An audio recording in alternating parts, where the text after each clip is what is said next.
Good morning, everyone. Welcome to Finance and Corporate Services Committee. We're going to be dealing with the 2017 capital budget today.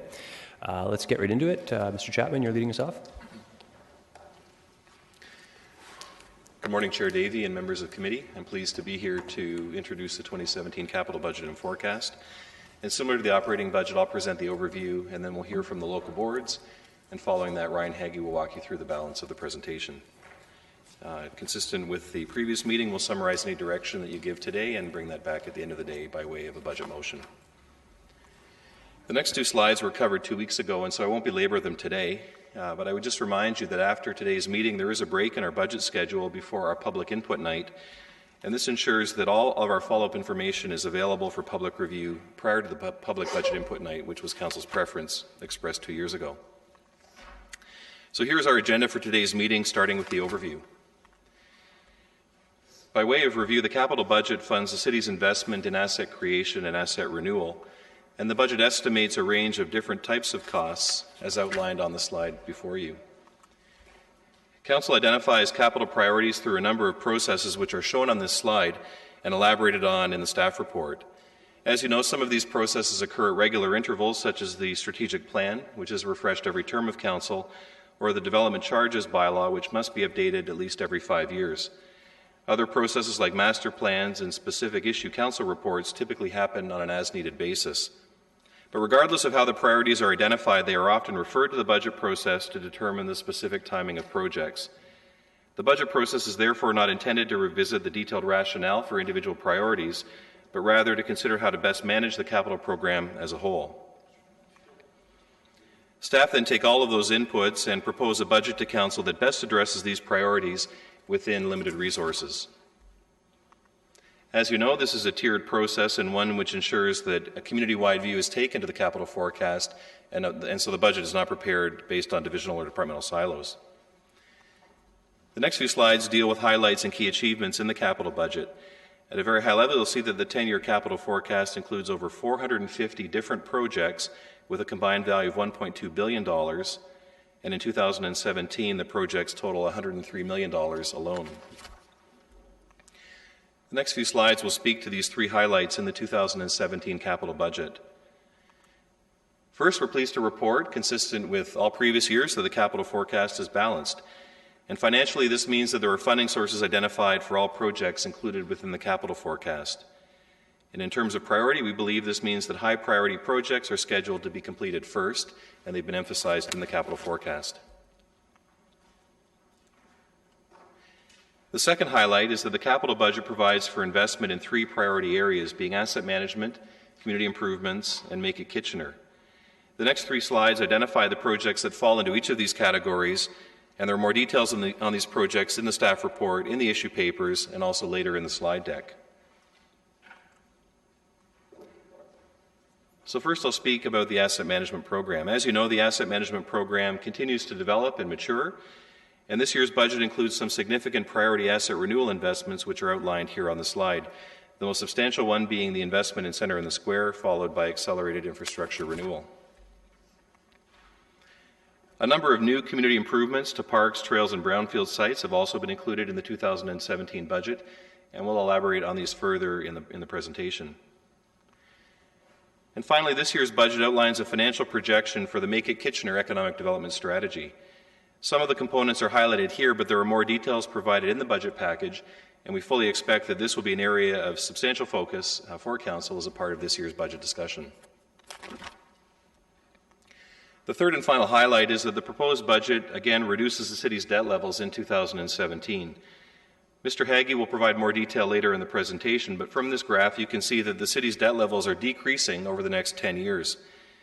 And we believe this is particularly noteworthy because debt levels continue to rise all around us, provincially, municipally, and federally, and often at rates that are even higher than originally planned. And I believe this point is rather striking. If you consider 2017 alone, if you do the calculations, you'll see that federal, provincial, and regional debt will increase debt per capita by over $1,000 in 2017. That means every Kitchener resident, every Kitchener citizen will essentially owe $1,000 more in federal, provincial, and regional debt next year. Contrast that with the City of Kitchener, only the city's debt will be reduced, Granted, it's a small amount, about $30 per capita, but the point is we believe that trend is going in the right direction. The city, on account of council's leadership, continues to demonstrate a fiscal discipline which distinguishes the city and will certainly position us well for the future. A number of projects are not included, well, two are not included in the capital forecast for 2017. These are City Hall outdoor spaces and the asset management plan implementation. As you know, both of these projects have significant potential impacts, but they require more investigation to determine the approach, the cost, the timing, and also the potential funding sources. This concludes my comments in the overview, Mr. Chair. I'd be pleased to take any questions about that before we turn it to local boards.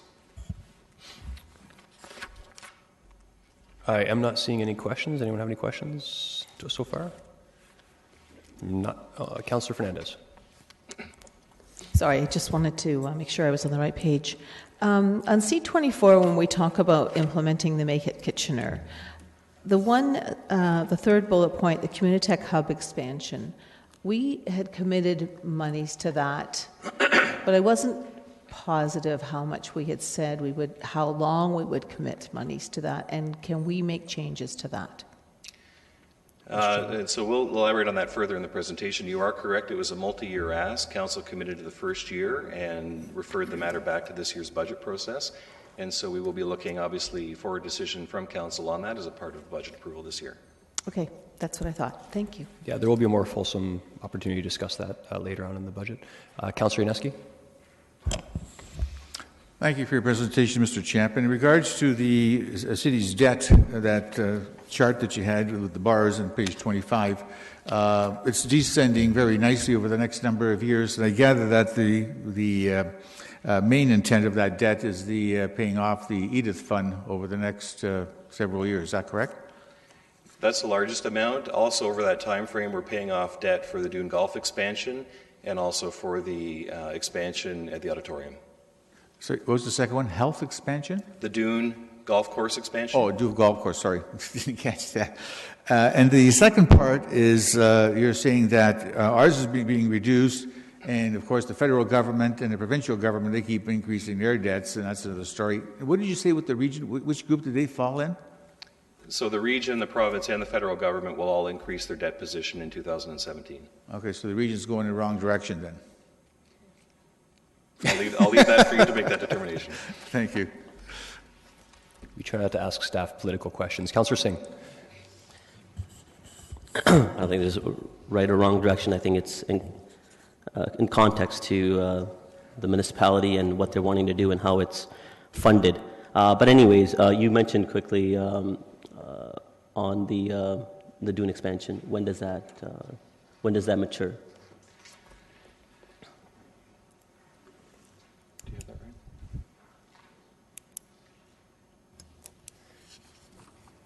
I don't have the page tab that is in here. It's a long time I'm hearing, so if that's the case, yeah. never mind. It was in operating. Okay, All right. I believe it was 30-year debt, and so I think it is in the 2030s, yes. Thank you. Okay, no further questions. So I believe the intention, Mr. Chair, is to go to the board slides and then to the issue papers, and city staff will speak first to any questions on the Centre in the Square issue paper, and library staff and the board chair are here to speak to the library's issue paper. Okay, the Centre in the Square issue paper is first, and it's page C182. 182.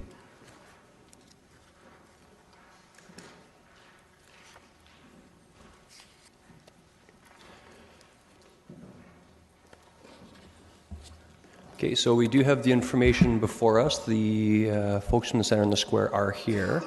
So does anyone have any questions on this? Just leave a moment. Councillor Marsh. Yeah, thank you. I just want to ask about the roof repairs. I saw that they are slated to take place in 2017 and 2018, and I'm just wondering, since it's such a critical aspect to maintaining the building, I'm wondering why we are spreading it over 2 years instead of focusing on getting that roof repaired in 2017. Through the chair, We have taken a look at all of the roof sections and the condition ratings assigned to those, and we've performed some additional testing and assessments on those, and we've prioritized those sections with the most critical taking place in 2017. So the most critical sections will be addressed then, and then 2018 will deal with the lower priority critical ones, but ones that are not actively leaking at this time. Okay, thank you. Okay, I'm not seeing any other questions on the Center in the Square. Okay, there we are. Councillor Yaneski. Yeah, in regard to your issue paper, I'm just trying to understand the timing and the money that you want for 2017 and I would assume 2018, and I'm not sure whether you'd answer that or staff. 2017 is fairly clear, $1.6 million, an increase to cover all the costs that you need to address the issues that are most urgent, basically, I would gather. But for 2018, you're looking at $4.1 million, and then I look at the last page of the issue paper where you got the chart broken down up to 2026, and I'm trying to figure out how that addition of $4.1 million, where it comes from, and I'm not sure. So help me out on this. Sorry, 4.1 million you're referring to? So I think the $4.1 million is the total amount over the 10 years, so it's not a 2018 request, is my understanding. So I'm not sure. Sorry, I don't have the page I see it there, all right. Yeah. At the funding added over the 10 years. Right. I didn't look all the way down to the end of the line. Yeah. Okay, so that statement then of $4.1 million is just sort of a heads up as to what it'll cost over the next 10 years in terms of doing all the improvements, basically. Is that correct? Yep, that's correct. Okay, thank you. Okay, thank you. There are no further questions on the Center in the Square. Thank you. Okay, we'll move on next to the KPL. There are two issue papers for this on 187 and 189. And again, the folks from the KPL are here.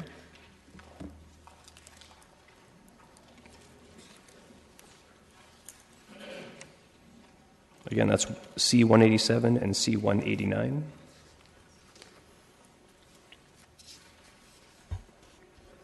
Good morning. Good morning, Chair Davey and members of Council. I'm Wayne Buchholz, the Chair of the Kitchener Public Library Board, and I'm delighted to be here today to present the library's projected 10-year capital budget. Accompanying me today is Mary Chevreau, CEO of the KPL, Sabina Franzen, the library's Director of Business Services and HR, and Penny Lynn Fielding, the library's Director of Customer and Community Engagement. Like the library's 2017 proposed operating budget, I'm pleased to present the capital budget for the 2017-2026 projections, which also adhere to the city's guidelines, in this case a 2% cost increase for inflation. The projection includes $10 million in capital funding for a Southwest Community Branch Library, with funding beginning in 2019 and going through to 2024. As requested by Council in 2017, the Board has prepared an issue paper with an update to the Southwest Community Library development. While site plans have not yet been finalized, the Southwest Community Library has been identified by both city planners and the Board as a necessary service for the upcoming Southwest community. In 2011, the Library Board endorsed the proposed site at Abram Clement Street and Rosenberg Way for the new Southwest Community Library.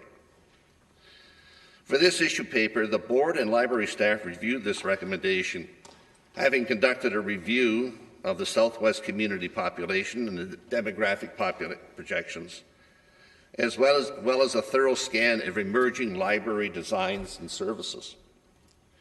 As such, the library projects the need for a 15,000 square foot co-located library with an assumption of 2,000 square feet of shared common space. Cost projections include the following: construction and contingency costs, professional and project management fees, parking, LEEDs Gold designation, public art installation, furnishing, equipment and technology, and opening collection. Library staff will be ready to move forward with the Southwest Development Project in 2019. Thank you. Thank you very much. And there are some questions for you, Mr. Buchholz. Councillor Fernandez. Yes, thank you. Thanks, Wayne, for coming in and making that presentation. So you're saying that you're building some funds towards a 2019 library in the South District, right? So can you hear me okay? Is that better?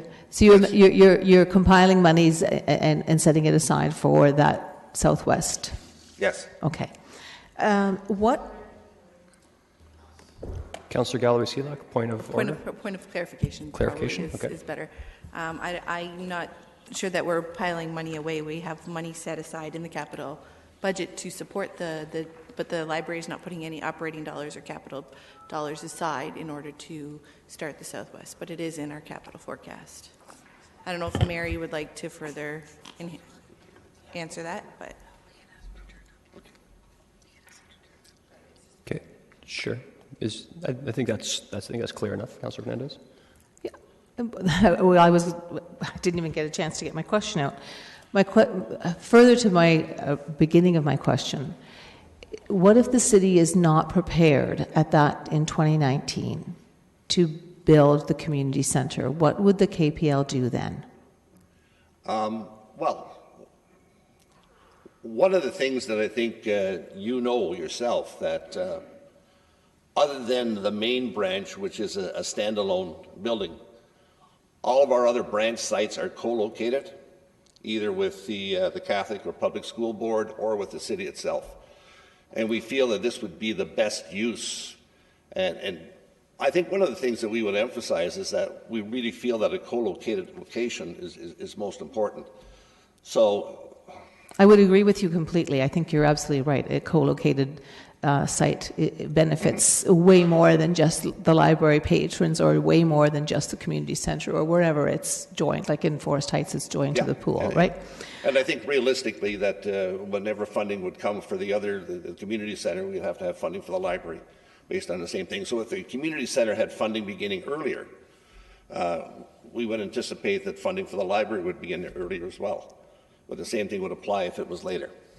Okay, all right, that's an interesting point. I hadn't thought about that. You would be prepared to start building earlier, so that means you have funds prepared for that, or I see Penny Lynn shaking her head behind, so. It obviously depends on you as council. Mr. Haggie, some clarification? Sure. So if I direct council to page 189, which is the next issue paper about dealing with the library, you can see the timing of the South End Community Center. It's the second line in the chart. The library is the third line, and you can see the timing of those is essentially concurrent. So we are planning to have the community center money and the library money run at the same time. I guess the reason I'm asking the question is because it has taken so many years for us to get to actual shovels in the ground for the Dune Pioneer Park Community Center expansion, with no monies attached for the library expansion. So I'm a little bit concerned that you guys are going to be in the same kind of situation in 2019 with this anticipation of something happening. So I'm just hoping that everybody's prepared for that. The other question I have, and maybe it's not one for you, Mr. Buchholz, is your existing balances in the KPL library. Sorry, page, Councillor Fernandez? Sorry, 213. 213. Okay, and your question? I think, are you waiting for somebody to come up, or? Yeah, if we can hear the question, then they would know who to So answer. right now you're sitting at, my understanding is $5,633,000. And my question is, in the third line, KPL maintenance and upgrades, you have $215,000. That talks about repairs and replacements. So is that just equipment repairs and replacements, or would that have anything to do with building expansions, anything like that? Just to be clear, are you looking at our existing library main and upgrading account? So I didn't catch that completely. So that's okay. So on our page, C 213, and under boards, it says that your existing balance as of, I'm not sure what the date is, September 30th, there's $5,633,000 in that account. The third line down is, I see it's an existing balance of $215,443. Yes. So is that just for equipment? Because it says the description is general provision for building and equipment repairs and replacements. So that deals with all kind of equipment repairs, replacements, maintenance, that sort of thing. Okay, but nothing to do with building No. at all. Okay, No the reason I'm renovation. asking that is because I'm wondering if there's money in that budget to tie into the Dune Pioneer Park community center expansion for the library component, because I'd really like to see the library be a partner in that expansion. I think that's really important. And if there is funds that we can access out of this 2015, I think it would be fantastic for us to do that. That's why I needed to understand that. So this is earmarked for, and Separate funding for other things. and you expect that will be completely empty by the end of the December 30th? Relatively, yes. We've got a number of projects in the go for that funding. Okay, and if there is balance in that account, what happens? Where does that go? Generally, it's carried forward. Okay. And the Central Library, $5 million, that continues to be for ongoing... Expenses related to the Central Library project. I have a question of Ryan. Councillor Fernandez, if you have many more questions, could you cue back? I'm just going to say, I was going to ask Ryan after. Okay, thank you. Councillor Singh? Thank you. I'm glad the reference to co-location has been mentioned. I think that just makes sense.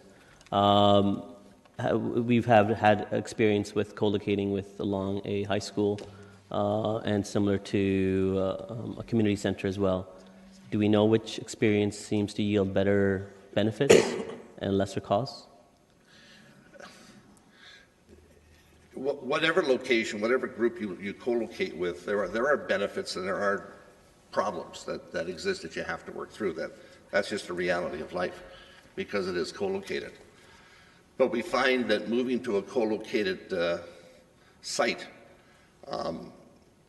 all of the groups have been consistently following and consistent with the values and mission of the Kitchener Library Board. So in that respect, it's extremely worthwhile. Thank you. And I appreciate your attitude, Mr. Chair. I know that's not necessarily a capital budget question, but I just kind of had that question in mind. For at least the community center, so we can align our capital forecast so that if it doesn't work with the nearby high school, with the community center, I see in 2019 is a first infusion of large dollars for a community center, but 2020 is, it seems to be the larger amount where the necessary funds would be available to construct. Do those numbers have to align exactly, or can they be offset one after the other? Mr. Hagee on this one? Through the chair, they don't need to exactly align. Quite often what we will do is budget for a cash flow, but we'll actually award a tender for the whole construction that will be played out over a period of, could be even 3 or 4 years. Okay. So as long as they're in the right general time frame, the exact timing isn't, we don't have to be super precise. Okay, good. Thank you. Thank you. And just a heads up, apparently there's some sound issues, so if everyone could try and please speak directly into the microphone, that would be helpful. Councillor Gazzola. I was going to ask about there's some substantial credit balances in the accounts, but I would be wasting my time asking. I am really interested in the $5 million for the Central Library. What's going on there? The library is complete. Why do we still have $5 million in that account? What do you mean, come on? What? Mr. Chapman? Do you know the answer? Mr. Chapman? Councillor Gazzola. Mr. Chapman, go ahead. Through the chair, Council's been briefed on this in detail in the past. Suffice it to say, there are still contractor costs and other expenses still outstanding, and the funds will not be closed out until those costs are paid. Well, can we get an up-to-date report on what is the issue or what's outstanding? And is there any free money there?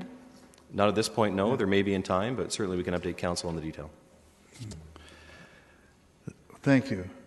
The other question, it was a legitimate question from Councillor Fernandez, and I don't think it was answered. What would happen if the library had to be pushed off 3 to 5 years? What would happen? I mean, we're in tight times here. I mean, we've seen our infrastructure is falling down around us. What would happen if we had to postpone the library for its? I think it was answered that if council pushed off 3 to 5 years, then it would be built 3 to 5 years later. I'm sorry, what was the answer? If council pushed it off 3 to 5 years, it would be built 3 to 5 years later. Okay, well, that's fine. Then, okay, the sun would still come up, yeah. Okay, I didn't hear that, so my hearing's going. Okay, thank you. Councillor Galloway-Seelock? Just on that point, it's been pushed out 5 years already. So not to say it can't be done again, but it has been pushed out, I think, 5 years already. So my question with this is, having asked for the issue paper to come forward with regards to the Southwest and more for the size, and being on the library board, it's my understanding that you're planning on doing a business plan for the Southwest Library 2017-2018, is that correct? And that'll re-examine the potential size of the footprint? Yes, once we have a business plan in place, we will, of course, always be looking at the size of the footprint as well. Okay. Do you see libraries changing their footprint to something smaller because of the uses of libraries now? Obviously, they're very well used. I'm not suggesting they're not, but the use of them are changing and enhancing to, there's different services obviously being offered at libraries. Is that something that's going to be considered as well? Yeah, library sizes aren't necessarily changing, but the use of the spaces are changing. So where at one time I would say libraries needed a relatively large footprint because of the physical collections, they took up a lot of space. Now maybe the physical collections don't take about the same amount of space, but the uses are changing in terms of those community hubs, in terms of the maker spaces, in terms of the creator spaces that we're developing now. Okay. That's all my questions. Thank you. Thank you. Thank you. Mayor Verbenovich.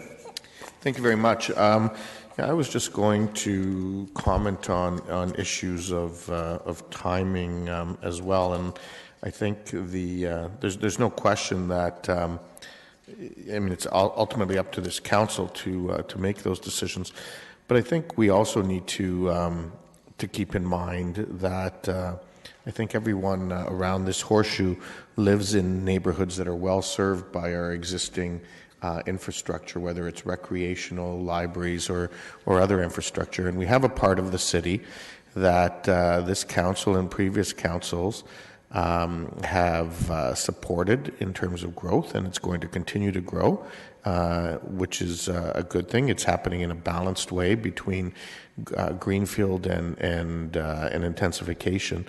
But that also means that while we need to deal with existing infrastructure, and I absolutely agree with that, we also need to make sure we have the appropriate amenities for residents moving into these neighborhoods.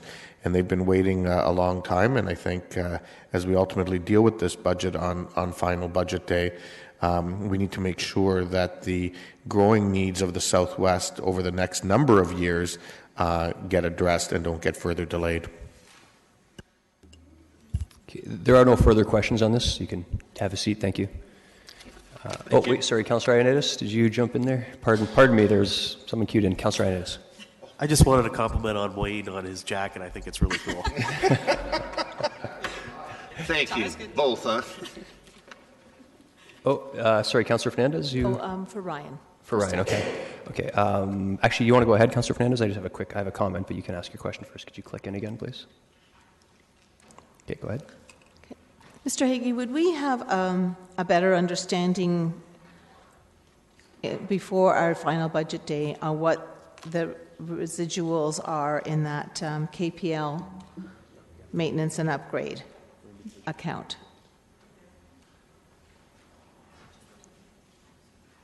Okay. Sorry, Mr. Haggie? Yes, we provide an updated version of the existing capital balances report to council for final budget day. It's not the final numbers because year-end doesn't actually close until February, but we would run it essentially as of the end of December, like December 31st, but there could still be some transactions that come in. Okay. And new funding will be allocated to KPL. Correct. In the budget. So that the overall amount that's in there, recognizing some of it's earmarked for other things, but the increase to their budget will be what? It's detailed in the capital pages. And that's what the listing that we provide to council for final budget day does not include the new 2017 money. Okay. So what you will be provided only deals with 2016. But, okay. So when would I have an understanding of what the allocation would be for 2017? It's in the capital budget. I'll just find the right page and I can refer you there. C-104. Okay. Thank you, Councillor Gazzola. Councillor Gazzola said it was C-104? Yes. So 104.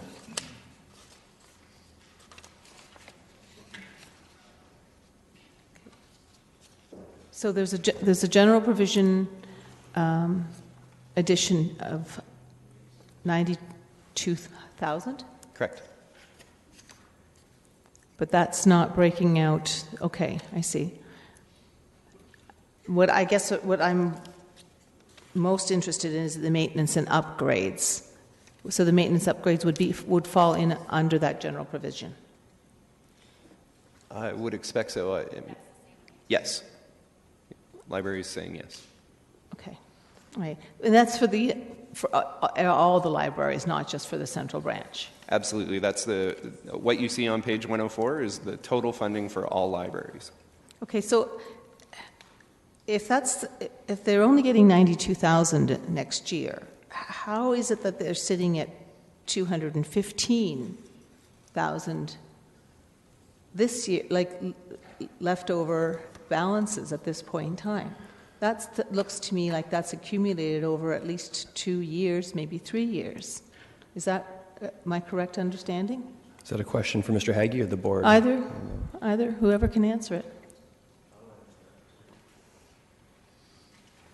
I can't answer as to what the library has done with the funding that they've been provided. Okay, thanks. Come back down. Through you.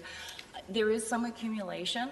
This money is also used for various larger purchases that don't meet separate capital purchase lines. For instance, I'll use the van replacement. Doesn't happen every year, our delivery van, but we have to factor that in a cycle. So we look over periods of years and then allocate funding for those specific things, as well as emergencies.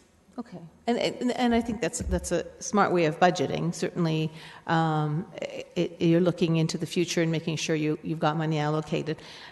Again, my question continues to be about having some funding set aside to work with the Dune Pioneer Park Community Centre expansion and making sure that the library has the ability to participate in that partnership. So would you see that as an important piece of funding that could come out of the 215,000, considering that you're getting another 92 and you haven't spent this amount for a couple of years? I would like to suggest that I'd first want to analyze our needs and our anticipated, and then be able to assess perhaps what additional funding could be available for other things, perhaps like this suggestion. So just a general question, maybe not to yourself, but maybe to our finance staff. Is that something that I can ask in an issue paper from the KPL, or how do we go about getting that information? I think it's an important piece because we are discussing the Dune Pioneer Park community expansion throughout this budget process. Mr. Haggie. So if council believes that that kind of information is something they want, it could be requested as an issue paper. I don't know the turnaround time, whether it makes sense to do it as part of final budget day or if it's a separate report that would come outside of the budget process to council is another thing. And you know, the library board has a role to play in the whole thing. Council has one role to play, the library board has another role to play. Right, that was my question. So, like, are we need to be careful too of our jurisdiction in terms of superseding the library board? Point of clarification, Mayor Verbenovich. Yeah, thank you, Chair Davey, and I think that's an important point that needs to be made, because the library is governed under the Provincial Libraries Act, and so our responsibility and mandate is to provide the funding for it. How those dollars are spent are a decision of the library board, and so I think we need to be careful not to cross that line. Councillor Fernandez, your time's expired, but if you have a final... Well, that's because I didn't have 5 minutes, because everybody else was chiming in. Okay. Councillor Fernandez? So I'm going to respectfully ask for an issue paper for final budget day related to maybe describing the two entities and the ability for us to provide the funding and how the library board would see that funding being allocated, and possibly some kind of a partnership with the community centre so that the library has a presence in that expansion, which I think is really important. Okay, is that clear? Is that clear enough? Is that achievable? Yes? The board meets, it will have to go to the board. There's one meeting in December in less than a week or so. And I guess that's it's up to the board. I'm a bit concerned about this, because I mean, we generally have the principle of any issue paper that's requested, we don't debate or vote on it. But I'm really concerned that we're veering into the autonomy of a board to make decisions. I mean, if you're requesting information, that's all I'm asking is for information. Okay, but you're also asking about how. Okay. Well, that would I would. We have a few more people in the queue. Let's go through the queue, Councillor Fernandez. If we need to, we'll come back to you. Actually, we now have 1, 2, 3, 4, 5 people in the queue, folks. We're getting hung up on this, so if we can please keep our comments succinct, I'd appreciate it. Councillor Galloway-Seelock. Is the library asking for any money with regards to the Dune Pioneer Park expansion or the library portion? No, not at this time that I'm aware of. Right, so you're not looking to expand or ask for any additional capital dollars that you already have with regards to the Dune Pioneer Park Community Center expansion? No, I understand we're working with the department and have participated in, and will continue to participate, I understand, in planning meetings in order to facilitate and make the project work well on the site. Right. So it's my understanding there may be some concerns with regards to the expansion and some construction, because you do have adjoining walls. Yes. But that would not be up to the library to fund. That would be up to the city to fund through the community center expansion. Yeah. So there's discussions. Or that might be more of a question of staff, city staff rather than.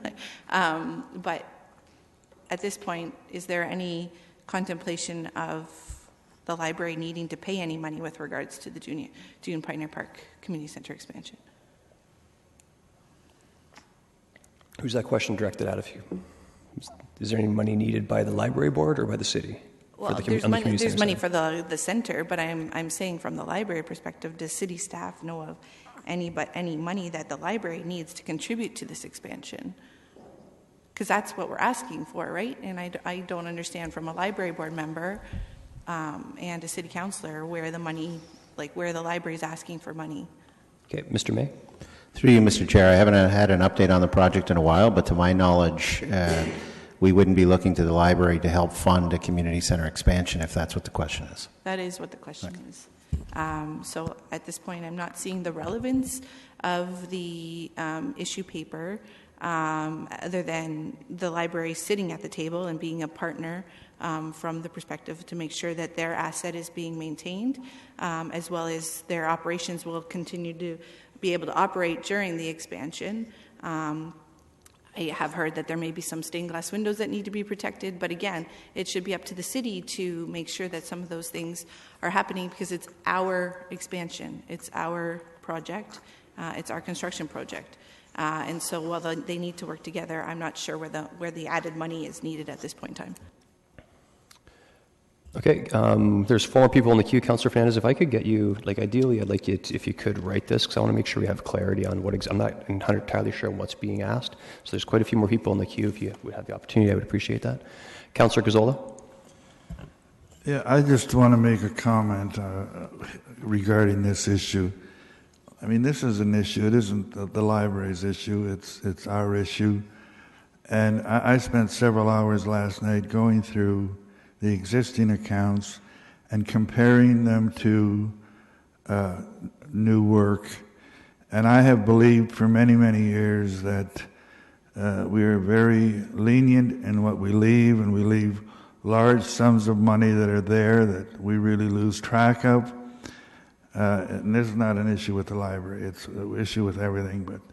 But when you have, the library is a good example, when you have $215,000 sitting in an account and the request is for $92,000, $94,000 the following year, $96,000.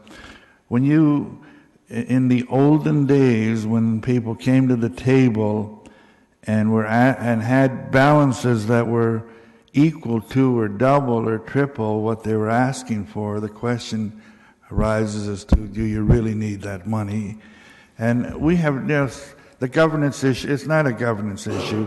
The library has that $215,000. We've given it to them. They can now do with it what they want. Our only prerogative is to not give them the 92 in 2017 and the 94 in 2018. So that is our prerogative to do. But that's not the issue. And I've raised it time and time again in that we have large sums of money in accounts. I look just down the table, the CRM fund, we got $296,000 in the account. We're looking for about another $25,000 every year. I mean, this goes on in all of our accounts. You know, if we really need to take a close look and just bringing back details. And if you read throughout all the description, many times it says that in 2017, staff will come back and give details on how they're going to spend these monies. That's ridiculous. The money doesn't need to be there. So that's my concern with a number of issues, that we have more funds. We're in a good position. We have more funds in a lot of accounts than we need. And when they get there, accounting and accountability gets tough and hard to deal with, because money's always there to do something. Okay.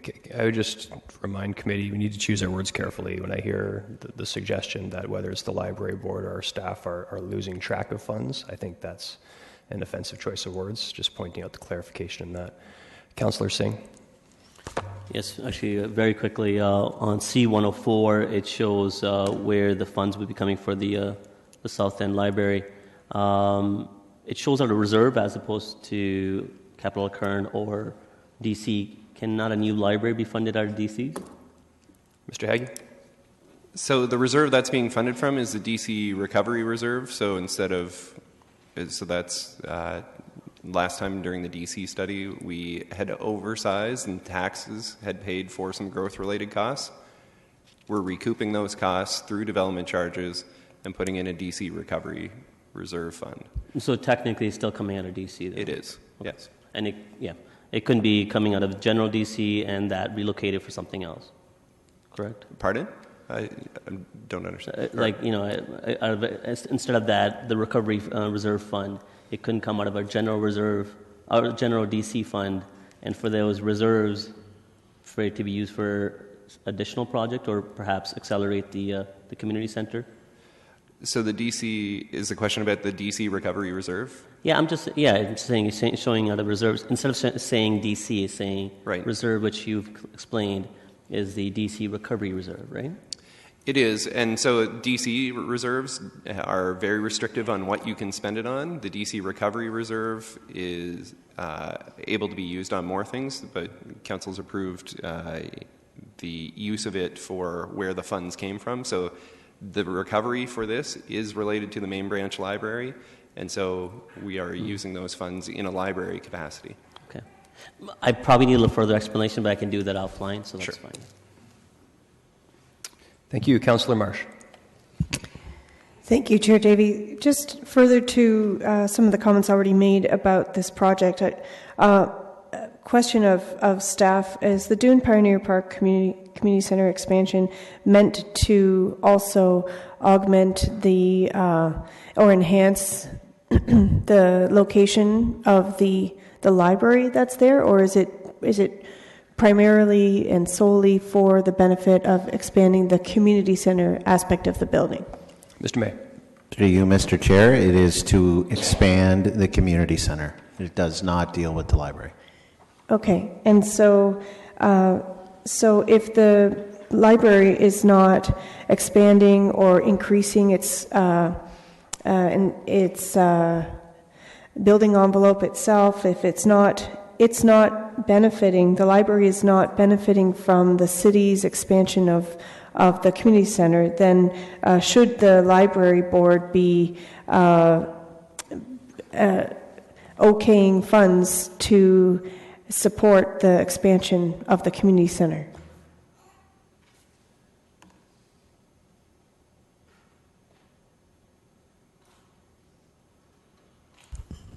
Mr. May.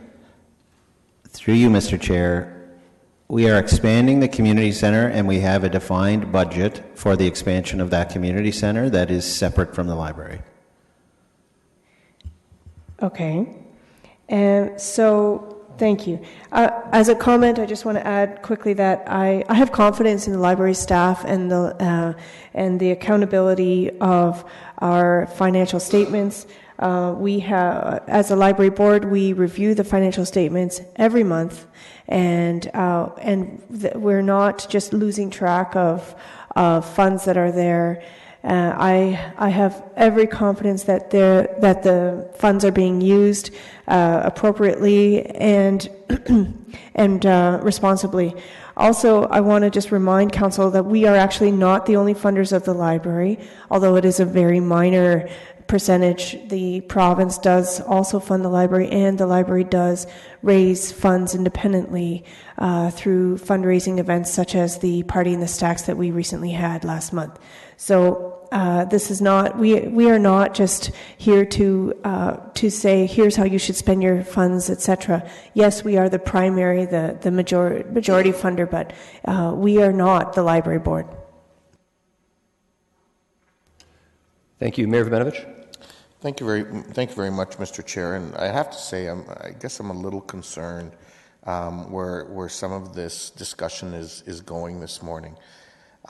First of all, as you've rightly pointed out, I'm concerned around, and you appropriately cautioned the use of some of the language that's being used, because quite frankly, both the library staff and our staff are incredibly capable individuals who are more than capable of keeping track of funds in an appropriate manner, and together with the governance bodies and oversight that takes place to ensure that those dollars are being spent appropriately. Where my concern is starting to lie is there seems to almost be criticism happening here from the library, or of the library, because there's money left in their general provision. That actually, in my view, is a positive thing, because the library is recognized in a given year that perhaps they haven't needed all of the general provision dollars, and instead of going and spending them unnecessarily, they've hung on to them for a time when there's going to be a bigger improvement project that's necessary, or updating that's necessary, that can't be accommodated within the very mere $90,000 that we give them in a year to look after all of the buildings that they look after on behalf of the city. And to see that happen, and then to suggest that, oh, well, maybe we should take that away from them in a given year, I certainly would not be part of any discussion in that manner, because the reality is that, we also don't want to be in a world where all of a sudden, something major needs to happen, an elevator dies or a roof needs replacing, and lo and behold, we need $150,000, and the library just puts the entire burden on us. And so I actually want to applaud and thank the library for the leadership that they've shown on this front. I think the second issue with respect to the issue paper, and at the end of the day, I presume we'll be dealing with this. I guess I'm struggling with where this is going. I have not once heard the library board come forward and say we need an expansion of the Dune Library. I also would struggle, to be honest with you, to take dollars that are potentially could assist us with serving another community that is right now not being served with a new branch, and taking those dollars to expand a branch that A, hasn't been identified for expansion, and B, in an area of the city that already has a library and it's available to its citizens. So I would caution committee today in dealing with this issue that, do we really want to put the library, first of all, we can ask this, we can't require them to provide it to us, and secondly, I really don't think that we should even be going down this path, because this is work that I don't believe is necessary. Councillor Gazzola, you've queued in twice. I did reference you, so I'll give you 2 minutes. You can be brief, please. Yeah, I just want to clarify. It seems that I said something wrong, and I want to clarify that I'm not questioning the integrity of either the library or our staff. I have no, that's not my intention whatsoever. Matter of fact, if I were on that side of the table, I would be doing the same things. I'm just questioning, sitting on this side of the table, though, we have to make decisions. And my, the way I have often looked at things, if you have funding and you don't really need to use it, then I say maybe we've given you too much funding and you don't need it the same amount of funding in the future. That's all. And I think that's a valid point. That's not questioning anybody's integrity, okay? Words get twisted around. Councillor Fernandez, I'm going to comment before we move along. I'm going to take the, rare step of, I think we need to vote on this, because what I see before us is directly, in my opinion, interfering with the independent operation of the Kitchener Library Board. First of all, I've got to say I'm quite surprised when I went through and read this, where the library board is. I didn't anticipate any issues or problems on this item. We've sort of gone down a rabbit hole that I think is completely unfair and unwarranted in many respects in analyzing how they're controlling their facilities. They're coming in on budget. And I guess I'm a little bit perturbed too, because I think we've all heard in the past that if any sort of account has a little bit of extra money, the one thing I always fear is exactly what Mayor Verbanovich referenced, and that's any board or staff going out and blowing that money because they know that if, heaven forbid, if they have a surplus and at the end of the year, it's going to get taken away. That's not the kind of culture that I want to support. They have some extra money in their account to maybe deal with some future issues, and I think that's a good thing, not a bad thing. So I'll go back to you, Councillor Fernandez, on this, but I think it's important we vote on this issue. Do you want to have the last word, Councillor Fernandez? Okay, Councillor Galloway-Seelock. It is a question, I think. The way that this is worded, in my opinion, is suggesting that the funding come from the library to support the Dune Pioneer Park community expansion. That is the way I read it. It says to partner with the Dune Pioneer Park community expansion, but does not reference that those funds would actually be used towards the enhancement of the library. Is that your intent? I want to understand that. So question, clarification, Councillor Fernandez? Well, as soon as I state my comments, I think it'll become very clear exactly what I'm talking about. Okay, Councillor Fernandez. Okay. So I clearly remember saying that what the library board has done with their existing balance is very wise and very prudent. I apologize, your name has totally escaped my mind. I said that it was smart putting money away for a rainy day. That's what I said. I did not challenge their existing balances. I said what they're doing is wise and prudent. Now, how did that get escaped in all of this? The library staff has been concerned about the expansion. I've sat in on the project meetings. Well, I want to make sure that they are kept whole. They have some beautiful stained glass windows. I want to make sure that those are taken care of and be part of the expansion. We share space. We share an entrance with the community center. So all I'm asking is that the work that is going to be done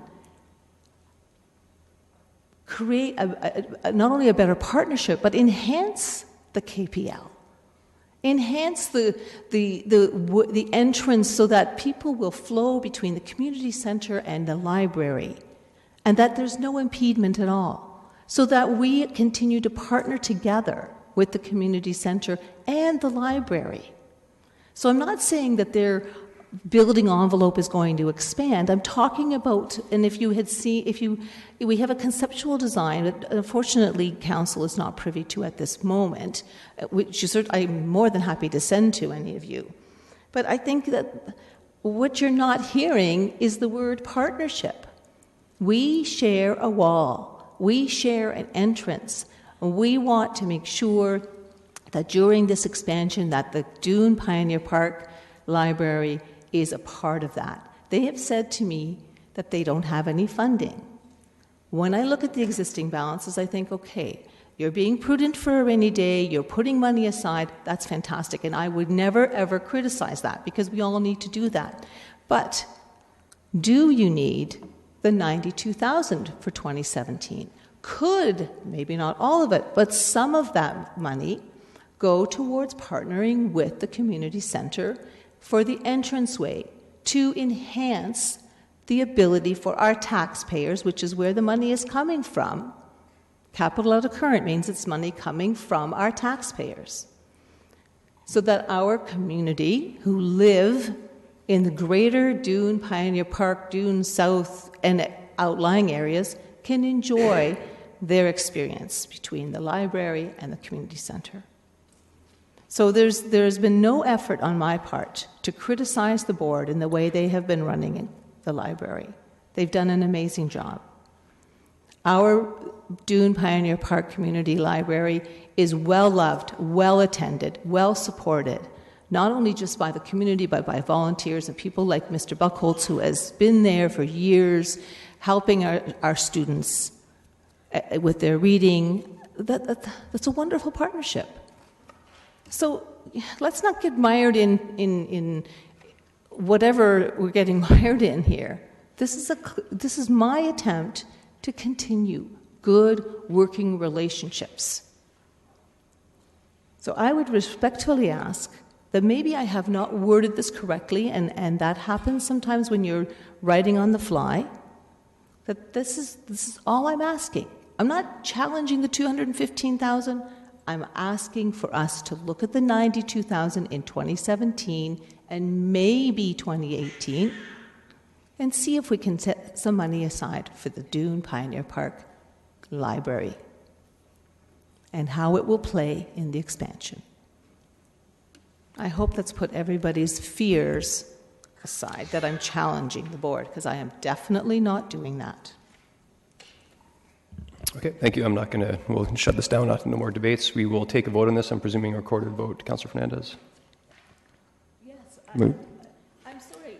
I don't understand why we to take this as a Okay, separate vote? so I wasn't going to comment again, but respectfully, you are you're asking questions about the board and allocating a fund in a specific account for a specific library in your ward, and I think it is... I'm not challenging the board. I didn't see Chair. you're challenging. You're asking questions, directing for a specific library in a ward that you represent. I'm going to challenge the chair. Fund, and it's... I'm going to challenge the chair because I think what you're suggesting is incorrect. incorrect. It's tantamount to the same thing, so that's fine if you want to challenge the chair.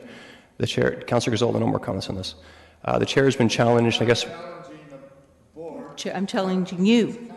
I just said, yeah, she's challenging the chair. I said that's tantamount to the same thing, in my opinion. Her direction is nothing to do with the board. She's just asking that we Thank you. allocate our funding, and we have the right Okay. to do that. Thank you, Councillor Gazzola. Okay, so the chair has been challenged. Recorded vote, please. I'll ask for it. Okay, the challenge is whether or not, and the challenge, as I understand, Councillor Fernandez, is whether or not we vote on this, right, or whether it's okay. So the challenge is whether or not we vote on this issue paper request before us. Point of order, Mayor Vrbanovich. You have to click in. Mayor Vrbanovich. And that's fine, and we can deal with this now, but the point that I will make is that the chair's prerogative of dealing with a motion now is either it will get dealt with now or it'll get dealt with at the end of the day, because committee will recall that at the end of the day we end up either ratifying all of the direction we've given, or if we don't ratify something that we've given, we have the opportunity to say no at that point in time. I think what the chair is trying to do here is simply deal with it now as opposed to at the end of the day. One way or another, we will be dealing with this today, just so that council, so I personally think is a challenge of the chair isn't in order, but that's Councillor Fernandez's prerogative. Okay. So, yeah, we'll vote now. So right now we're voting on the challenge of the chair, which is whether we can vote on this or not. So we will actually have to have two votes now. Okay? So the first is a challenge of the chair. So if you support me, you would vote against it. Okay? Yes, thank you. I'm lost. Okay, sorry, clarification. So very simply, Councillor Fernandez has challenged my ruling that we should vote on this. Okay? So if you support me, you would push the red button. If you support Councillor Fernandez, you would push the green button. Excuse me, you're going to vote on it. You're saying do it now rather than the end of the day. That's what we're voting. Correct.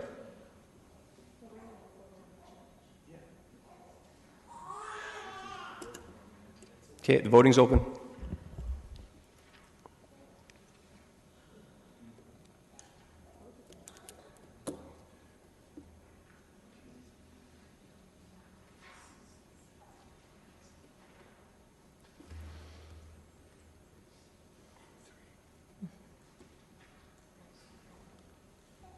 Those in favor?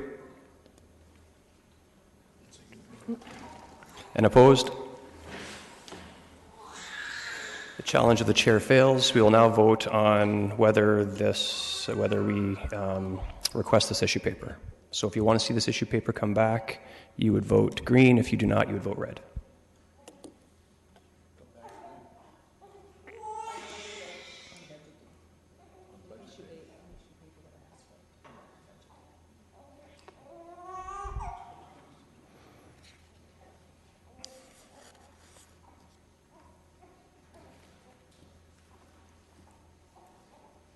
Those in favor? And opposed? The motion fails, and we are probably a fair bit behind time now. Thank you, members of the Library Board, for attending. Mr. Hague, you continuing?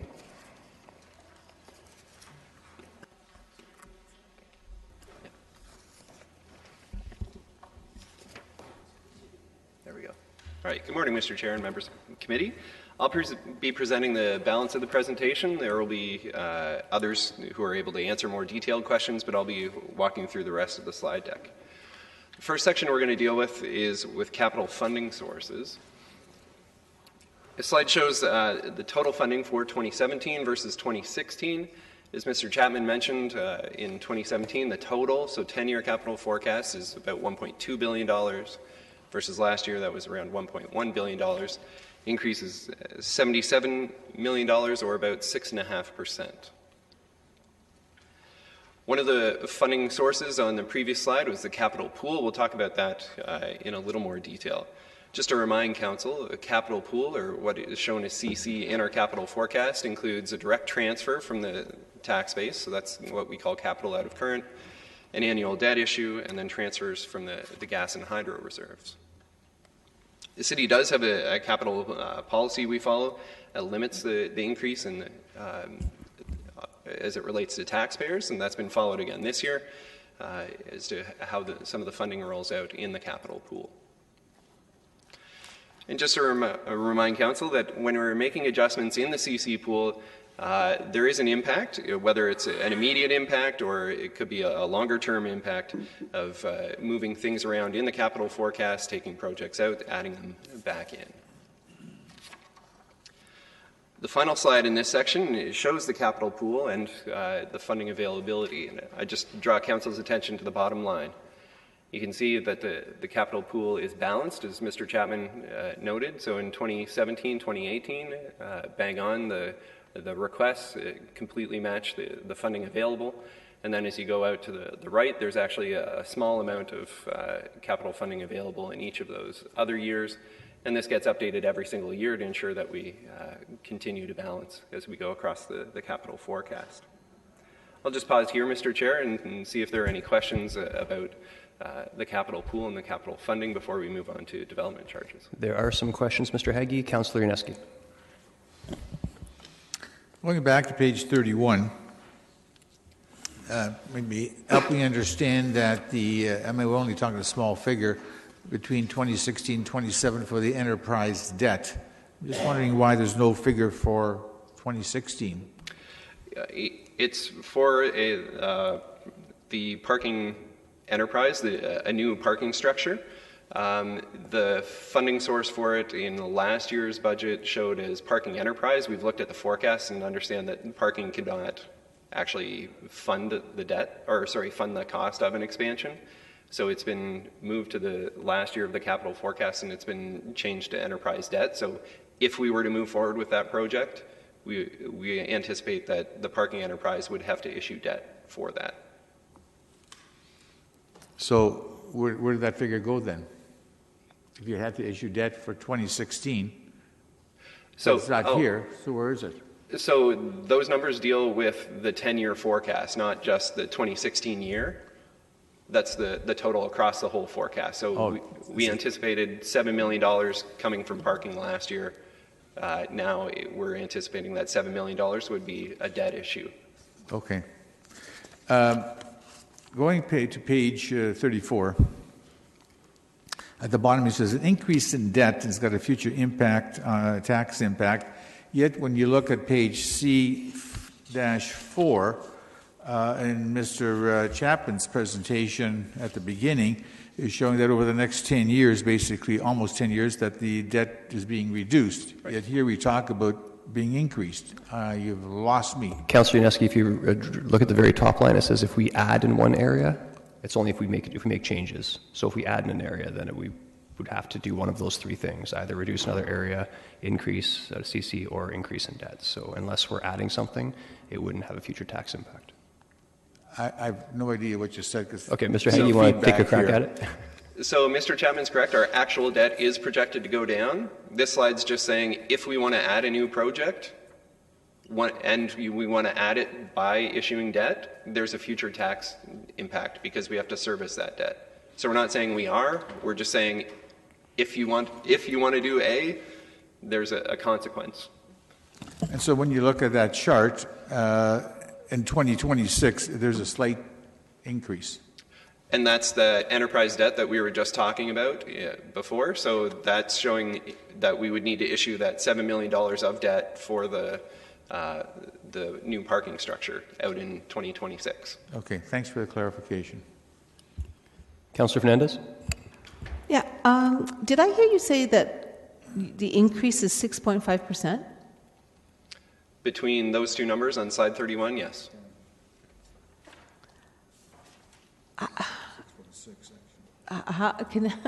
I'm a little bit puzzled that how is it that we are increasing our funding by 6.6% or 6.5% when the inflation rate is significantly lower? Do we only use the inflation rate related to operating? We don't use it towards capital? So there's a limit on the capital pool. One of the things you'll see here is enterprises, and we're increasing our investment in enterprises, specifically water, sanitary, and stormwater, for the ARP program, well beyond the rate of inflation. So this includes all funding. You'll see another item there is grants. Right. That's gone up, so that's reflecting the Clean Water Wastewater Fund money that we've been approved for, or that we've applied for. And so this is all funding sources, not just something that's limited to the rate of inflation. But because some of our capital funding, anything from enterprise is taxpayer based, right? That's tax money. Even if it comes in under a user fee, it's still tax. Still a homeowner or a commercial right, the homeowner, sorry, let's put it that way. The homeowner is paying for that. You're saying that the 3,610 is based on anticipated grant money, but we haven't been approved yet. Through the chair, we haven't received a formal notification. We understand that that's happening shortly. And the way that program was communicated made it that it was not an application base versus other communities, right, gives us a lot of confidence that we will get that funding. Okay. I'm just a little bit cautionary in terms of, are we sort of jumping the gun? We're expecting that this funding is going to come in, and, I'm hoping that I'm sorry, I'm saying 3,000, but it's not, it's 3 million. It's 3 million. Yeah, sorry. I keep forgetting there's 3 more zeros after this. But should something happen to that funding, would that reduce the work that we're expecting to do? I expect it would. So if we were not successful in that funding, there would have to be some notification to council and then a decision point as to what do we do. Okay. So the 6.5% increase is because we've increased our funding from our enterprises through the increase in water rates, storm rates, and sewer rates, right? I would suggest that's one of the major increases, yes. That's why we feel that we can increase what our expected funding is. But that's only if those rates remain at the rate increase that we had last year. Correct. So this anticipates that we've talked before about the 10-year plan for those rate increases. This anticipates that will continue. Okay. So if that changes on final budget day, then this number, the 736, could change. Yes. Okay. If there are any changes to the capital forecast, these numbers will change. Okay. Thanks. Councillor Gazzola? Yeah, I just want to point out to Councillor Yaneski, too, the capital budget is now in balance, and what they're saying, it's in balance now. If you make changes, you're going to have to add one place, subtract the other. Okay, that's their point. A couple of questions on C35.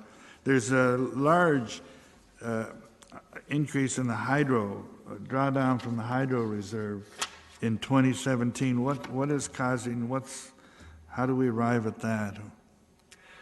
Through the chair, the funding's available in the reserve. It is being used primarily for the items that were highlighted as the areas of new investment. So Center in the Square, I forget, I don't have my list, but it's essentially to fund the new high priority. Well, I'm not questioning Ms. what's Chapman, used to fund, but it's such a large amount. What did Hydro do that all of a sudden we've got? Mr. Chapman, go ahead. Through the chair, as you know, they've paid dividends higher than what was anticipated, so we've taken the benefit of that into revenue and also increased our forecast based on past experience. Okay, so they've just raised the dividends higher for this year. we've enjoyed higher dividends in recent years, and so we're taking that benefit in, but we've also increased our forecast based on a more optimistic expectation around future dividends. So, in other words, this has been going on for a number of years, and this year we're dipping into it more. I think Hydro's confidence level has increased. Yeah, no, and that's the basis for it. I don't argue with that. That's the other question I have. In 2020, out of the gas utility, we're only drawing down $3 million. What is it about that year that?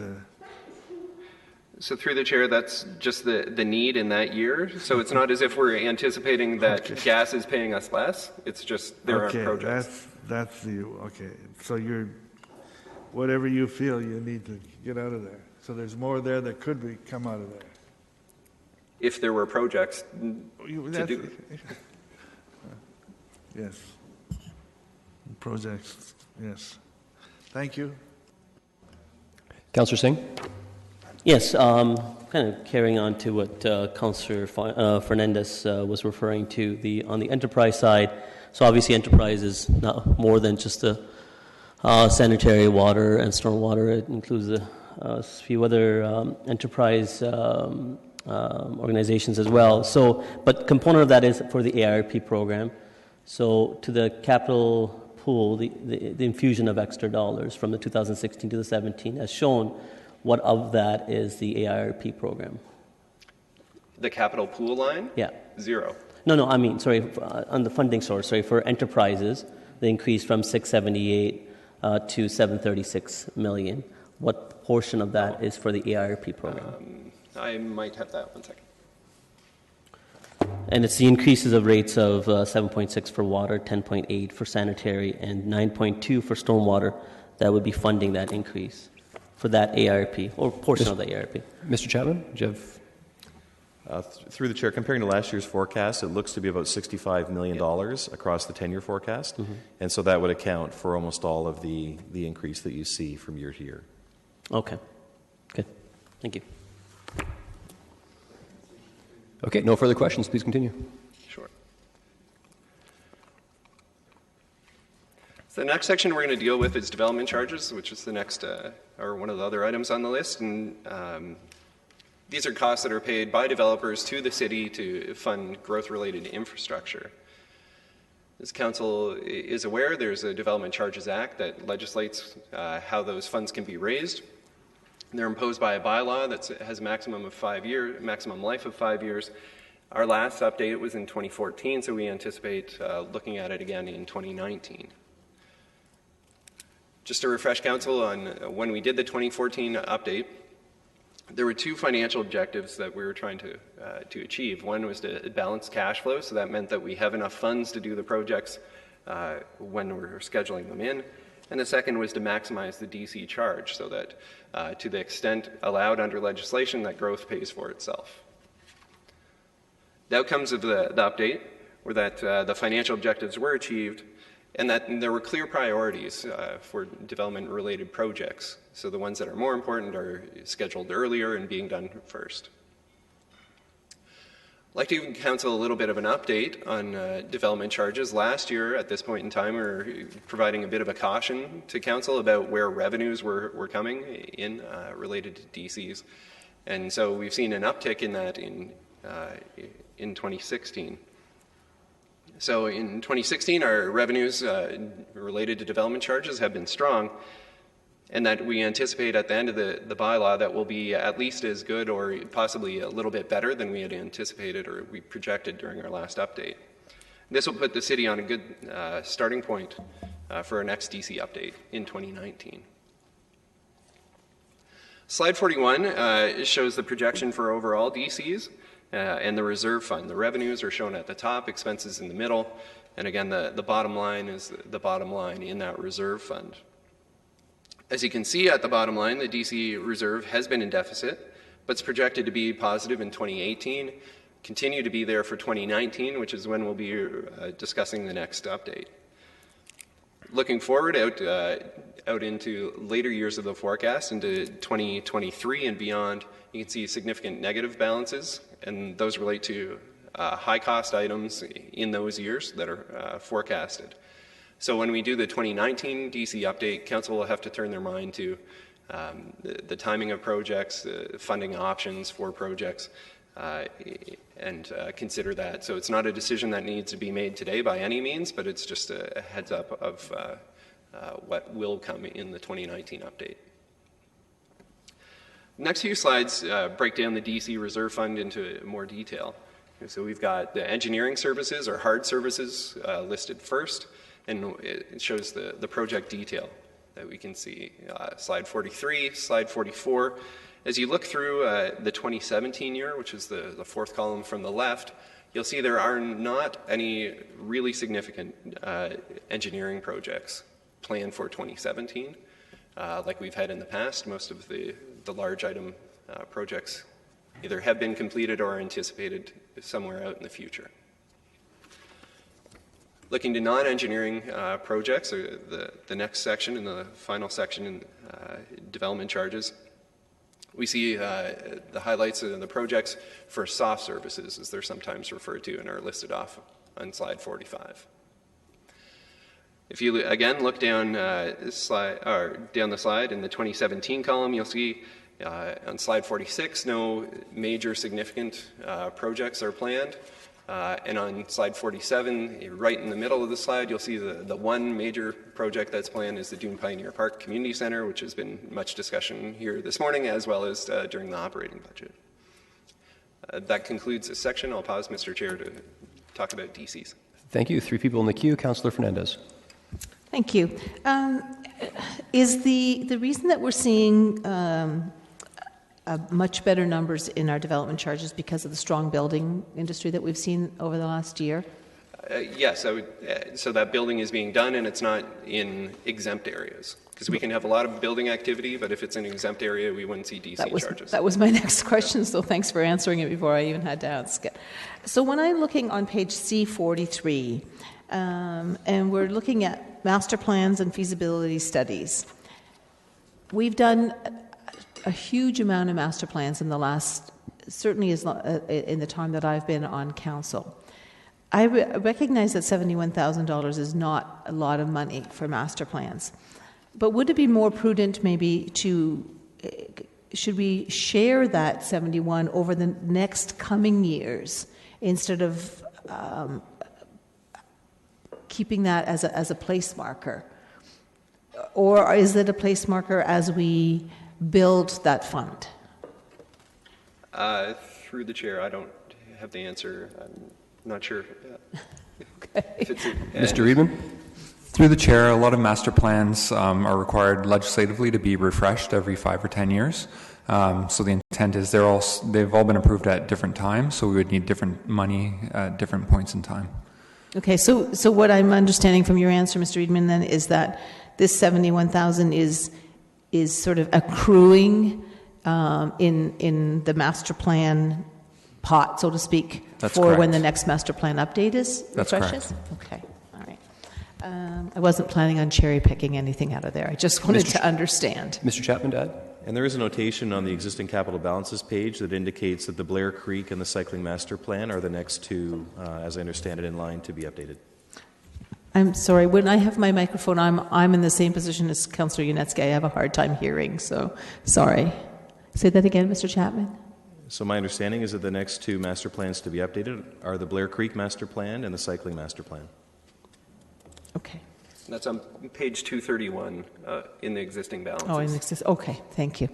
I think I had. Can you help me? No, I'm not going to ask that one now. On page C47, the non-engineering development charges, it talks about neighborhood park development. Can I have a better understanding of what parks that is? Is that new or is it expanded parks? Sorry. It's on page C47. Ms. Fletcher? Near the bottom.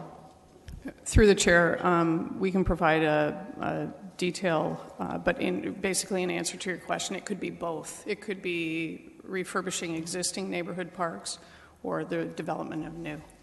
Okay, because I see that budget increasing to 345 and 361. So this is. So I don't see it attached to anything else, but just sort of a general. through the chair, the existing balance on 227 says significant park projects include Eden Oaks Park, Pioneer Grove, Parkette, Hewitt Park, and Stouffer Park. Okay. Thank you for referring to that page, because I did have something on that, and I wasn't good. Now is a better time to ask them when we go through existing balances.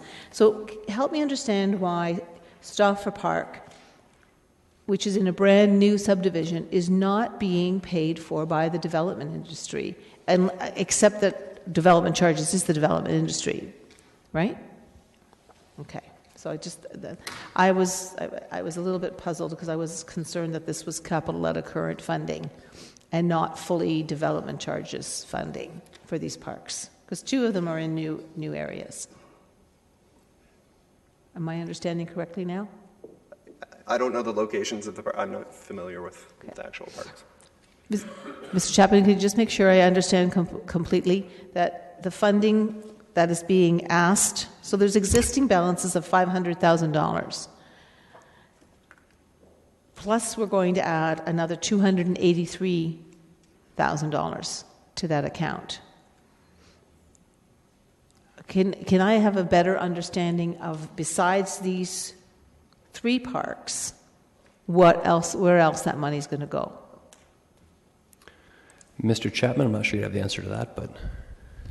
Through the chair, I can only offer a general response right now, which is to say my understanding is that we are typically behind, not ahead on these works, and so there's generally not enough money to complete the work. I remind you the balances are as of September 30th, and so when we update it at year end, we'll see how much of that money has been spent. But my expectation is that right now the work plan is aligned to the funding, so that the funding that has been set aside is sufficient to complete the work that's been identified here. Okay. One of the reasons I'm asking the question is related to the Upper Canada Park. And I'm wondering if we're going to be seeing anything in the new year related to an update on that. Maybe this isn't the right time to ask, but... Through the chair, by the end of the first quarter in 2017, we will provide an update on Upper Canada Park. Okay, maybe you and I can have an offline conversation about that. Absolutely. Okay, thank you. I think that was all my questions on this. Okay. Councillor Gazzola? Yeah, I want you to go to C41. What is happening looking at expenditures from 2021 on? They blow up considerably. What is that all about?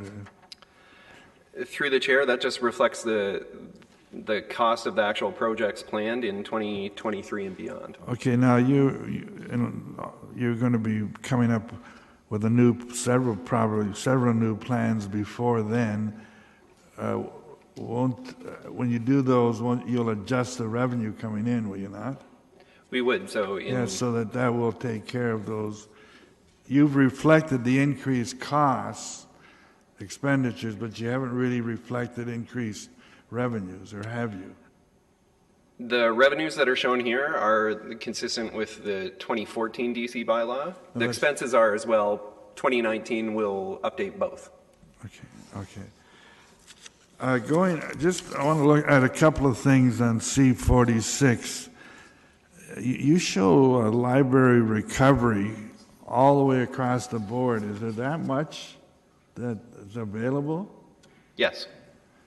And the same thing, there's a Kitchener operations recovery. There's that much that can be, again, it's all the way across the board. Yes. This is for work that was done prior to it being eligible for DCs. Correct. Okay. Thank you.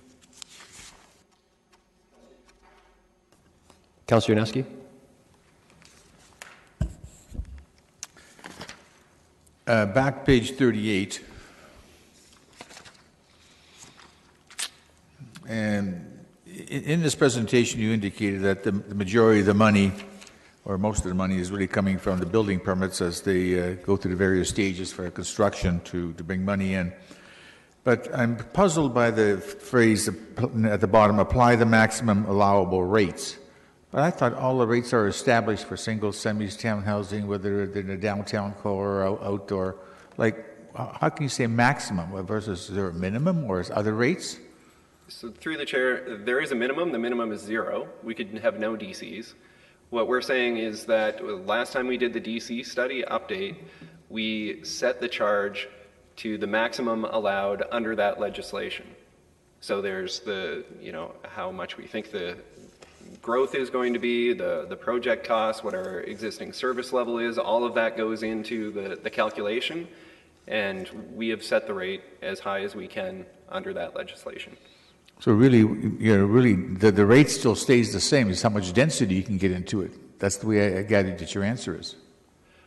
So over the term of the bylaw, the rate stays the same. Right. But every time we do an update, the rate could jump, it could go down, it could remain about the same, and it depends on what our service level is, what the cost of that is, what the cost of projects are. So you're saying every time you do the study, that's the DC study when it's reviewed every 4 years? 5, yep. Or sorry, every 5 years? Yes. So that phrase applies to every 5-year review? Yes. I thought you were talking about a review every year of the rates, because I thought they're established for 5 years, they're set. They are, and they even prescribe what inflation rate we're allowed to use to inflate them. Okay, got it. So then go down to the next line. This is recover DCs from growth-related costs that were funded by taxpayers in the past. Could you give me an example as to what recovery of a DC from something that was done in the past? So I'm just trying to grapple. I sort of understand it, but I couldn't even come up with an example. So they're the items that Councillor Gazzola was just asking about are 2 of them. So the main branch library could have been funded more by DCs and wasn't. Taxpayers paid for that, but the legislation allows us to go back after the fact and have growth pay for that. Same with the COF site, that was built and taxpayers paid a portion of it. We are recovering those, and they're going into DC recovery, the DC recovery reserve. Okay, now those 2 examples are very clear and answer the question. So thank you very much. Thank you. Sure. Councillor, pardon me, Councillor, can you cue back in, Councillor Fernandez? Councillor Singh? And this is what I was referring to, that I'll probably touch base with you a little more understanding on the recovery, but because, so it carries on to my initial question, because it shows that it was tax funded when it should have been out of DC, and that's where the DC recovery comes in. But shouldn't we be supporting our tax base then? Because we paid out of our tax base when it should have come out of DC, and we've done that already. Now we have an opportunity for recovery, but those monies should go back to support our tax base then, should it not?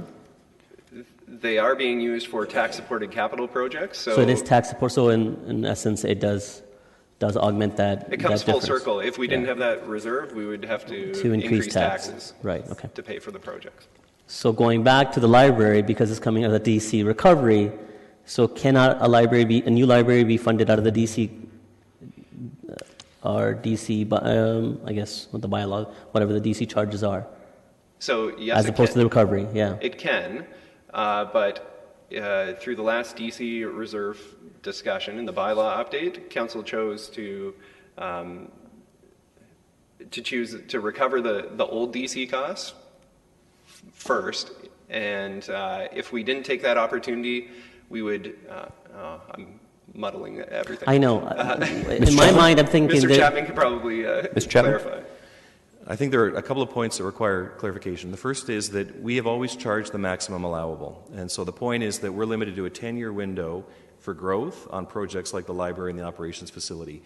But when those were built, they were built to support growth beyond 10 years. And so we have the ability, as the time period moves forward, to pick up that additional growth that could not have been funded from DC within that first 10-year window. I think to your point, absolutely, within the funding envelope we have for library DCs right now, you could choose to fund the South End Library with that DC revenue directly. I think the point Ryan was trying to make is that if you don't recover now what you funded through taxes on the Central Library, that opportunity is lost. And so effectively you will not maximize your DC revenue. But we can use that recovery for something else, though. But the point is, you're limited to a certain amount of library charge, and you can choose to do one of 2 things with it. You can either recover the tax-supported funding from the Central Library, or you can use that to fund the new South End Library.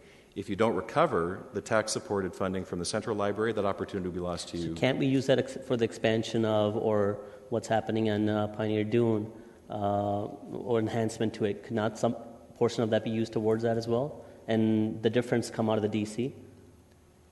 I think the point we're making, though, is that we're maximizing that recovery of tax-supported funding on the Central Library. I think the deficit understanding is my personal, rather than taking up the time of the whole committee. Sorry, Councillor Singh, could you speak a little more in the microphone? I'm having some difficulty. What I'll say is I won't waste the committee's time. I'll try to ask Mr. Chapman these questions afterwards. Okay, yeah. Sorry, I couldn't hear you there, and it's... Yeah. Okay, Councillor Galway-Seelock. Yeah, on the non-engineering, sorry, I'm trying to keep my page and pull my mic down. It's okay. With regards to, I noticed the South District District Park isn't using any of the DCs here, but on the page 177, it's funded through reserve. Is that the reserve, DC reserve, or is it the park? I think the largest part is the park dedication or parkland reserve. That's the primary. So is there an opportunity to use the $660,000 that's in the leftover at the end of the year to swap in the DC amount into the South District Park? Because it might fit. You'd probably have to go look at the criteria. And then open up that extra $660,000 from a more general use for parks. And where's the 660 or what? Oh, bottom of the line, a balance at the end of the year. On page 47. Am I reading? Yeah, 660. Oh, okay. In 2017? Yes. Because it continues to go up. So I'm just trying to help fund a few more things. Is it something we can look at? Mr. Chapman? We can certainly take direction to report back. There are two reasons why my position on that would be no today. The first is that we fully allocated the soft service, outdoor, indoor rec, DC allocation over the 10-year period. Okay. And the second is that while you've identified correctly that soft services are in a surplus, right, overall the DC reserve is in a deficit, right, and so our position would be not to draw more out of DCs until the overall fund is in a surplus, which I think is 2018. Right. So I was thinking it was 2018, and 660 wouldn't necessarily completely, we would still end up with the surplus in 2018. It just wouldn't be the same amount. So I think the more important issue is that we have fully allocated the envelope of soft service, indoor rec, outdoor rec. And I guess that was the question, if we've maximized that DC charge for that specific service. And if that's the case, that's fine. But if... To the extent that I think some priority projects for council sit outside the funding window because they could not have been funded within the envelope. Okay. Thank you. I think that was all of my questions on that. Thank you. Thank you. I just have one question. I just wanted to follow up very briefly on the library and the recovery. So I just want to make sure I understand. So is the rule that you have to recover a project that was funded that was outside of that bylaw in the next 5-year bylaw, or you lose the opportunity? Is that? That's our understanding from that if we don't move on it now, we would lose that opportunity. Okay, so it expires with the bylaw then. If a project's completed at a certain time, you have basically the next bylaw to deal with it. Otherwise, it's funded by the city. The opportunity would be lost if we hadn't moved on it. Okay, Mr. Chapman, is that? Yeah, through the chair, I'm not aware of a specific legislative reference. I think the whole principle is that if we can demonstrate to the development community that it was our intention to recover these costs over time, we're dealing in good faith with them. I think we'd be really hard-pressed to justify it if, 10, 15 years down the road, we went and said, oh, by the way, there were costs funded through taxes 10, 15 years ago, and because there's room now, we want to bring them forward. I think almost certainly that would be subject to a challenge, and I'm not sure how successful we would be. That helps clarify. Thank you. There are no further questions on this. Before we get into debt, why don't we take a 3-minute stretch break, okay, guys?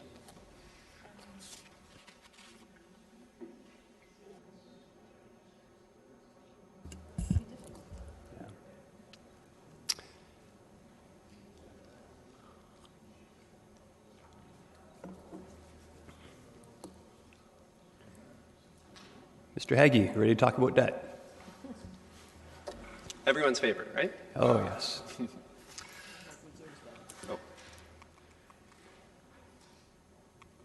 There we go. So yes, the next number of slides deal with debt, and our debt loads remain the same as we've seen in the past, so Council will be familiar with the general curve of the slide and makeup of the slide and the slides themselves. So the first one that we look at is total debt. And that shows the familiar bell shape that we've seen in the last number of years. We can see that debt had increased all the way up to 2013, that it started to decline in 2014 and is coming down. The city's debt peak was nearly $115 million in 2013, and we see by the end of the 10-year forecast out in 2026, we're sitting right around $30 million anticipated in debt. Next graph shows the debt charges as a percent of our tax levy. So this is our principal and interest payments put together and how much that is divided by our tax levy. The target range is shown by the dotted line, so we'd like to be within 5 to 10%. That's where we would want to be, and you can see the city exceeds that. So if you find the 2016 bar, you can see that we're sitting a bit over 12%. But that, again, we see the bell shape where there's a general decline that will come within those targets out in 2021. And then you see a spike out in 2022. That relates to debt for the Rangers. So we issue debt on their behalf, and it matures in 2022. It was 15-year debt that only had a 10-year time frame to it, and so we anticipate a balloon payment in 2022 to pay all that off. So that's the cause for the spike there out in 2022. And you can see it's in the red. The red section goes up substantially, and that's the Rangers' debt falls within that range. The third graph we look at is the debt per household. And again, you can see there's a target range between $400 and $1,000 per house. The city's moved within the moderate range recently, and you can see that we continue to decline, and eventually, out in the latter years of the capital forecast, that we would be within the low range if we continue this course. The final graph we'll look at is debt to reserve. So this takes the amount of debt we have versus the amount we have in reserve. So essentially the amount we've borrowed versus the amount we've saved. And the target range is 1 to 1. And that's the dotted line you see again here. If we're above the line, it means that we have more debt than we have money in reserve. If we're below the line, it means we have more money in reserve than we have in debt. You can see for the last number of years we've been above. In some years we've been well above the average or well above the target range. We are getting closer. We continue to see that steady progress towards the target of 1 to 1, and that we anticipate being there in 2020, 2021. So just in summary about debt, we can see that our debt load was at its peak in 2013. Our debt is planned to decline in subsequent years across the forecast. Our debt to reserve ratio is higher than the 1 to 1, but that we're getting close. And so overall, we're just saying that the city should continue its disciplined approach to debt, which has been a hallmark of this council recently. I'll pause here and we'll consider questions about this. Thank you. Councillor Singh. Yeah, thank you. My position towards how we manage our debt continues to evolve since coming on council a little bit, and that's especially because of a better understanding. Unlike our partners, federal and provincial levels, under the Municipal Act, we have to service whatever we're doing through tax increases or debt. We can't run a deficit, correct? Correct, and we have to issue our debt for capital works, whereas they can issue debt for essentially whatever purpose they That's right. like. And when they issue debt, or obviously they run a deficit, that deficit's not accounting for, that's where the debt builds over time with no means of really being able to pay for it, and it sits there, as opposed to when we issue debt, that debt is issued with an incremental increase to our tax base, if it's tax supported, or incremental increase towards the enterprise, the equivalent enterprise, and a means to pay for that debt. Correct. So whenever we issue debt, we don't issue debt for the sake of it. We have a means to be able to pay, and it retires over a certain period of time at the end Correct. of it. A part of this, I see the tax-supported debt seems to be steadied over this long projection. Where skews it is obviously through EDIF, and that is that's retiring automatically. That's not with the means of additional increases. Those increases to support that EDIF debt has already been built into our tax base. Absolutely, yes. Without requiring now any additional increases. Correct. Okay, and that will be a benefit, and once that debt retires, that we can start reducing those incremental increases in the past on our tax base, or allowing that to fund other projects. Yes, for the 10-year forecast we looked at in operating, it anticipates the cost of servicing that debt coming off the tax base. Okay. Now, on the enterprise side, I realize we have golf and our parking enterprise, but the bigger chunks of it are utilities, correct? No, there's no utility debt at all. In this? No. Okay. Have you ever taken on utility debt for water, sanitary? Not in recent memory. Okay, so it's just simply funds through the user rates? Yes. Okay, all right. In relation to, I know I continue to ask this question, but I think it's important because it puts things into context. Unlike many other municipalities, because we compare ourselves to our other municipalities, we have assets that they have over time sold off, similar to Hydro, LDC, and our gas utility. Yes. So we have those additional assets available to us that they may not have as an asset source. Yes. Which in relation to debt offsets our obligation a little bit, or allows us to where household per debt seems to be high, but our household asset to household is on a good standing as well, correct? Yes. Okay, thank you. Councillor Fernandez? Thank you. With regards to the Ranger debt, you're saying that there will be a balloon payment. We're hoping that will drop us down significantly to our debt, right? When I'm seeing it in 2022. Correct. So this slide 51 shows the debt payment stream, what our debt charges would be, and so you see a spike in 2022 because we anticipate the Rangers will pay off that debt. If it needs to be refinanced, it would continue to show as debt charge going off to the right. Okay. When we look at the debt per household, what does that mean to the average and the impact on the homeowner? Where does that play in proportion to the tax levy? So this is total debt. It's not debt charges. I would say to the average homeowner, the more important graph would be the debt charges as a percentage of tax levy.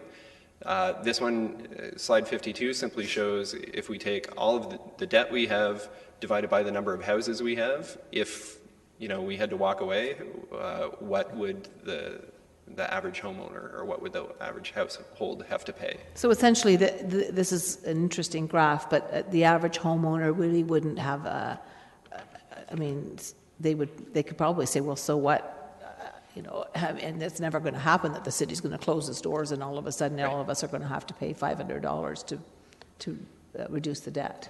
Correct. And in a previous year, I think 3 or 4 years ago, we looked at this, what the city of Kitchener is versus what the province is versus what the federal government is, and they are at least 10 times what we are. So when you're saying the debt charges as a percent of the tax levy, I'm trying to sort of have a complete understanding of how that percentage affects our tax levy. Because if I'm looking at this graph in 2017, it's showing that we're at a 12% total. So what percentage of that affects the tax levy? Not all of it. Correct. So the red bars do not affect it. So the yellow bars across the bottom, you can see, are fairly consistent. So every year, around 3% of the taxes that are paid would be used to fund the normal capital pool, the normal CC pool. So 3% there. And then the green bar is at the top. You can see, our high, but our plan to go down. So just picking 2016, you can see that that's roughly 6% that's being paid. So 6% of taxes are being used to fund EDIF. And then 3% are being used to fund the capital pool. And as EDIF debt is retired, the 6% comes down, and then eventually will completely go away. Okay. All right. So if I'm thinking about the taxes as a pie, like 100%, 3% of it funds our capital pool. Correct. 6% funds EDIF. Yes. And the rest is what we use to operate the city. Yes. I'd like to put that out just so that the public has a better understanding of where their tax dollar is going. Right. Perfect. Thank you. Councillor Unesky? Mr. Hagee, just need a clarification in regard to the same page that we're on right now, and the Kitchener Rangers. And in this debt, when you look at 2022, is that big increase that you pointed out. Yes. And I thought the Kitchener, would this be as a result of the expansion of the auditorium for the extra 1,000 seats that they did back a few years ago? Is that what it's all about? Yes. Okay. Have the Rangers not been paying that off on an annual basis so much money that they would, by 2022, have eliminated everything? So they have been paying it down. As per the debt schedule, the debt was issued for 15 years, but the payment plan that they asked for was to only issue it for 10. Yeah, I remember and then that. at the end of 10 years, they will either make a balloon payment or they will ask for that to be refinanced and continue on. So in a household example, you could think of your mortgage. If you got a 25-year mortgage, you may lock in for 5 years, and then you come back at the end of 5 years and say, yeah, I need to keep a mortgage, but now I need it for 20 years. Or you could, if you win the lottery, you could pay it all off at the end of 5 years. This gives them flexibility to pay off their debt after 10 years, or it could be extended out for 15. So based on that answer, and knowing the Rangers' previous loans that they've done with the city have been fairly excellent, as I can recall, Yep. that for 2022, even though you show a spike there, if the Rangers paid their debt totally off, then that could be zero then. So it would be zero in 2023, which is what this anticipates. This is principal and interest payments. So if they make a balloon payment in 2022, they're paying a big amount on their principal. So they're paying off what they owe, and they would have no principal and interest costs going forward. So why do we recognize this as our debt when it's really the Rangers' debt? It was issued by the city on their behalf. So really, it's a one cancels the other. Correct. So there's no effect to the taxpayer for this at all, but the city was able to get better debt rates than the Kitchener Rangers could, and so council agreed to issue the debt, show it on our books, but it's fully recoverable under contract from the Kitchener Rangers, and we have high confidence that they will continue to pay it off. And I remember those comments. So with the Kitchener Rangers, and it's shown in the enterprise, I thought enterprise would be the parking, the golf, etc. How do the Rangers fit in? They're not an enterprise, are they? They're not a city enterprise. It's just grouped with the other not recoverable non-tax items. So the yellow bars and the green bars are funded through taxes. The red bars are funded some other way. Okay.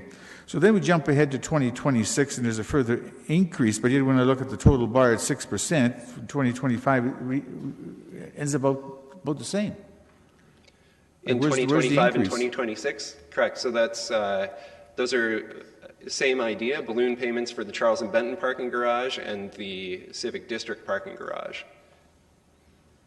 So those would either be a balloon payment made in 25-26 for those parking garages, or it would be refinanced. So we would go out to market for debt again for a much smaller portion out for a few years. So that all depends on how well we do over the next 10 years in terms of collecting revenue from those garages to pay off that debt. Correct. So it would be ideal if the parking enterprise does well, has funds, and can pay off that debt in 2025, 2026. It means we don't have to issue debt and pay interest on it going forward. So this is your best guesstimate as to what would happen in 2025. This could shrink or it could balloon. It would not balloon, but it could shrink. Okay. Thanks. Thank you. So one question. So this is the debt charges as a percent of the levy. So and being that the Rangers are paying the interest on the loan that we've extended to them, is that interest included in this graph? It is. Is that appropriate, do you think? Or how would it change if it wasn't in? I guess it wouldn't be being that the debt's built in there as well, it wouldn't shrink too significantly based on the debt charges alone? Correct. The only difference, it would be imperceptible to on the graph. Very good. There are no further questions. Please continue. Next section to deal with is reserves. And so Council is aware that the city has reserves. There's a reserve fund policy that was approved in 2012. And just some of the highlights from it are that reserves should only be used for their intended purpose, that we want to maintain positive balances in all of our reserves, and there's minimum and maximum targets for those reserves. As part of the policy, Council also approved different categories of reserves just to help ease or help in the review and understanding of what they are. They're shown graphically here on slide 57. So we have corporate reserves, development reserves, program-specific reserves, stabilization reserves, and capital reserves. Aside from the information you'll see on the following slides, there is an issue paper that provides a bit more detail. Starts on page 191 of the capital package. Blows out the information for reserves in a bit more detail. One of the things that we'd like to highlight for Council that's new this year, so you haven't seen it before, is reserve ratings. So we've talked before about reserves being at their minimum target, below their minimum target, having negative balances, those kinds of things. We tried to make it a little simpler and just have a little graphic beside each of them so you can see just at a quick glance which reserves are in which category. So if it's a green dot, you'll see that means it's above its minimum target. If it's a yellow triangle, it means there's a positive reserve fund balance, but it's not at its minimum target. And if it's red, it means that there's a negative balance in the reserve. So we'll start this slide contains three of the categories we've talked about: corporate reserves, development, and program specific. I'll just make a few comments about each of them. So the corporate reserves are at the top, and all my comments will refer to the 2017 budget. You can see that the reserve balances as a whole are positive, but well below the minimum target of about 18 million. As noted in the indicators, you can see that most of them have positive balances, but are below their minimum targets. The only one that's at its minimum target is the mediation reserve. The development reserve is right in the middle. It's related to DCs, which we've already covered this morning. You can see that it has a negative balance of $2 million, but we've already talked about the plan to return that to a positive position by 2018. In the bottom section of the slide is program-specific reserves. You can see most of these reserves are at their minimum targets. As a whole, they're within their minimum target balance, so target of $9 million versus minimum balance of $15,000. There's slides following that deal with the Economic Development Reserve Fund specifically, so I would say I'll pause here. If there are any questions about other reserves, I would say let's hold the Economic Development Reserve questions for the following slides, and as Mr. Chapman alluded to, we believe that that's going to be a source of discussion here today. Certainly. So questions, again, we're going to park economic development questions for the moment. Councillor Fernandez. Yeah. So the questions I have relate to 101 and 100. Is this the appropriate time to ask those questions? I think I was going to go through those as part of the page flip, but I would look to staff to comment on that. Well, the one does talk about debenture issue, like 101 talks about debenture issue, gas utility reserve, hydro investment reserve. Sure, go ahead then. Okay. On page 101, I'm noting that the hydro investment reserve fund from 2017 to 2018 drops significantly, $4 million, and then it continues to drop. Can you help me understand what's happening here? Sure. So in the capital pool, those are the funds that are required to fund all of the capital projects in those specific years. And so in 2017, we need a significant amount of funding. As we get into later years, we do not need as much because there aren't the projects to warrant all of that work.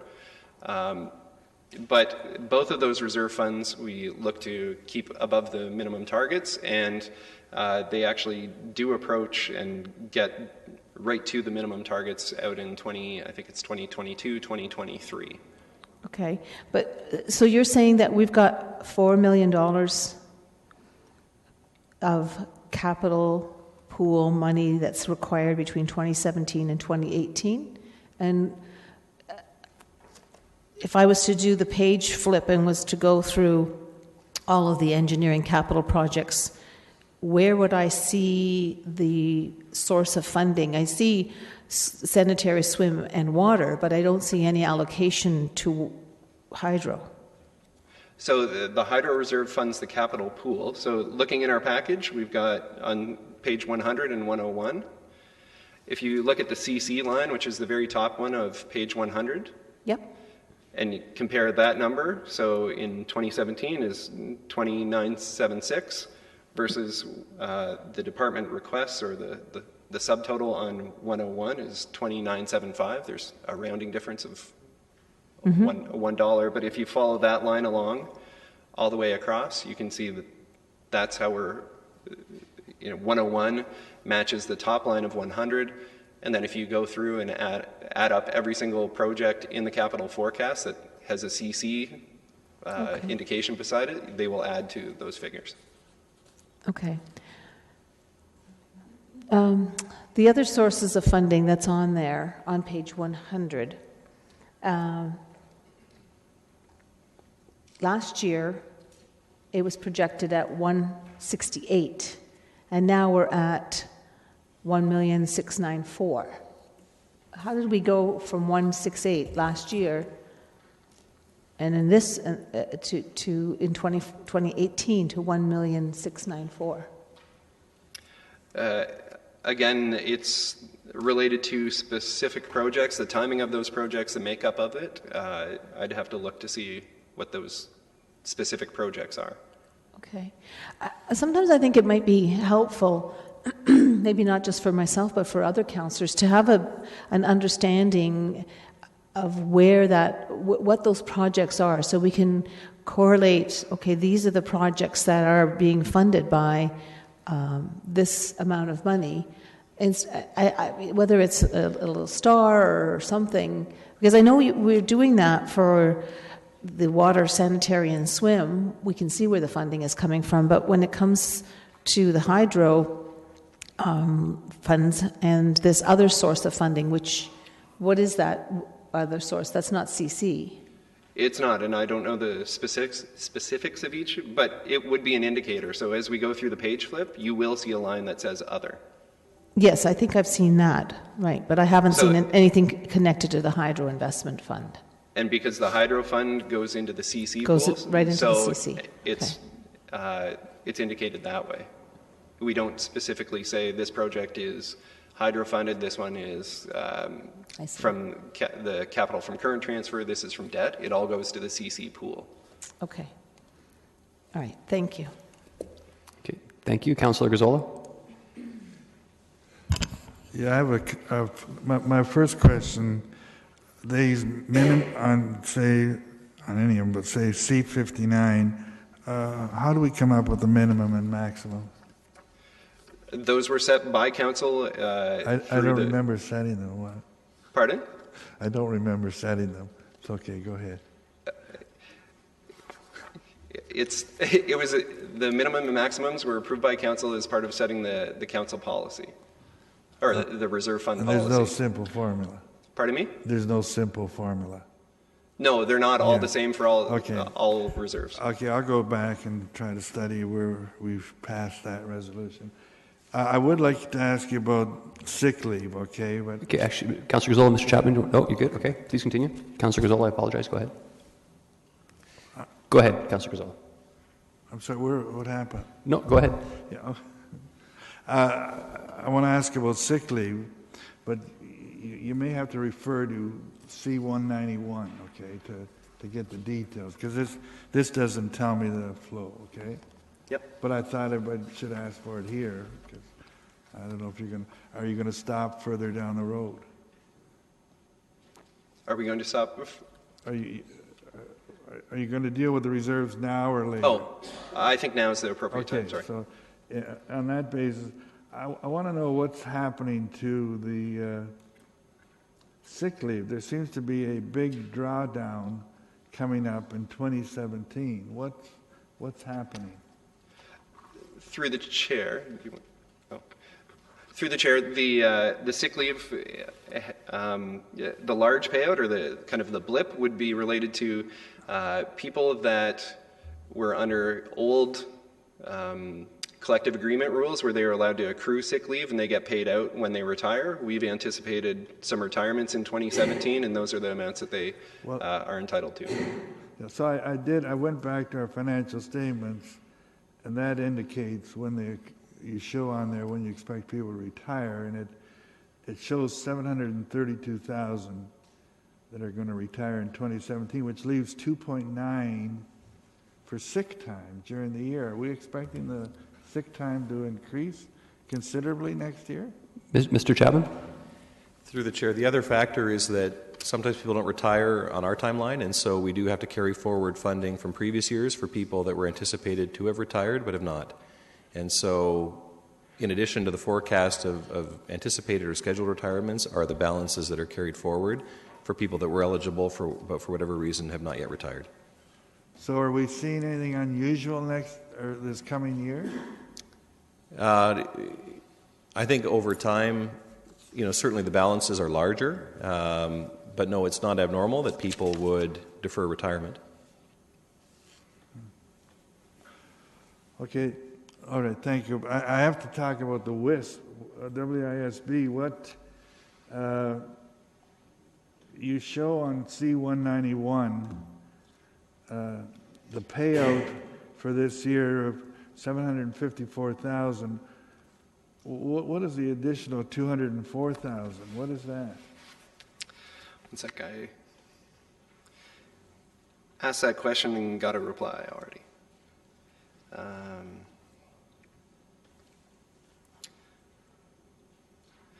So those items relate to, they're the claims management costs and include things like medical exams, physician fees.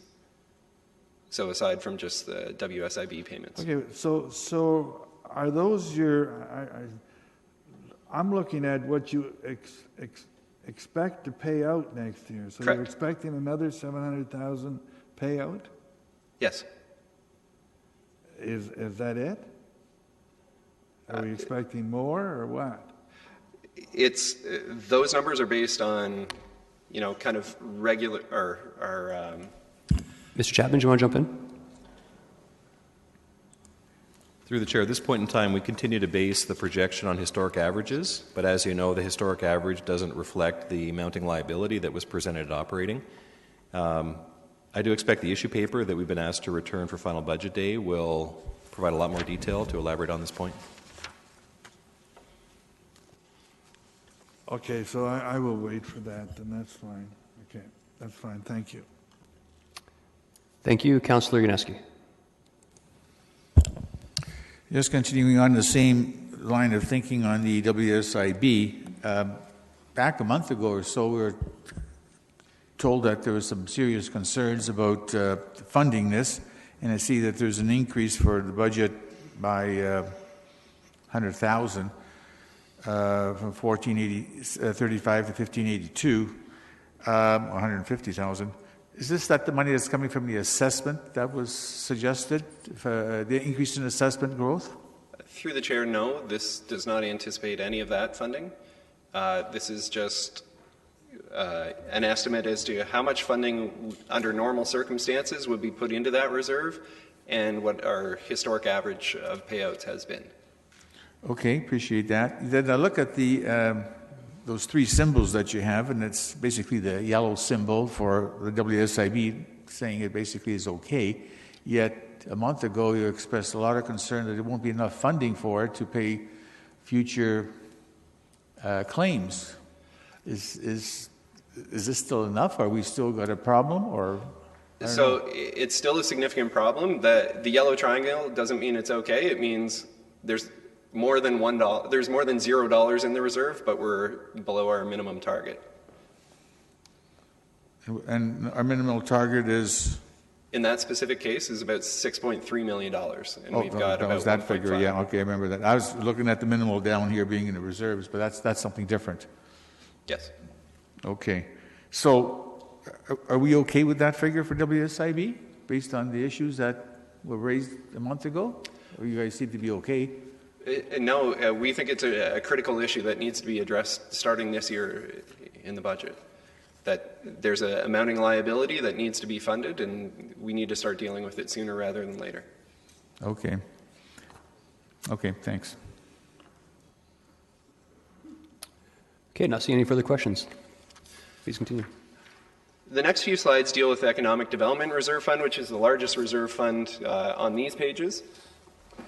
And it's been a item of question in the past, and Economic Development's put together a cohesive plan, and we're presenting it today over the next few slides.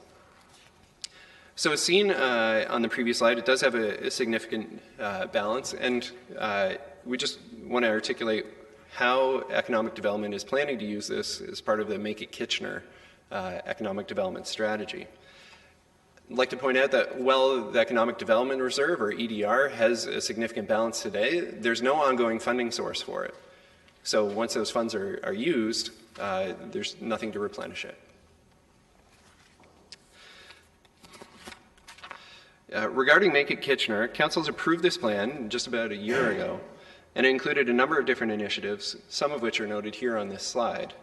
If you look later on in the package, starting on page 196, there's an issue paper that provides a whole lot more detail. It includes one of the slides that we'll leave up on screen for discussion, but it also includes information about what each of the initiatives are for the Make It Kitchener plan and the Economic Development Reserve.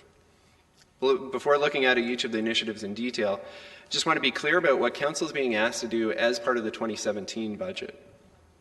Council is approving the allocations of fund as outlined in the Economic Development Reserve projection, but is not giving staff a blank check to just go out and spend the funds as wanted. Council will still have an opportunity to provide input on it and have a say in how the spending of Make It Kitchener works. That will come forward to Council through things like business cases, through Council reports, or through tender awards. Slide 63 shows the detailed breakout as to the revenues and planned expenditures for the Economic Development Reserve, and this is articulated again in the issue paper, and it's probably easier to follow on the issue paper rather than on screen. As I mentioned, details about each of the lines of the schedule are provided as part of that issue paper.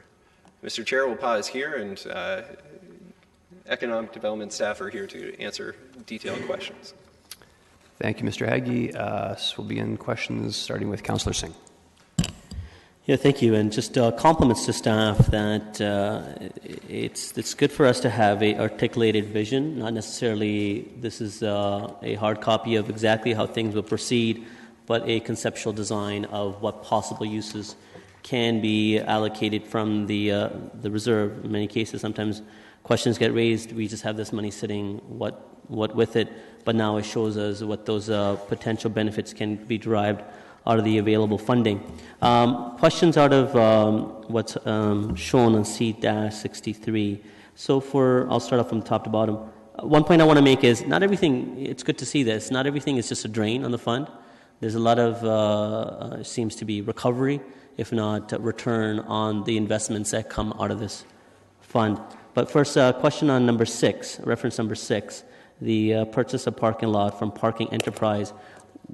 I'm guessing we didn't go ahead with this. Can you refresh which one that was for? Through the chair, this is the parking lot at the corner of Queen and Charles that essentially sits in front of there's a 2-story white commercial plaza. So we own the parking lot, we don't own the building.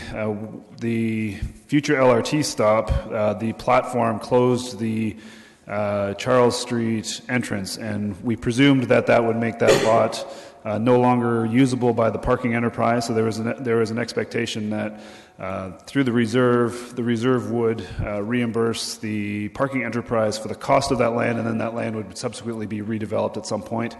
But the region has enabled access off of Queen Street, so the lot can continue to be operated by the parking enterprise, and we don't need to do that anymore. Okay, perfect. Thank you. And I just point out actually now that in the issue paper, each of these 29 items, there is a bit of detail on pages 198 and 199 for each specific item. Okay, Councillor Singh, please continue. Great, thank you.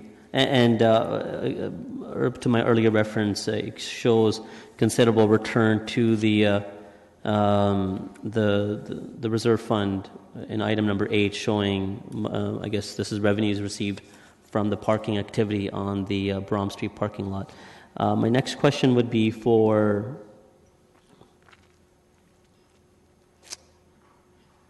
number 20, and the industry office. I think this is something that will be coming forward, having some benefits sitting on Economic Development Advisory Committee. This is something that's been talked about there as well. I'm supposing this would be a foothold that the City of Kitchener would have in having some staff at Communitech.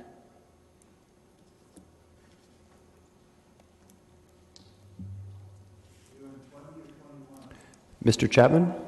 20, 20, industry office. Yeah. So through the chair, that needs to be read in conjunction with the line above, music, film, and interactive media industry office. So I'm not sure if that was clear. Yeah, that's what he's referring to. And Mr. Bennett, did you go ahead? Just to clarify for me, are we talking about number 20? Yes, number 20, yeah, the music, film, and interactive media industry office. Okay. 19, 20 are the same? Oh, pardon me. Can you click in again, Mr. Chapman? Go ahead. It's just a formatting issue. So where you see no number, that line is to be read with the line below it. Okay. So was that your question then, Councillor Singh? Could you repeat your question? Seems like it was a while ago. Through that clarity, that's explained it. I guess I'm not going to go into debate as to, if it's a good idea or not. I just wanted clarity what that was for, and it was clarified. So I think we'll have that opportunity when staff present that paper forward through future opportunities. What I can say, Councillor Singh, I think what you were referencing is more about innovation space at Communitech, if I understand correctly, and that is something that we're exploring through Digital Kitchener, and so when that comes forward in January, I expect that will be a topic of discussion, and that may be one potential project funded in part under line 25. Right. So really, the focus of my effort was on if we're going to have some costs incurred with having space at Communitech, we are at the same time through this paper showing that we would be funding some expansion of that to the benefit of Communitech. We should better negotiate that space if we are looking at utilizing, and so that it's more cost neutral for us. If we're giving monies, we should be getting some benefit out of that as well, and it's good for us to negotiate effectively. That was my only comment to And so through the chair, we agree, and we're optimistic that if council continues the investment in the Communitech space, we'll be able to leverage that to the benefit of the Good. city. I just wanted to make that point. Thank you. Thank you. Councillor Fernandez. Yes.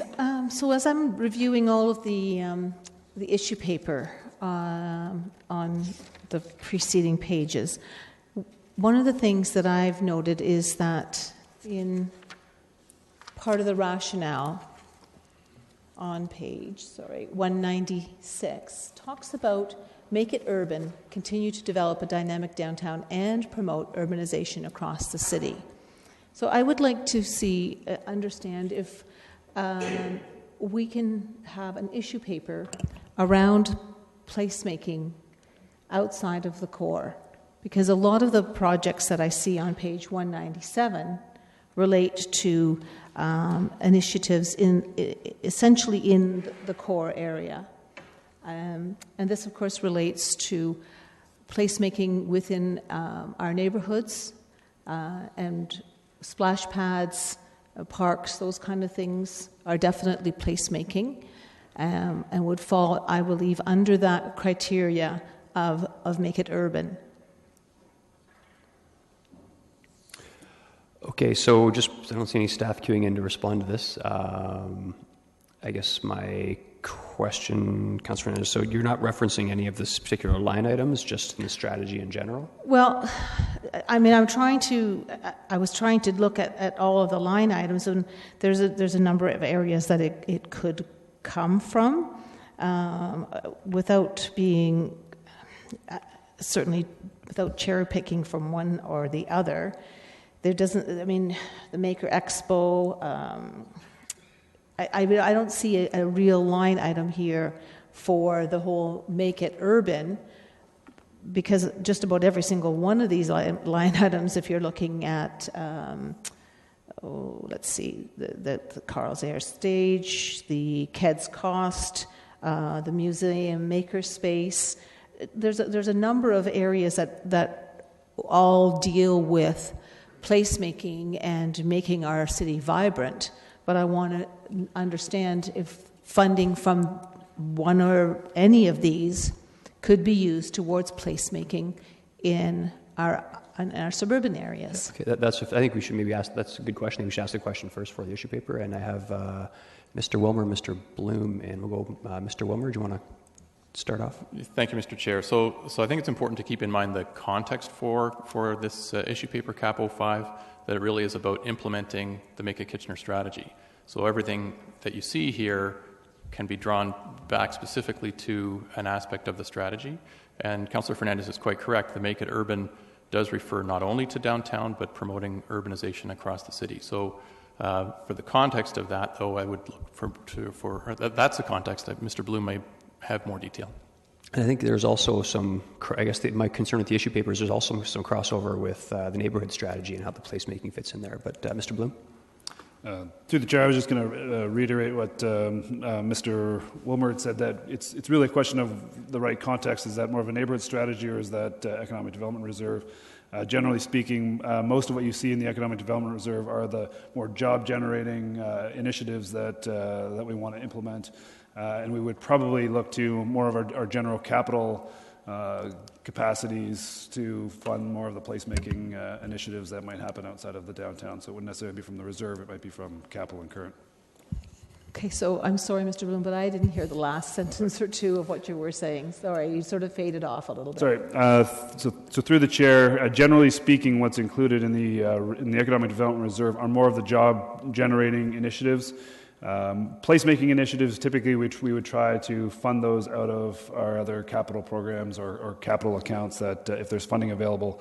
Alternatively, it may be more suited to the neighborhood strategy than the economic development reserve. So the neighborhood strategy is not funded out of the economic development reserve at all.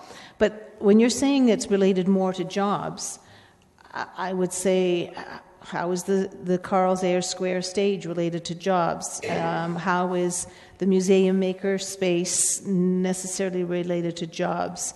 There are, I mean, I could cherry pick out of here, but I think that it's important for us to understand. If I can interrupt, those are good questions, and I'm sure staff can respond to it. That's like, how does the maker space in the Carl's Air Square contribute to jobs in Kitchener? No. Mr. Bloom. Through the chair, certainly the maker space at the museum is really about encouraging youth to get involved in essentially maker-related industries. So catching them young in hopes of that, by the time they're much older and looking to make a decision on college or university, that whether it's robotics or manufacturing, that they're encouraging them to explore those fields. We know those have been certainly in the manufacturing side. There's a real gap in the number of students looking at those fields. The Carls Air Square stage is probably more of a placemaking mechanism, although it certainly allows the city to animate the square and for major festivals. But that is certainly one that probably leans more towards the placemaking than a job growth initiative. Okay, but isn't Make It Kitchener really intended to support not just urbanization and placemaking in the downtown, but also in the suburbs? That's correct. So then, just to go back, then my request for an issue paper is how can we seize the funding in this Make It Kitchener be used to do placemaking in the suburbs? And I mean, let me throw out $50,000 then. You know, where could we draw $50,000 from this budget to do placemaking in the suburbs? If you don't mind, I think it's a decent question. It's fleshed out. I think maybe looking to staff, you can prepare. Maybe Mr. May can figure in as well in terms of the neighborhood strategy, the placemaking, because they do link into one another in terms of the. Because it's all in some sense economic development, because the idea of attracting and retaining talent goes to placemaking spaces. So is that something that we can look at for further clarification for final budget day? Through the chair, we could certainly look at it and come back with something. Okay, very good. Councillor Fernandez, Thank you. If you have more questions, can I get your cue back in? Oh, pardon me, point of clarification, Councillor Singh? Yes, no, I don't disagree with what you're asking. Just one clarification. Are you asking for 2017? The issue paper should be specific on the said 50,000 and how it would be used towards, make it urban strategy. So, okay, or are you talking about long term? I guess, sorry, Councillor Fernandez, too, do you necessarily need to have any dollar value attached to it? That was my I don't have to have a dollar value attached to it. Yeah. I just threw that out just based on all of the numbers that are here. Yeah. But it should be part of the 2017 budget, and it should be ongoing. We should be looking at not just funding. I agree. I was just specific on the amount. Okay. Mr. Chair, I had keyed in to ask a follow-up question as well, but yep, I'll get you back in before you were. So I don't hope I don't lose my.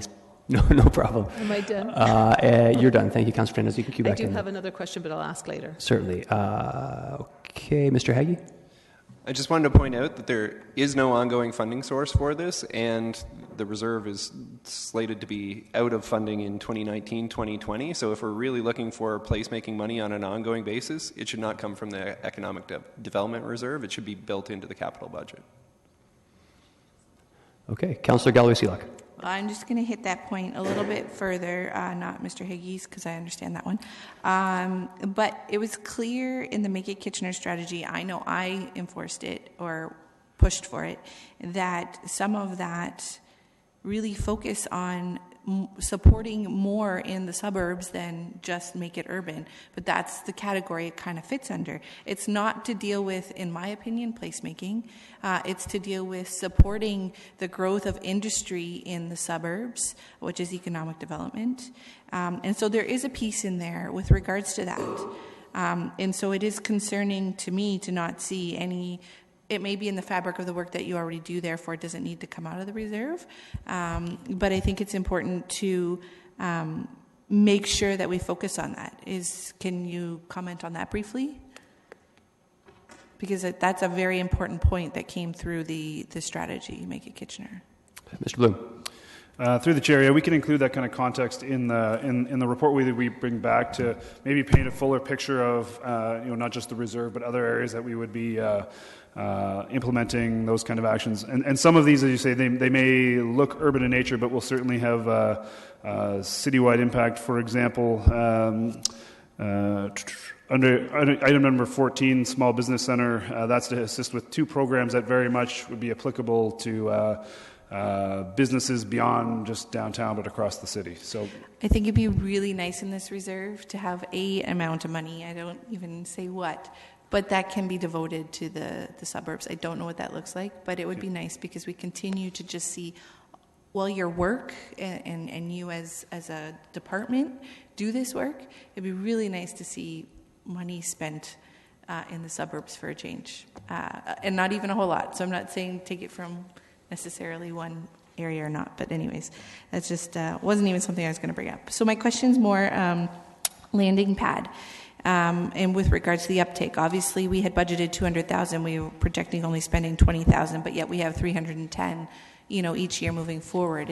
Are we really seeing the uptake? Do we really need that much money within that portion of this reserve?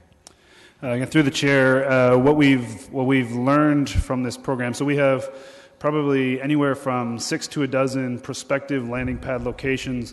We have more property owners ready and willing to convert to landing pads than we have companies coming out and able to take it. So what we actually anticipate, I think we initially thought it would be sort of $200,000 a year over a set period of time. It'll probably be more on the back end, the last 2 or 3 years, that we'll actually see these grants issued. One part is just uptake volume or uptake by the prospective tenant.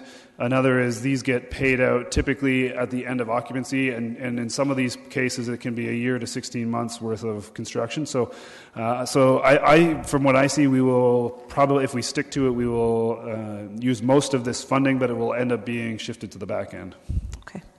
My next question is with regards to the that'll come back to us in the future. I wanted to ask a few more questions with regards to number 20 as well. We expended, we didn't expend, but we had budgeted $100,000. I don't understand what this is.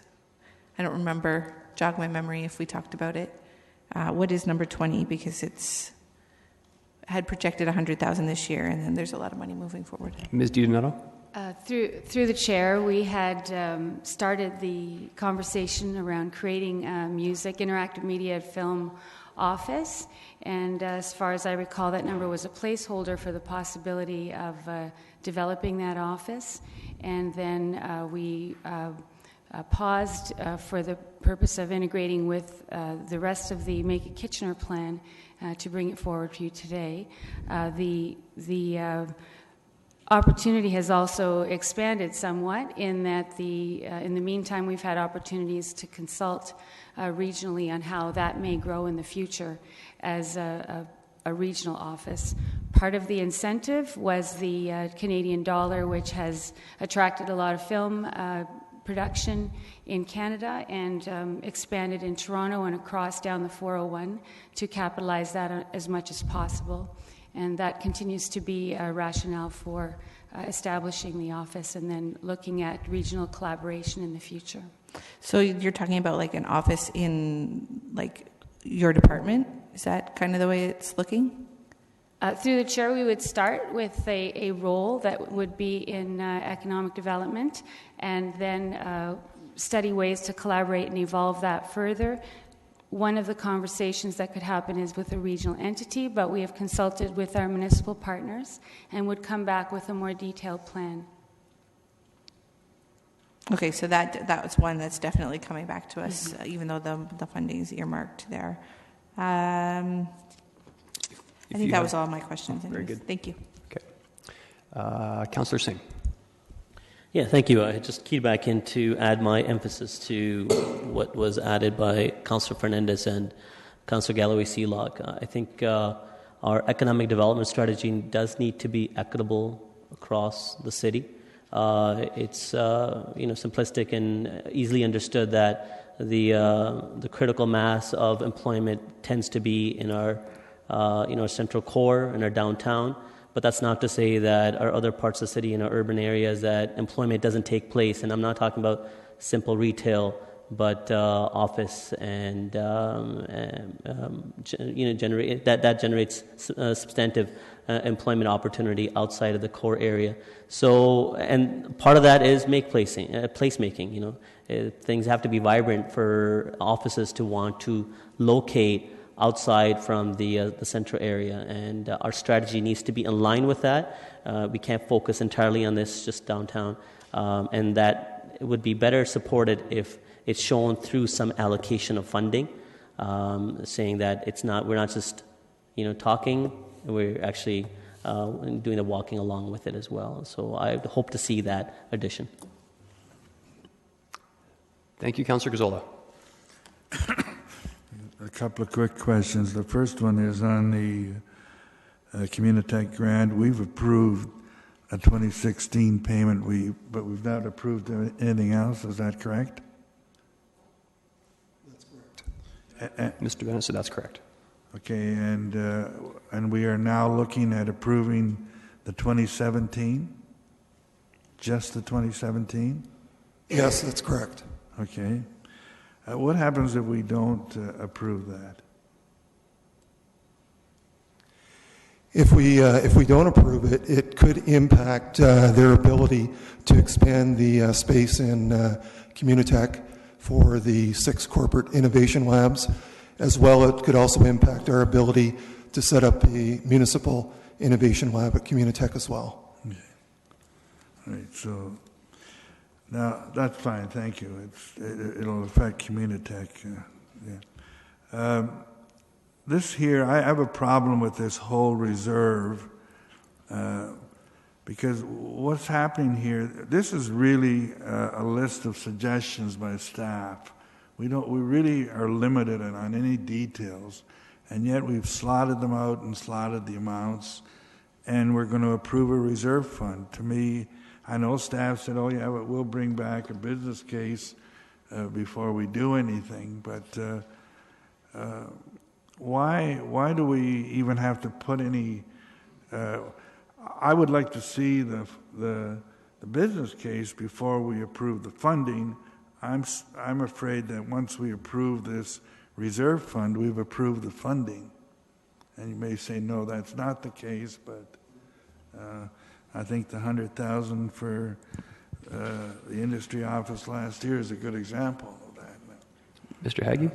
I just want to be clear, the reserve already exists, so it's not asking for the creation of anything. The funding's there, and staff's just trying to articulate the plan to spend it. So in the past, we've had discussions where it's, there's $7 million or $9 million in the Economic Development Reserve Fund. What's going on with that? And it seems to get cherry-picked. We've had conversations about, about how it could be used or what it could be used for. Staff's just trying to articulate a plan to spend it, communicate it clearly to council, and get council endorsement through the budget process. Again, I don't have a problem with that. That's clearly the way it is. We do have we expect to have a $9.4 million reserve fund there, and that's fine. And I don't have a problem with staff coming up with a list of recommendations. I'm just saying, once they get slotted in there, though, I'm afraid they get sort of chiseled somewhat into it. Okay, Councillor Gazzola, I stopped your time. I think that's a point that we might be seeing because there's still a lot of people in the queue. So on page 196, it does say by approving the Economic Development Reserve as part of final budget day, Council is approving the use of the EDR for these purposes. I read it. No. I think this is an important point. It's improving these purposes, but staff is still need to seek approval to spend funds through the business cases and reports to committees consistent with the city's purchasing bylaw. So, there's really 2 ways we can do this. One's extremely messy, and when it comes to final budget day, and that's looking at each individual item and saying yes or no, which I don't think is really appropriate. I think the other avenue we look at is, we're not going to get into a ton of details. The other avenue we look at is saying we need to know before any of this money is spent that it's going to come to council for approval. Does that justify the crux of, or does that answer the crux of your concern? Well, I have a problem as to when we pass this, what the expenditures line is going to look like. Do we even need any expenditures there? We have the money. They have a good project, a good cause. We have the money, and when they bring the business paper, yes, we can delve into it. Yes, and it's fine that staff have a plan to keep in front of them in their top drawer that they can see going down the road, that you can't go overboard because we'll be in the red. But when it gets into a reserve fund and we approve our reserve funds, I am afraid we're approving those things. So that's just my. It's a fair concern. Councillor Marsh. Thank you. Just want to ask a point of clarification around this proposed issue paper for final budget day. I know we'll have a lot to cover on that day. I don't disagree that we need an update on, staff's implementation plans for Make It Kitchener, and also, you know, as a downtown councillor, I do also see the need for us to make sure that funds from economic development are used as well in throughout the rest of Kitchener, not just at downtown. But I'm just wondering if really this is the proper use of an issue paper, or if we're actually asking staff for an update, perhaps outside of the budget process, on the economic development strategy. So I'll tell you my understanding of, I'll push pause in your time. My understanding of the issue paper isn't to identify, I mean, there was comments from both Councillor Galway-Seelock and Councillor Fernandez and Councillor Singh, actually, that they would like to see that. But my understanding of the issue paper is just to provide a bit more information purely on the placemaking aspects as it relates to the Economic Development Reserve, tied in somewhat with the neighborhood strategy, because there is some overlap there. But there was no mention of, in terms of the issue paper, of allocating dollars specifically at this point coming back in the issue paper. I'm happy to stand corrected if that's not the case, but Councillor Galway-Seelock said she hoped to see that, but I'm not sure if she's expecting that in the issue paper. Right, that's true, okay. Sure, so anyway, that's... Okay.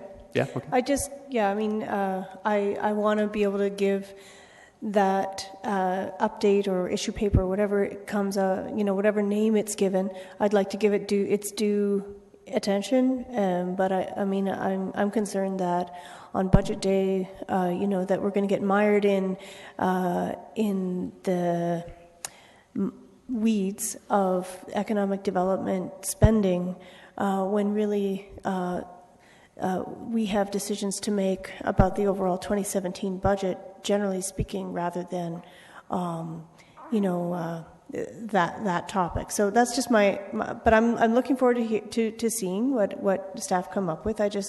I'm hoping that we can, you know, if we need to set aside time in 2017 to look at the economic development strategy and see how it's going, and see, you know, just to have a more in-depth overview outside of the budget process. I guess it's more of a comment than anything. No, in committees we mix in comments and questions, just for efficiency. Mayor Vrbanovich. Thank you very much, and I too want to thank staff for the level of detail that's here with respect to the reserve. And I do want to reiterate 2 points that I think are extremely important. Number one, this is not a new reserve that we're creating, but rather one that's already been in place, so it has been approved. So that's not what this council is going to have to do on budget day. And I'm pleased to see this level of detail, because it's exactly what I believe last year this committee had actually requested. Folks around the Horseshoe, if I recall correctly, had some concerns that it was a lump sum, and they wanted to have a sense of what kind of things are being contemplated going forward for these dollars. And so this is what staff have brought forward, subject obviously to, as has been indicated, all of the individual reports coming forward, being debated around the Horseshoe, and us having an opportunity to fully debate them, discuss them, and make appropriate decisions.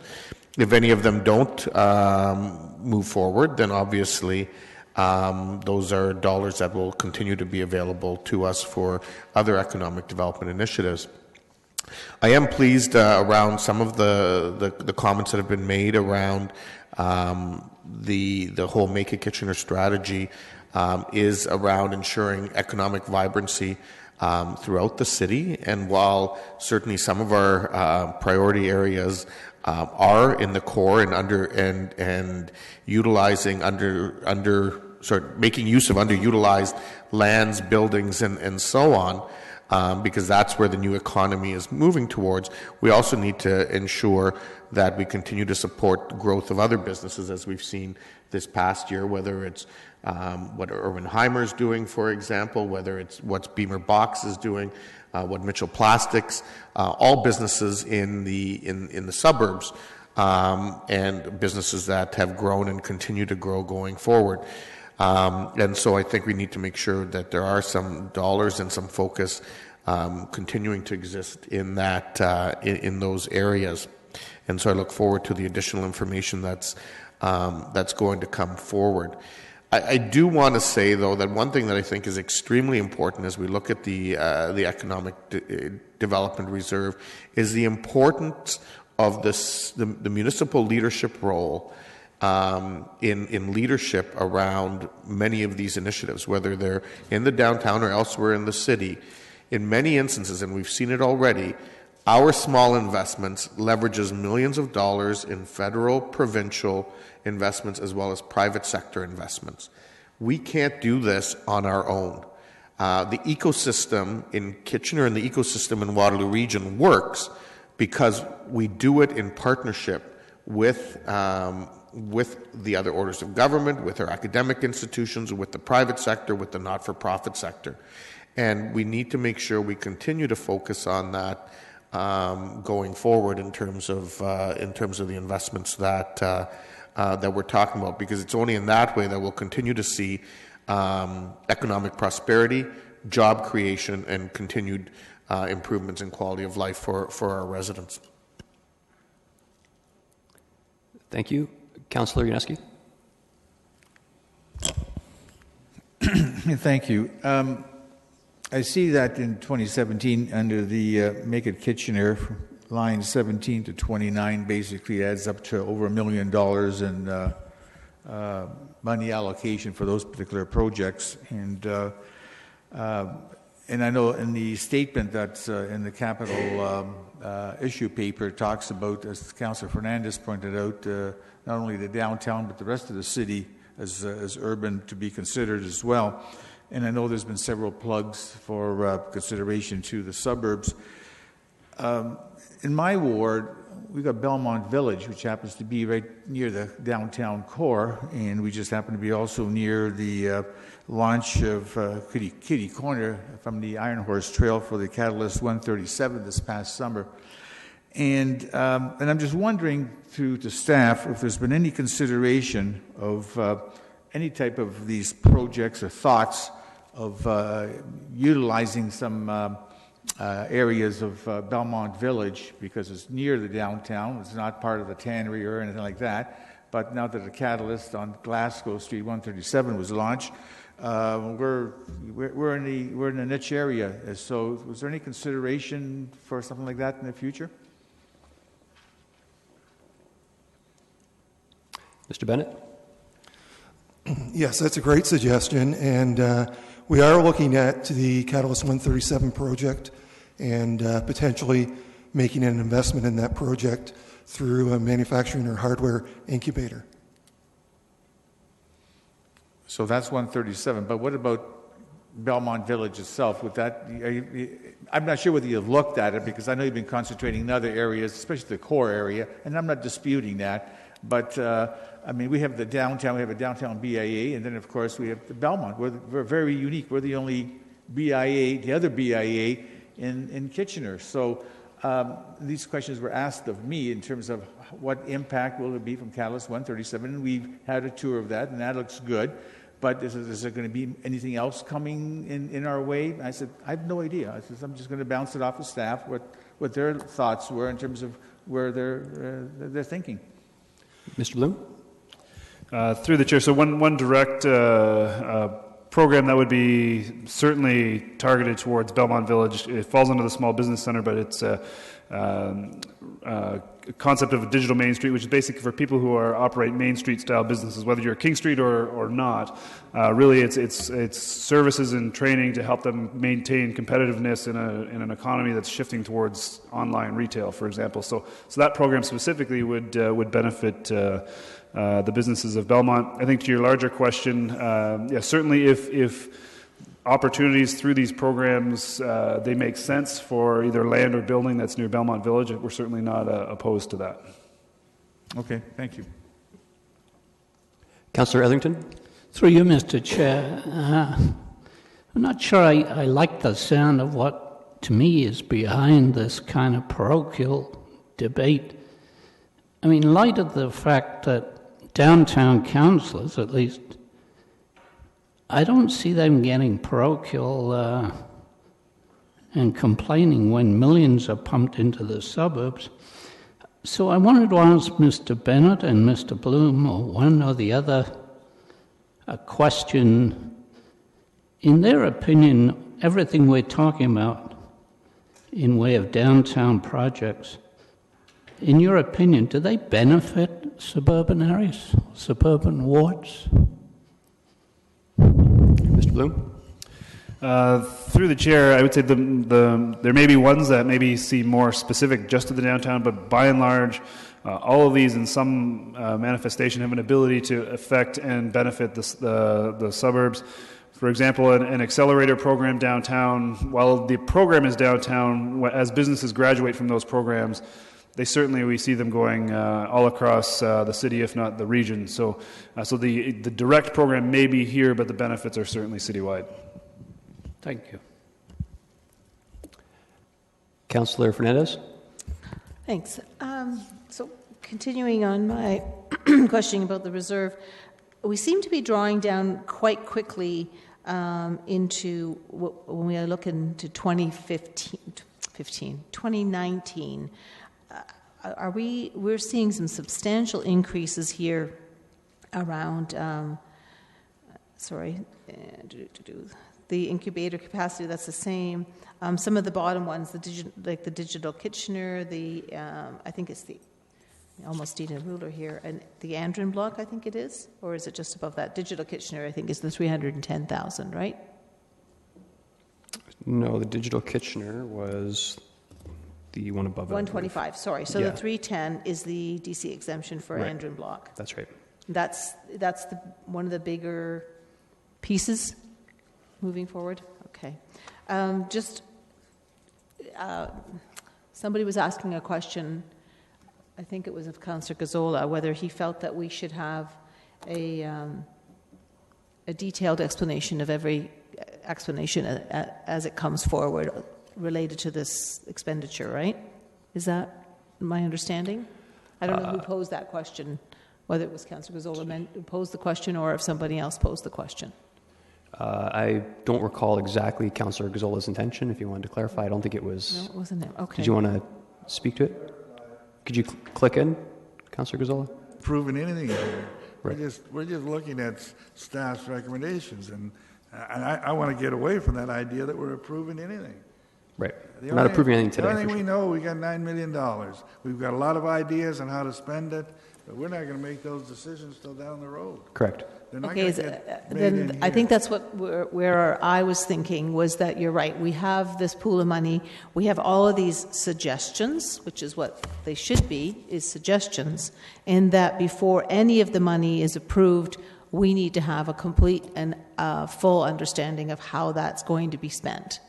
Mr. Chapman, on that? What was being indicated.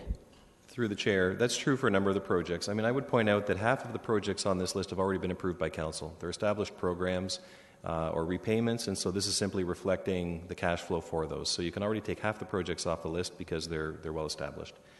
Of the remainder, 2 of them are placeholders for internal expenses like the bottom line, and so that will be for small costs for printing and publicity and that sort of thing. It leaves 7 projects. All 7 of those projects will come forward to council in some way, shape, or form. But to be clear, some of them will come with final budget approval. So, for example, the physician and specialist recruitment ask is an ask of this budget. And so that will be included in the final budget motions, and you will be asked to make a decision on that point this year.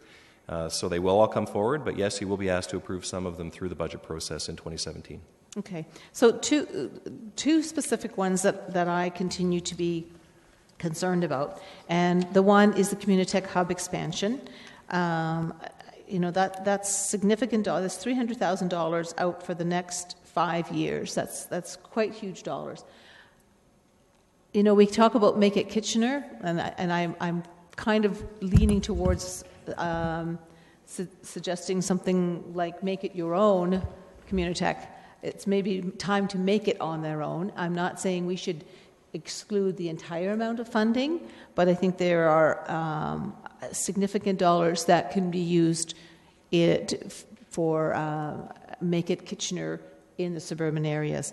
Additionally, I do have a bit of a problem with $130,000 in 2017 and 2018 for not a full understanding of what that's going to be. If we approve... That's the industry office. That's, sorry, the industry number 20. office. Okay, yes. If we're approving this budget, and you said half of them are already approved through council approvals, is this one of those that has been approved through previous council approval? Mr. Chapman? No, and it's my understanding that that is an example of one that would be subject to a business case and future council approval. Okay, but they already have $100,000. In the projection, in the budget, but I believe no funds have been spent, and there is nothing shown in the projection for 2016. Okay, but they have a pool of money of $100,000 already. Okay, so I guess the question would be, can we have staff's assurance that those funds won't be spent until we see a business case? Yeah, Ms. DiDonato.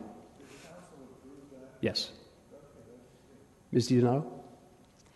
Through the chair, I didn't hear the question. The $100,000 was a placeholder for budget that... Right, sorry. So the question is, will any of that money be spent before there is a business case before council and committee? No, it will not. Okay, that's I appreciate that. The other one point I wanted to make is when we're talking about the Communitech grant, I think it's really important, and I hadn't even thought about this until Councillor Yonetsky brought it up, having another BIA and having the Catalyst 137 out there. I really think we should be definitely investing in that part of the city as well. And, maybe Communitech grant needs to be drawn down a little bit so that we are putting money into another whole BIA and how that's functioning. So that's just a point I wanted to make. Okay. Thank you. Councillor Galloway-Seelock. Sorry. Would that require an issue paper? Would what require? What I just suggested. That is, say for example, we were to I don't know, split the difference between the 300,000 and go to 150, or take 100,000 from the Communitech grant and look at how it could be reallocated for another BIA for the Catalyst 137 initiatives. Mr. Bloom? Through the chair, just would point your attention to line item 22, where you see 3 allotments of 500,000 from 2017 to 2019. Part of the contemplation there is manufacturing incubator at the Catalyst project. So we've already earmarked an opportunity where council could essentially do what you're suggesting. Okay, so instead of coming out of Communitech, then we could be looking at something related to what Councillor Yonetsky was suggesting. Okay, so does that need an issue paper, or do we just wait until staff comes forward with that? I would suggest, I'm not sure they're going to be able to prepare an issue paper for something because this is the first staff's heard of spending it somewhere else. So I guess is the question, can they go out and figure out a new strategy for spending it somewhere else? I would probably think it would be more appropriate to, if you wanted to cut the funding towards Communitech, and to be clear, that's not something that I'm suggesting or would support, but I would simply suggest that you would make a recommendation to not make that expenditure for the 2017 year, or in whole or in part, at final budget day. I don't want to leave it until final budget day, because I can see that it could be a contentious issue. I think it might be better for us. I'm just saying I'm not sure what the alternative is, because you're asking for an issue. If you're asking for an issue paper of how staff is going to be able to prepare a whole business case on how to spend money in Belmont Village between now and final budget day. So the question ultimately boils down to, do you want to spend that money on the Communitech or somewhere else? And that's a decision of final budget day, in my opinion. Okay. Well, I think I want staff to know that is something that I'm considering, I'm looking at, and it might be important for them to take a look at how that would be impacting the grant. Okay, so heads up on staff on that one for sure. Okay, we are, just as a heads up, lunch is waiting for us, and I understand there's no heating source for it, so we can try to keep our comments succinct. I'd appreciate it. Councillor Galloway-Seelock, thank you for your patience. Yeah, no problem. I just quickly want to say, as far as I'm concerned, my job on council is to make sure that I look after the area I represent first, and then the city as a whole, and will continue to put forward the fact that there needs to be more support for suburban economic development as well as downtown. I'm not suggesting that we take away any of the projects that are here. I'm just asking for staff to identify where the suburbs are currently being supported and where they can be supported further moving forward, because it's not clear to me where it is. So that's what, I don't know if Councillor Fernandez is still pushing for an issue paper, but I've written down 2 things that I would like in an issue paper that I don't think are overly onerous and don't really detract from what's currently being suggested. And the 2 things are just to identify existing economic development resources, as in staff, versus the reserve fund going towards the suburbs or citywide programs or projects. So there could be, as Mr. Bloom's already identified, there's a bunch here within the reserve that already do support the suburbs, and I think it just needs to be clear, and I think you can hammer that out in an issue paper. And number 2, to identify the money allotted to the suburbs, whether in existing reserve funds or if it needs to be added. I don't know, that's what I was trying to say earlier. I think it makes sense. I wrote it down if anyone wants to actually read it.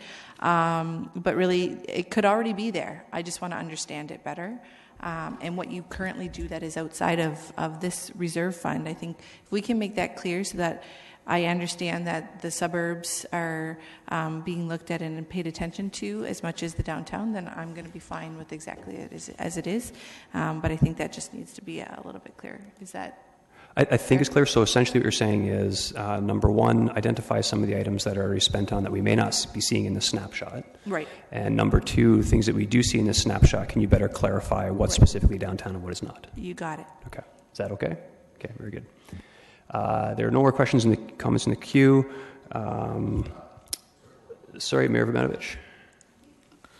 Sorry, just very, very briefly and very quickly, because I think one thing is important as we're looking at this, and I'm supportive of taking a comprehensive look at this from a city perspective. I think what we need to keep in mind in terms of some of these issues is that the downtown doesn't just belong to the downtown; it belongs to our entire city and our entire community. And I think some of the investments that are being made in a similar way, like years ago investments were made in the various industrial parks, where fundamentally we actually, we didn't cover all of our costs and all of it, but it was done because of that's the land that we had at the time for job creation and so on. So I think it's important as the information comes back, and I welcome it, that we also look at it in the context of where can we grow jobs in the 21st century, and what of that can happen in the downtown versus what of that can happen with the assets that we have in suburbia. Thank you. I'll comment briefly. I'm struggling with this a little bit as well. I mean, I think that I don't dispute that this comes out of the Make It Kitchener, which I think is a fantastic economic development strategy. I do have some concern in how we're looking at it here, but the way I'm looking at it as we're approving the ideas, and if I'm going to pick on one in particular, the one that's been picked on a couple times already, number 20, the Music and Film Interactive Media Office, I don't think Council really has much of an understanding at all, the business case or how that could possibly work. So I'm supportive that staff has done a little bit of research into it, and they think it's a good idea, but I entirely am reserving judgment until we see that business case before us. In terms of the suburbs versus the downtown, I mean, I struggle with that a little bit too, because, again, I represent a very suburban ward, but I'm also cognizant of the fact that we could get in a situation where we're spreading not enough butter over too much bread, I think, is my concern.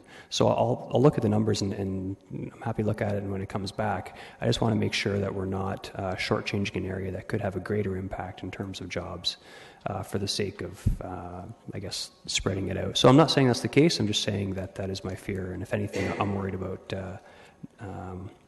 not enough focus as opposed to too much.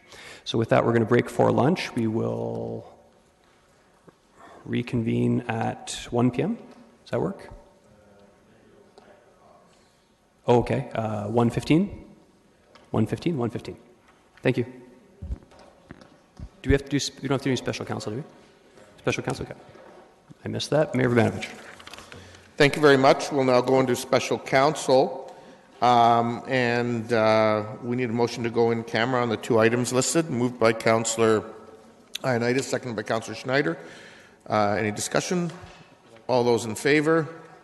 Opposed? That's carried. Motion to recess. Councillor Gazzola, Councillor Yanetsky. All those in favor? Opposed? That's carried.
I think okay, 1, 2, 3, 4, 5, 6. Okay, got it. Okay, could everyone please take their seats?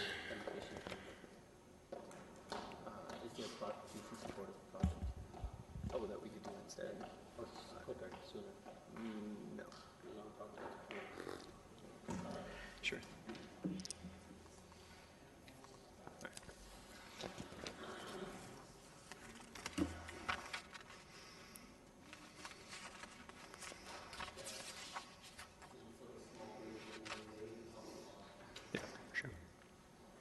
If I forget the break, please cue in and let me know. Okay, I think we'll continue, Mr. Haggie, when you're ready. Sure. We'll just finish off the reserve section. There's two more categories that we didn't cover this morning. The first is stabilization reserves. And so you can see, again, if you look to the bottom in 2017, you can see we're at approximately 50% of our target in the minimum balance we'd want to have. Also point out that basically half of that balance is the building stabilization reserve, which can only be used for building purposes, is under legislation. So, well, it looks like we have a reasonable balance, or we're halfway to our goal. Really, a big chunk of it is only about the building enterprise and will be drawn down over future years as there's a proposed rate reduction, and that would fund the building enterprise for future years. Also, just to point out to Council, there's a bit of a troubling trend on this one. You'll see that there are some red dots. So for the golf enterprise and parking enterprise, that those actually have negative balances. These stabilization reserve funds are meant to deal with surpluses and deficits within the various business lines, and having those two in deficit is quite a concern. What you see on these slides is no different from what you'd see in operating budget when we were looking at the actual forecast. So you'll be able to tie the numbers here to there. Last category we're dealing with is capital, which are not quite 50% of the $55 million minimum target in 2017. You can see a number of them, again, have positive balances. Some of them are within their target thresholds, and there are a few that have negative balances. Just to sum up, at the bottom of the slide, you'll see total reserves. So that's the sum of all the categories of reserves versus the target. So you can see at the end of 2017, we're looking at about $50 million in reserve versus a minimum target of $103 million. So again, we're not quite at 50% of our target. Just to sum up about reserves, we have a strong comprehensive policy framework that helps us govern and manage reserves. Overall, our reserve balances are well below their minimum targets. To go back to the debt reserve ratio, it's worse than we would want it to be, and worse than target. We're moving towards that 1-to-1 target over time. And so overall, the suggestion or the implication is that there should be no rating of reserves, so don't take a short-term benefit that's going to have long-term consequences. I'll pause if there are any questions about stabilization or capital reserves before we get into just a few introductory slides before, and then we get into the page flip. For this Thank you, Mr. Heggie. There are a few questions. Councillor Galloway-Seelock. Yeah, I know the hydro investment has been talked about a few times already, and I understand that the policy goes towards funding capital projects or CC funding, right? That's one of the uses. The other use is to a direct transfer to the tax base. So part of it goes to capital, part of it goes to operating. Okay. Now, when we have a surplus or more than we budget for, because we do budget for the hydro, yes, like we did this year. Do you know specifically what that additional funding was able to fund this year? In 2017? Yes. Not specific projects. Again, we look at the capital pool as a whole, not, funding a specific project from the hydro reserve. Right. If on a move forward basis we get more than we budget for, is that something that council can look at how they would expend those additional dollars that we get from hydro? That's something, yes. The short version is yes. We do that, I would say, every year as we're considering the budget. So we're looking at the priorities to spend out of the capital pool, and the hydro investment reserve is one of the funding sources. Right. So I don't know if is it simple to get an answer to what we were able to do over and above because we had the additional hydro money this year? Or is it just... It's not really, because we look at there's $30 million available, not we're going to do an additional roof repair because we got additional hydro funds. Yeah, I'm going to go to Mr. Chapman, but it might be useful just to get the quantum of the surplus of the extra. Mr. Chapman. Through the chair, so we can report on that for final budget day, but the list essentially is on pages 22 and 23. So the projects that are listed there are the ones that typically benefited from increased capital pool funding.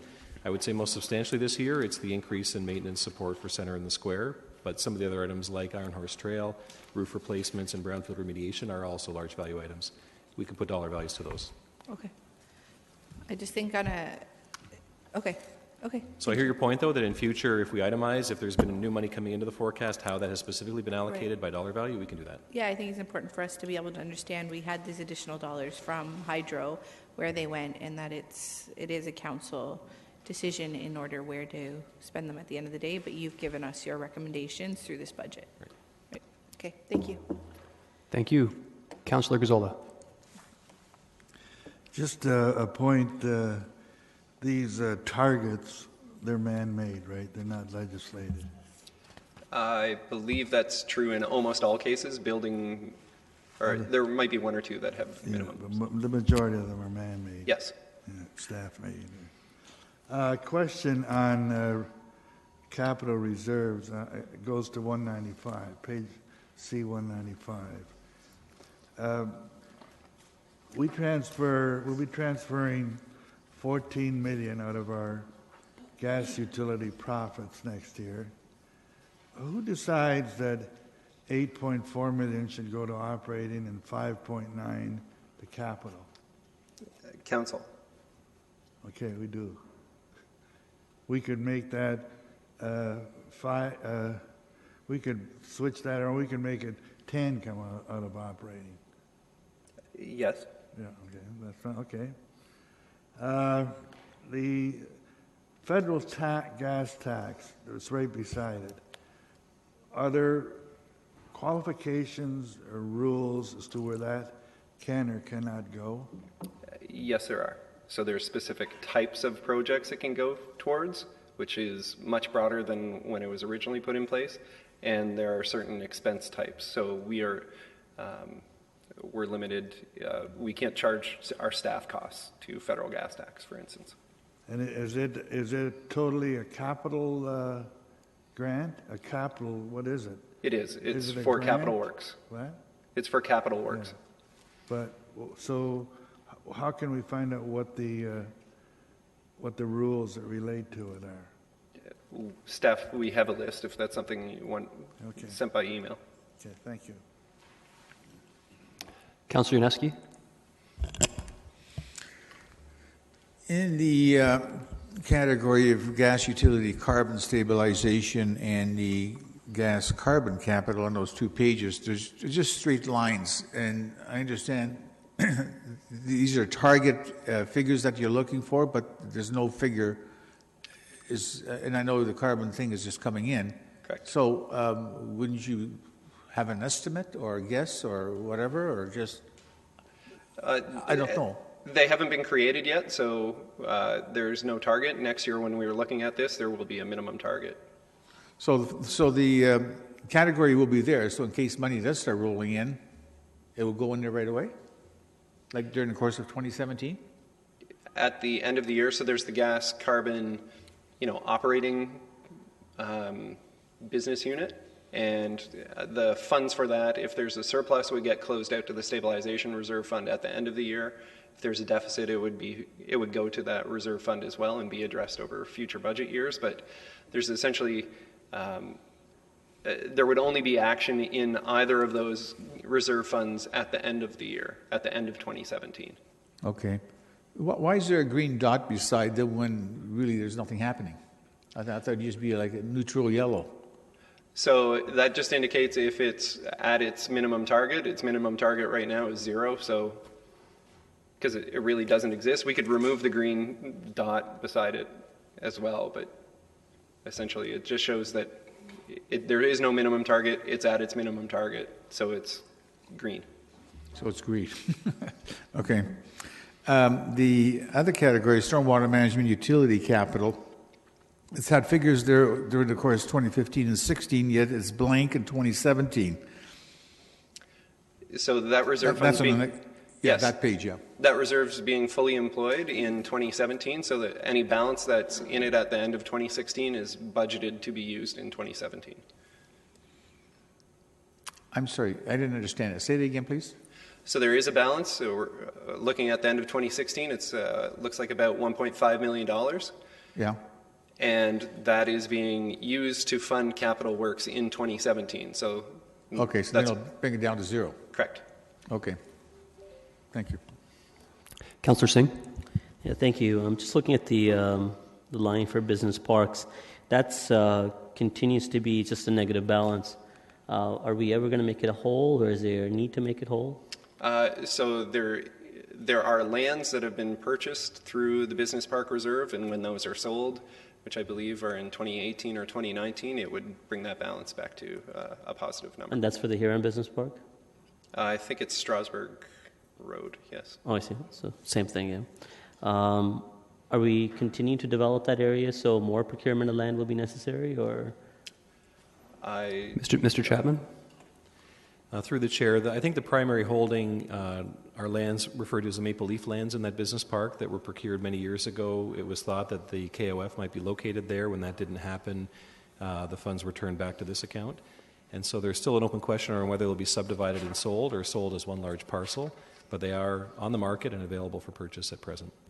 So would that decision come back to council as to how we want to manage that, or certainly staff to determine? Certainly, to this point, it's not been the position that we should get into subdivision of those lands with all of the associated costs, that they are marketable as a single parcel. But at some point, if the thinking changes, that recommendation would come back to council. Okay. So carrying on to the next line, land inventory, is that reserved for when we sell land or for when we need to buy land? It's for both. So it's land acquisitions that are not business park related, and so we have some lands. So you can see at the end of 2016, we've used the reserve fund to purchase lands. We expected we would spend them in sell them in 2016. Now that's being pushed to 2017. Okay. What was the major purchase we bought in 2016 for recreational land? So see a big shift going down. In 2017, I believe that is the South District Park is one of the. We're purchasing that land? No. So you drop down a land, the recreational. Well, I'm seeing that projection that we would in the reserve have 5.7 million, and we're budgeting that it would go down to 1.2. So I'm supposing we are going to end up buying something. Sorry, Councillor Singer, are you referring to land inventory or recreational land? Recreational land. Okay. So we're not acquiring those lands, but we're using that reserve for site works. Site work, okay. All right, good. Okay, Councillor Fernandez. Yes, so just going back to the questions around the federal gas tax, did we get an affirmative that you're going to provide us with what we can, what Yes, we have projects that can come out as of a that? follow-up. Okay, because I wanted to make sure that I understand what we can do with that money. There may be some areas that we can use that. The other question I had was I showed you this document this morning, which is what we get on final budget day. And on page 6, it was the following net revenues expenditures to be approved for reserved funds. And it lists out everything that we are going to be putting into the reserve funds. Is that my understanding from this page? Because I know that last year I got worked up about the program-specific economic development addition of $380,000. So my understanding at that time was that we were putting that money into the economic development reserve, and I was saying, well, why are we doing that? We're sitting at $9 million. So the final budget day resolution shows the net change in the reserve fund. So that includes all of the revenues coming in, all of the expenses going out, and it just shows the net change number. So on this slide, slide 65, it would be, for instance, the very top line, building enterprise capital. You see the 2016 budget was $125,000. That would be in the reserve. 2017, we're saying that there would be $65,000 in the reserve. So that's a net change of $60,000. So on the budget resolution, it would show $60,000.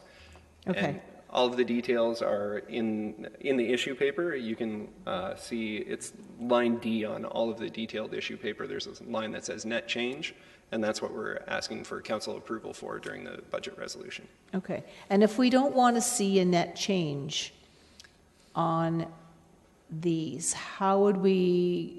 what would our rationale be? What kind of rationale would we have to give you if we don't want to see a net change? I guess it would really depend on which reserve we're talking about, right? It absolutely would. And so essentially all of the net changes assume that there are some revenues coming in, there are some expenses going out. And so it would be, if you don't want to see that change, then what is not getting done that is in the budget as proposed? Okay. All right. Will we see a significantly different number on this winter control reserve, considering how our winter has gone? I mean, last year the net difference was $242,000. We're definitely looking in a better position at $696. Right. For 2017, we're essentially assuming the winter is normal.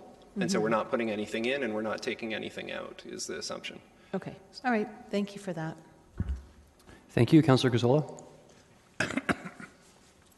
Excuse me, I was wondering on C-195 if you can give me some indication of the market value of those business parks.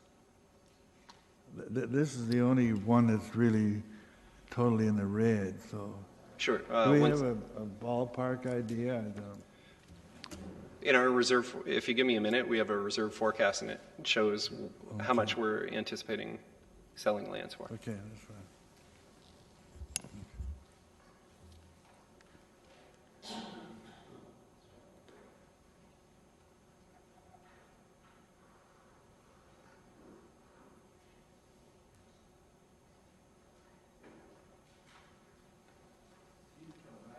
So, the lands are approximately $2.9 million that we're going to be that we're anticipating selling in, I believe it's 2019, 18 or 19.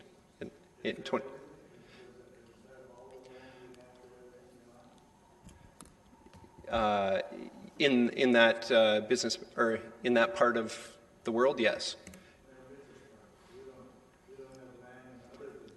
Correct. Okay. Yes. Good. Okay. Mr. Bennett, do you want to add? I just wanted to confirm that is all the land that we have in the Huron Business Park, and it's approximately 37 acres. Thank you. Councillor Gazzola, if you're going to ask questions, I'm going to ask you if you can queue in so we can hear you. Okay, thank you.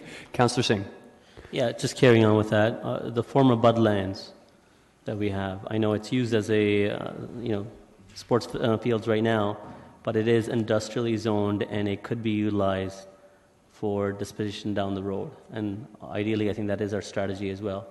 So are we accounting for that? That's correct. We haven't accounted for that at this point in time because it's not serviced. Well, the lots beside it are being serviced right now. So have you considered servicing of those lands as a, to limit the cost that we would have to do standalone ourselves? The services are being brought to the property line between the current property owner and the city. As well, those lands are still being used as outdoor soccer fields. No, I realize that. I'm just saying, are we starting to include that as part of our reserve, our land reserve? If there was a user, an industrial user, that required that land, then certainly we would give it full consideration. Okay. I think that's necessary for a more extensive conversation on the road, but it's something that we should start considering. And I would agree. That's no further questions, though. Please continue. So my last little bit here at the podium is just to introduce the capital budget information, or what we often call the page flip. So the rest of the balance of the day will essentially be going through the capital project listing, looking at existing balances, and it would be helpful for staff if we consider those at the same time.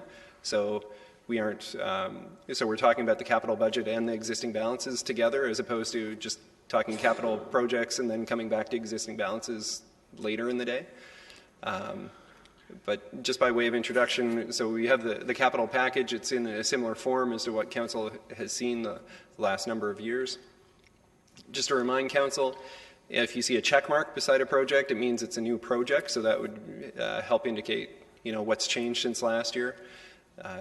As you look down, one of the columns you'll see is type, and in that you'll see some sort of letter indicator. If it says a T, it means it's triple funded, or that's part of our ARP program. If it says TS, it means that there's also a sidewalk infill component to that project. Council asked for that information a few years ago. In that column, you may also see an A, B, or C, and just to remind Council, that deals with the quality of the estimate for that project. So these are provided for large dollar projects. A, B, or C indicates how good the estimate is. So if it's an A, it means it's of good quality. If it's a C, it means it's of lower quality. We aren't as far along. And again, if it's a capital letter, it means that the contingency amount is built into the project cost. If it's a lowercase letter, it means that it is not built into the cost estimate. Looking at the highlighted changes as well as we go through the page flip, I'll keep track with the presentation and just try to bring up highlights as to significant changes that have happened in the capital forecast, and any of the issue papers that we have that relate to these. So essentially the balance of the issue papers are also highlighted in the slide deck. So that concludes the presentation portion, and we'll move into the page flip now. Okay, so yeah, actually I didn't recall that from, I'm sure we did that way, I just didn't recall from previous years. So we're going to skip through these pages. We're going to go all the way to the page flip then, if I'm understanding correctly, Mr. Haggie, on page C99, and you will refer us back to the individual slides that are in between as we get there. Yeah, so for instance, in general expense, we see here the environmental remediation has changed. The budget has been adjusted to balance the overall capital budget better. Okay. Very good. So we are in the page flip then. One we can skip, so we've already done Center in the Square and development charges essentially. So if you want to start over on page 104, I guess it would be. Is this library? Oh, sorry, we'll skip down to 105. Councillor Gazzola is correct. Questions on, I tried to break them up a little bit, not necessarily to the slides, but areas where it made sense. So look at questions for 105 through just 105 and 106 at this point. Councillor Gazzola on 105 or 106? I'm sorry, on 105? I've got 105. Yeah, 105. Yeah. No, I'm just curious, this CRM software program, we still have $296,000. Is there a large bill that's payable, or if we've... Ms. Miller? Through the chair, as council knows, we implemented the software in October of this year, and that does account for the bulk of the work, but there is still a substantial amount of work that's going to fall out of it. One of those things being the further implementation and building out of the modules that will power our online portal. So there's still work to be done, and we've still got contract staff on, and so those funds are also being used to pay the contract staff. So what was the total project cost? I believe the total, I don't have it in front of me, but I believe it was 1.1 million.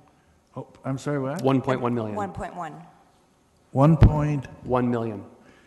And we've still got 300,000 to spend, so the project is not done, or? It's the initial implementation of the software itself was completed in October, but there are still a number of outstanding pieces that are required in order for us to bring on other lines of business and to develop our online portal.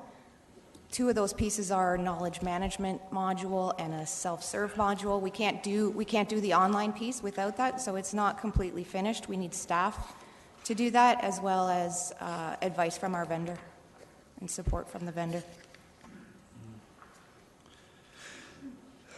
And you're asking for another $25,000 a year for the next forever. What is that for?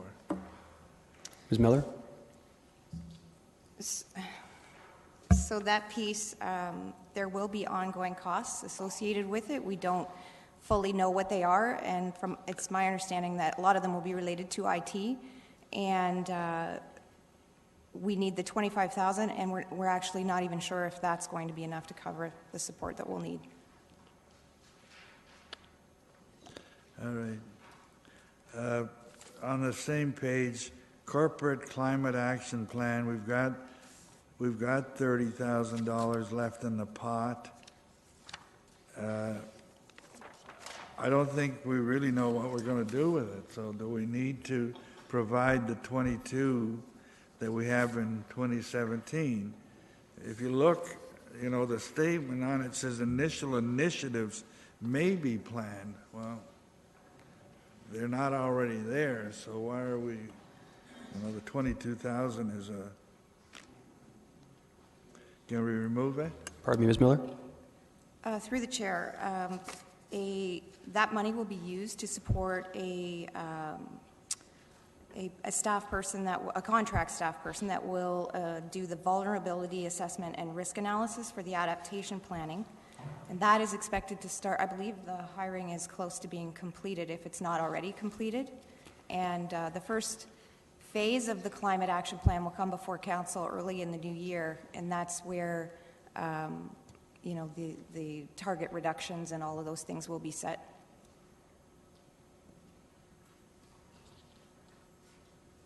What can I say? Any further questions? No. Councillor Marsh. Yeah, I was curious about whether or not some of the targets that staff person, contract staff person looking at the climate action plan, once they have recommendations, will we then require additional funds in the capital budget to implement the recommendations? Ms. Miller? So the piece that's coming forward earlier in the new year is the first phase. There are 3 phases, I believe, in total. Yeah. I assume there will be costs associated down the road, and those will be identified through those future phases. Okay, so we can't anticipate what they are at this point? Correct. Okay, thanks. Councillor Fernandez? Oh, sorry, that's on 107. Oh, 107. Okay, actually, you know what? Do you want to cue back? Yeah, go ahead. I've been pushed out. So. Yeah, very good. Yeah, go ahead on 107 then. There's no further questions, so we'll do 107 to 111. But we'll do the brownfield questions first because it is up here. And the page for the brownfield is C202, VIP. Okay, so I see that we have $2.3 million in our brownfield remediation program. We're asking for another $3 million in funding over the next few years. So based on page 107, that's way more than that. Now I'm confused. When I look at that, it says $3 million funding added between 2019 and 2026. Are we but I see the total is $8.5 million. Is the $3 million just being added in the latter years then? Mr. Chapman? Sorry? Through the chair, just by way of background, it's the city's practice to budget for the specific cost of a property once we have an approved application or a pending application. What we've often found, though, is that we're not great at predicting when exactly those funds will start to flow, and that's why there can be a balance in the account, but that balance is attributed to specific approvals, and those funds will be required in time. So we try and adjust that cash flow as we need to. The funds that have been added to address new approvals or pending approvals for additional known projects. So there is no contingency funding here. This is all tied to specific properties that are in the process. And that's kind of what I suspected, because I thought we must have something in the hopper so that we know we've got some draft approvals that we want to make sure that we've got this funding. That's right. And to your point, because there is some funding in the account tied to existing approvals, we've been able to allocate the increase further out in the cash flow, but overall we're trying to manage the cash flow for all projects together. Okay. I also have a question on the downtown incentives. So last year's balance was at $1,172,000. This year we're up a little bit, but we also have $1,179,000. Sorry, that's what I'm saying. 17. We're going to be adding more. When do we? How are we going to start drawing down on this? I mean, we just can't keep building it up and building it up. If we really want to be incentivizing development in the downtown, shouldn't we be using this up? Mr. Bloom? Through the chair, the majority of the funding that is sitting there was approved as part of the previous iteration of the building permit rebate. So these are for some major projects that when they were being planned and designed, we had a program that allowed them to get rebates for their building permits, which can be quite substantial. So we've got those commitments that we still have to honor, and the majority of this funding is to honor those commitments. So those don't get paid out until the permits are actually closed. So a building like One Victoria, while it's occupied, they haven't closed their permit, so that's why that funding is sitting there. Okay. Can you remind me, do we have a sunset clause on this yet? Through the chair, the building permit, the major large building permit, has essentially been sunsetted. So there are no more new projects that can be added to that list. This funding, the majority of this funding is really just to fulfill those commitments, and then beyond that, the additional funding would fund the facade grant program. That has a sunset of 3 years from now, but you have asked, when you approved that program, you asked that we report back to you in December of 2017 with an update. Okay, good. Thank you. Councillor Gazzola? Yes. I want to follow up on that brownfield program.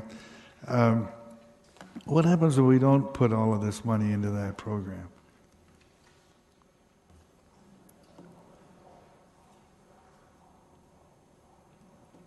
That's my question. Mr. Bennett? Currently, this is council policy around the brownfield program. So developers need the certainty of knowing that if they purchase and are prepared to redevelop a brownfield site, that the program is available to them.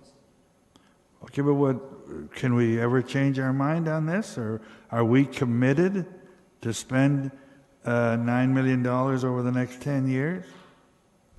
It's currently council's policy, but council can always change that policy. Okay, so it is a policy of council, I gather, but we're not committed to it. I'm going to ask you the next question. What is more important, that we put the $9 million there, or use the $9 million to fix up our infrastructure? That's not a question of staff, Councillor Gazzola. That's a political. Well, okay, I'll ask the question. Who do I ask it of? Who do you ask it of? Yeah, I'm going to ask. That's a decision of this committee and council. Well, can someone help me answer that question as to which is the higher priority. That's what we're doing here today. We're setting priorities. Now, which is the higher priority, and why should it? No, it's a great question, but like we're not going to go around the horseshoe and have each individual member of committee comment on it. So you're asking us staff. So then on question. budget day, I can say let's not do that and let's do something else. Okay. Absolutely. Okay. I can't move that today to get any indication of who would support that. All right. That answers that question. Page 108. There was a decision. What was it? Something to do with Christkindle Market. Had $74,000. I don't know where it came from, but we've decided to do something with that. What are we doing with it, and where'd the money come from? Mr. Bloom? Through the chair, so that's not on page 108. That falls under subsequent pages. But for the Christkindle Market, this capital line item essentially is what they use on an annual basis to transfer the funds to and out of. There was a little bit of an extra this year, which was used to rebuild the huts, the Christkindle huts. There's the BIA huts and the Christkindle huts. The Christkindle huts were at the end of their lifespan, and they were used this year to purchase new ones, given that I think this is their anniversary year this year. Okay, now you reminded me. That was that little bit of extra again. It was $74,000, and somebody's made the decision that this is the 20th anniversary, and we're going to spend that little bit extra on that. Now, where was that? Is that a decision of whose? Silence. To be frank, I'm seeing some blank stares, Councillor Gazzola. Perhaps staff can follow up on that issue. Okay. All right. There's also, I'm not sure where I saw it, but there was a balance in the market accounts of $287,000, and I don't know what it relates to or where it came from. Is it some found money we can use, or I think it'll probably be in Mr. Bloom? Through the chair, I think this question has come up in past. This is the fund that we have to deal with any improvements or repairs that need to happen inside the market. One of the major expenses that was supposed to happen this year, but it's been delayed to next year, is the improvements to the upper level washrooms and the expansion of the washrooms to deal with some of the capacity demands that they're having. Is that where where did that money come from? Did this council put it away to fix up the washrooms, or what? Mr. Bloom? Through the chair, this is obviously a capital line item, so it's simply funding that they've saved up over the years to be able to deal with a major project like renovating the washrooms, and I presume it will come through a tender approval at some point. So an accumulation of all those little bit extras then. On page 110, again here there just seems to be all kinds of monies that are just still sitting there, and yet we've got a request for 16 and 15 every year. I'm not sure which goes with what, but there's 104 in one account, 72 in another, 10 in another. I know there's all kinds of. Do we really need to provide for this additional 332 over a 10-year period? So the question is on the industrial. Maybe we could use that money to fix the roads. I don't. Okay, Mr. Bloom. Through the chair, certainly on the industrial artifacts, it's an inventory and an asset that the city owns, and if we don't have money to repair those as they weather in the outdoor climate, then they will continue into disrepair. So this is really the purpose of that funding, is to maintain that inventory. Under public art, part of the reason for their larger balance is there are a couple of projects that was approved previously. At least the funding was approved and generated through previous capital projects, but they're still waiting to bring the actual public art pieces online and go through the public consultation process. Yes, there's a whole $175,000 for the district garage, okay? And I'm not opposed to keeping things in repair. We have to do that, but do we need all these large sums of money? That's my question. Thank you. It's a broad question with a lot of specific responses, and if there's an individual concern, I would definitely suggest following up with the specific item with staff afterwards. Councillor Singh? Yeah, regarding our brownfield remediation program, in light of an interest by a committee member that they would be interested in reallocating some of that funding, I think some additional information would be prudent. As an example of showcasing a project where funding was used from that for remediation of land that they were able to develop, and what that development allowed for infusion of monies to our tax base. That information would be helpful, I think, and for preparation for budget day. Mr. Bennett. Sure. That's a great suggestion, and that's something that we can bring back to council to show them the benefits of the program. Great, thank you. On page C107, for downtown incentives and funding and downtown improvements, I'm seeing this out of capital current. Now, our BIA, downtown BIA, they generate a tax to the downtown businesses. What do they put in? Apologies, Mr. Bloom. Through the chair, so they get taxed separately, and that revenue goes to their board, who decides what to spend on. Typically, we will, if we have a major infrastructure project, for example, we would approach them and seek any partnerships, but it's generally on a project-by-project basis when it comes to a capital item that we would benefit from. Ongoing funding, such as the downtown incentives, we wouldn't go to them and say, let's partner? Through the chair, in the past, when it comes to incentives, we have not. They may offer or want to offer a specific incentive specific to their retail businesses, for example, but it's not a conversation we've had in the past. Is that an indication that sometimes we don't ask enough? Through the chair, I think it's an indication of where their priorities have lied in the past, which is typically, generally speaking, BIAs aren't in the incentive game. They typically are around marketing, beautification, and event execution. So, Mr. Wilmer to add? Through the chair, so in response to the question about, is it an indication that we don't ask enough, I think that it's very clear that the city and the BIA partner on an awful lot. And I know the BIA is also accountable to their ratepayers, so that when a property owner in the downtown says, well, I pay my taxes, the city should be doing this, not the BIA. The BIA also has to try to fine line between when they partner with us, that it needs to be clearly something of shared jurisdiction. So I think that we have a very positive working relationship and partnership with the BIA, but if anything, there's probably more pressure from BIA businesses on the BIA to rely less on BIA funding and more on city funding. It's fair enough. So ultimately you're saying they do already enough with what they charge, and they're taxed as it is. That's fair.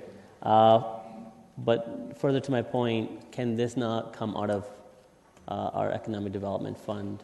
Because especially something like the incentive program. Through the chair, just to the point that's been made that there is no current funding source for the Economic Development Reserve. So for the incentive funding, the ongoing funding is really to fund the facade grant program. So in the event that that was non-existent, then there will be a point where that grant program would have no funding to work with. And as was mentioned, when council approved the last time they approved the facade grant, they did put a sunset, so that with the expectation that we would revisit this in 3 years' time. And I think that's fine. What my concern is having deviating, processes. We're doing it out of here, downtown incentive program, downtown improvement program, out of our capital current, but then we have an economic development fund that funds and supports a lot of other initiatives as well.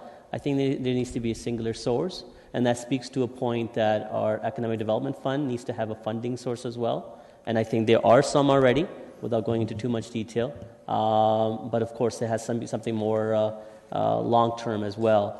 So we do have opportunity to shift this priority from our capital or the current to the economic development on budget day if we so choose. So, Councillor Singh, if I'm understanding correctly, you're not necessarily asking for new funds. You're saying that these funds should be almost moved over into operating, essentially, and kept as the initial, I guess, small contribution towards an ongoing funding source for economic development. And that's come out of economic development. Right. Okay.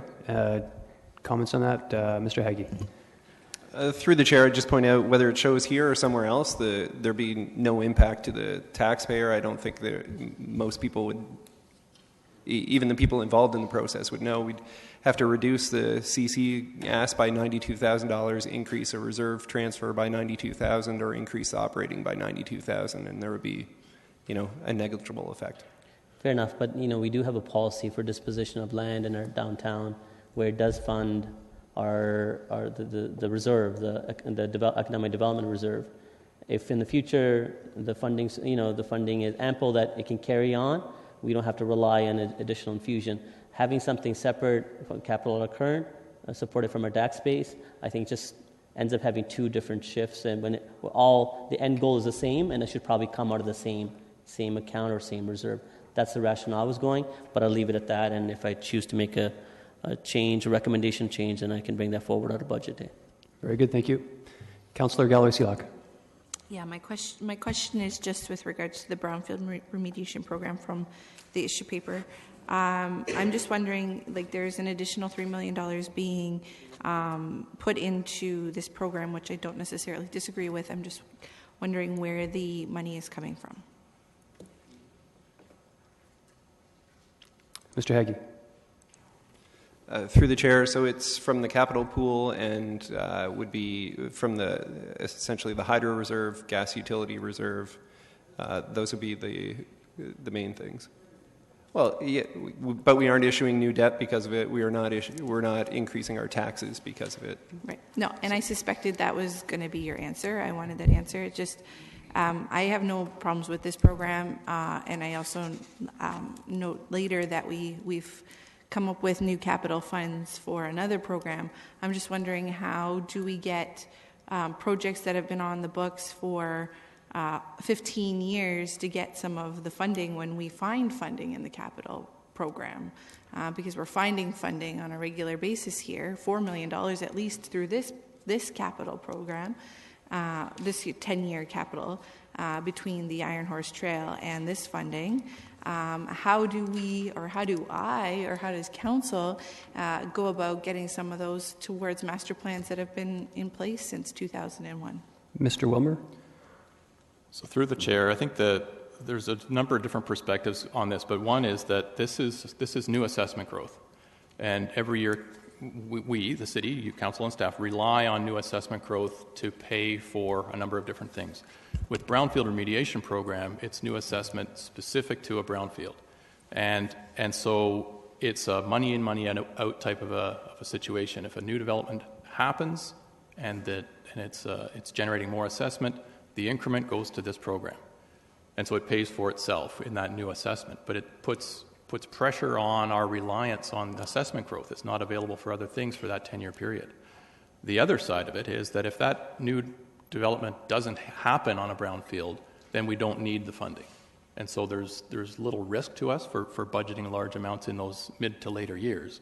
If it doesn't happen, then we push it out. Sir, if I just pause your time, Councillor Galloway-Seelock. I just want a clarification on that point. So on a go-forward basis, when we're talking about additional funding, each year that funding is built into the assessment growth that we would get. So if the structure wasn't built, they wouldn't be in the assessment growth in the first place. That's right. Sorry, continue. So I guess my broader, so that you answered it for the brownfield remediation program, and I can ask the question again later when we deal with the Iron Horse Trail. But I guess my question is still the same: is if there's extra capital throughout the 10-year forecast, how do we get projects that are priority in what we've outlined? How do we get them on the books because they don't have the newest master plan out there? So through the chair, I think that really boils down to the whole capital budget program, that if the matters that we have prioritized and suggested funding sources for don't align with what council sees as the appropriate priorities, then you could ask us to prioritize them differently and identify options for funding them. Okay. Thank you. Councillor Fernandez?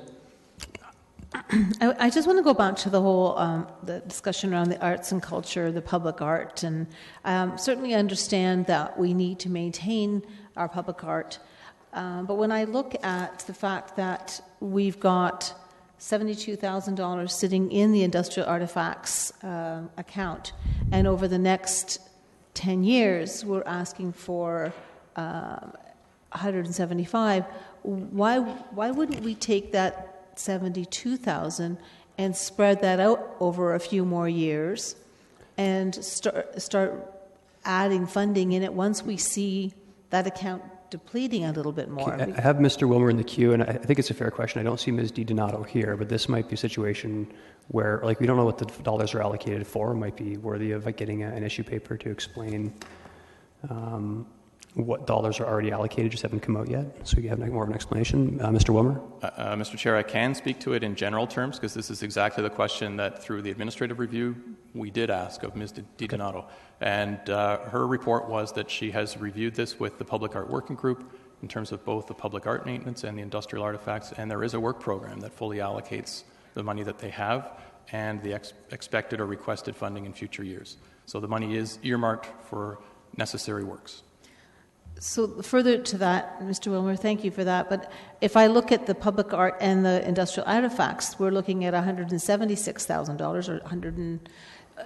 Are you saying that the money is earmarked for the next 5 years and it will be completely depleted if we don't start putting money into it, or is it possible that we hold off for 5 years?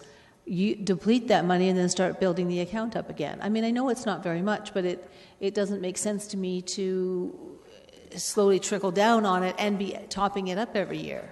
Mr. Wilmer. So through the chair, this is a perpetual maintenance fund. Will never be finished. This is a collection of public art, and it always needs maintenance. Yep. So I think if anything, the feedback that we get from arts and culture staff and POG is that there's a need to increase the funding year over year because the collection is growing and the needs to maintain it are growing. And so they're going to be having to do more without increased funding. So they're forced to find efficiencies that way. But I think they've already looked at, could they forego a 2017 increment because of the savings? And the answer is no, that the capital balance has been earmarked for necessary works. So then that begs the further question, are we putting in more public art at this time than we can actually afford to maintain? And maybe the bigger question is maybe we need to hold off a little bit on putting in more public art because we can't maintain the stuff that we already have. So through the chair, I think that's probably more of a political question than it is something for staff to advise on. But what we can say is that if and when we are including public art in a new project, we could give a higher priority to forms of public art that require less maintenance cost. Okay. So that you're really just posing a question for us on council to muse about more than anything. Well, essentially right now the council policy is to include a certain percentage of capital projects for public art. So we're presuming that stays unless you choose to change it. And so what I'm suggesting is if it stays, what we could do is be more strategic about the nature of public art so that we can reduce our ongoing maintenance costs. So I don't think that direction is appropriate at this time during capital budget, but that might be something that we should be discussing after final budget. Is that something that staff can put together some kind of a report so that we can initiate that discussion? Is that a fair request, or am I asking for something that's... It's interesting. Again, I would suggest you discuss it with staff, and if you think it's appropriate, I'd bring forward potentially a motion to committee or to council. Mr. Bloom, comment? I was just going to say, we can certainly take that away, but it's certainly something we would want to talk to both the Public Art Working Group and ACAC to get their input on that. But we can likely look to do it over the next few months or 12 months. It is in our work plan that Ms. DiNonato's team will be looking at an arts action plan and doing that consultation, and that may be one of the subjects that comes out of that consultation. Okay, and when are you hoping to have that kind of that action plan and that discussion? In the first quarter, the second quarter of the year? Through the chair, I would suspect that a strategy for council to endorse would probably be in the fall, so the consultation would probably happen between Q1 and Q2 into the summer. Okay. If I can respectfully request that come to us certainly before we start discussions for the next budget cycle. I think that would be really prudent. Okay, thank you. Thank you, Councillor Marsh. Thank you. I just want to follow up on the brownfield remediation program. I understand that we're going to have staff return with a little bit more explanation of the program, and when we do, I just am interested to see the rationale for why it is coming out of the capital out of current rather than economic development reserve fund, and what the benefits might be if we and drawbacks of keeping it there versus moving it, and vice versa, what the benefits are of keeping it there and vice versa. So I don't know if that was already in the scope of what's coming back, but can that... Mr. Wilmer, do you want to comment on that? Through the chair, no, I don't see it as within scope, and I guess what I would be concerned about is if the direction today is for staff to go back and generate an awful lot of reports, fair enough if they help inform the 2017 budget. But if this is really just to explain a program that already exists, the council's already approved, I would question whether that's a good use of staff resources. Well, then perhaps when this program was put in place, there was already a report previous to some of us being on council that could just be recirculated. Because I'm hearing around this council chambers some questions around the legitimacy of the program or why it's funded the way it is.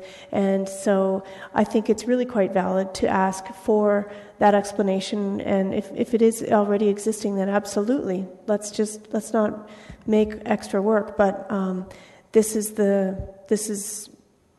something that I think is just within. This is a valid question.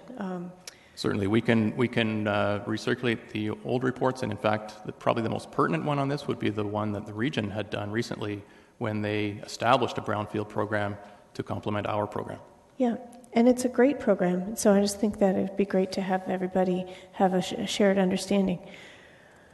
I also just want to ask a question regarding every 6 months or so we have a youth forum come to City Hall, and there are a lot of great ideas generated from the youth that come and present to us, and yet there's no official capital budget for choosing one or two of those projects and making sure that we implement them, and so closing the loop on that. And sometimes, and the reason I'm bringing it up at this point is because sometimes they do relate to things like public art, and I'm just wondering if there's an appropriate time that we can ask staff to come forward with an issue paper to just find a small sum for us to be able to use going forward, so that we can, in fact, put money where our mouth is and fund some of the projects that come forward.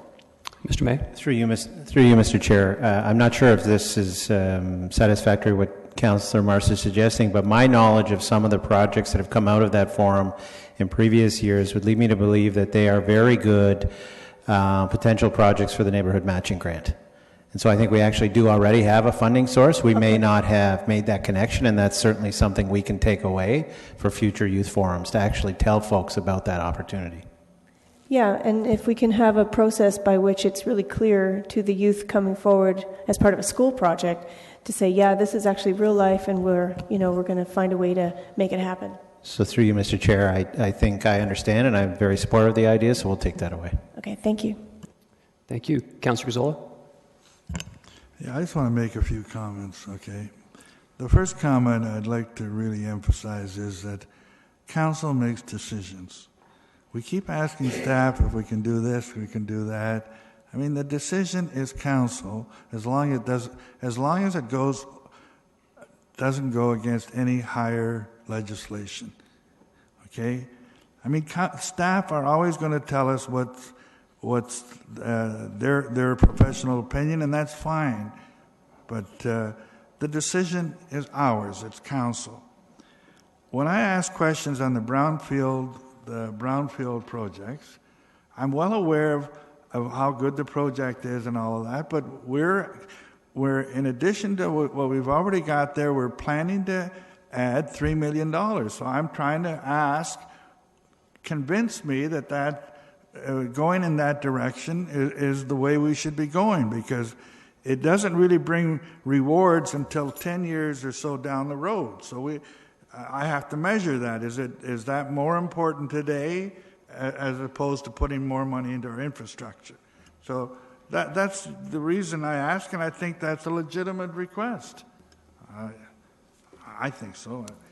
When it comes, this whole capital out of current, there's $21 million coming out of capital out of current.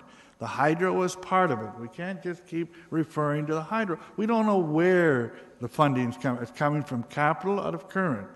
A bit of that's from hydro, a bit of it's from gas, but a bit of it's from all over. So the next point is, if we want, and I heard Councillor Galloway-Selak is really interested in some legitimate projects and would like to get them on the table, you have the opportunity to bring them forward.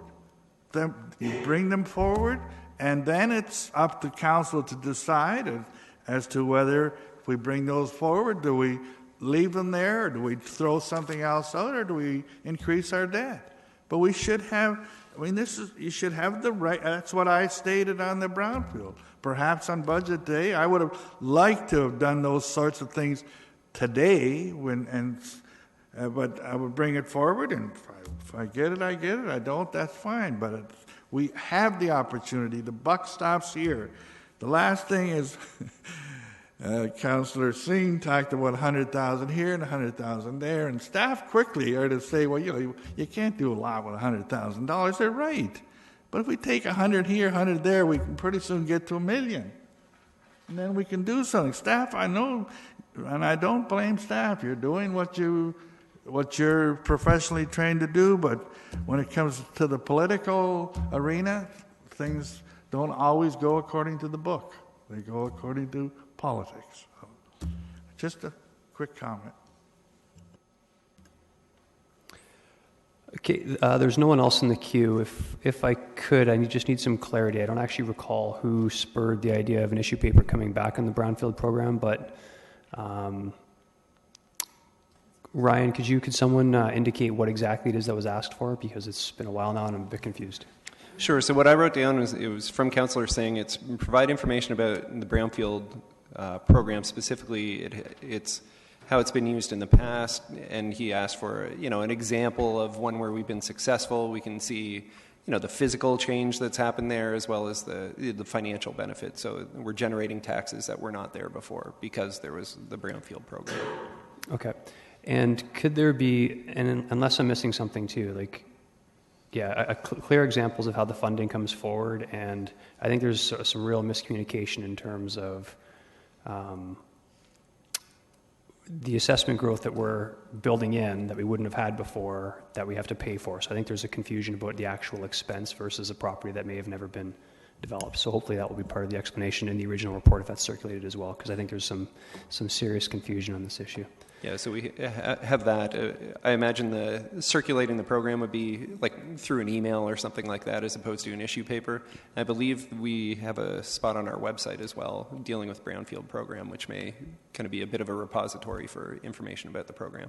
Okay, and Councillor Gazzola, having the queue, I'm not going to comment any further on that, except that I happen to think the brownfield program is a brilliant program for the city. Councillor Gazzola. I didn't say it wasn't a brilliant program. We're going to bring back the advantages. We should also bring back what are some of the disadvantages and where does it hurt us. That's all. If it's a brilliant program, it's going to win out. But we need to put all the facts on the table. Okay, let's move along then. There's no further questions on that. We will move on to, if we can do pages 112 to 115 I had broken out.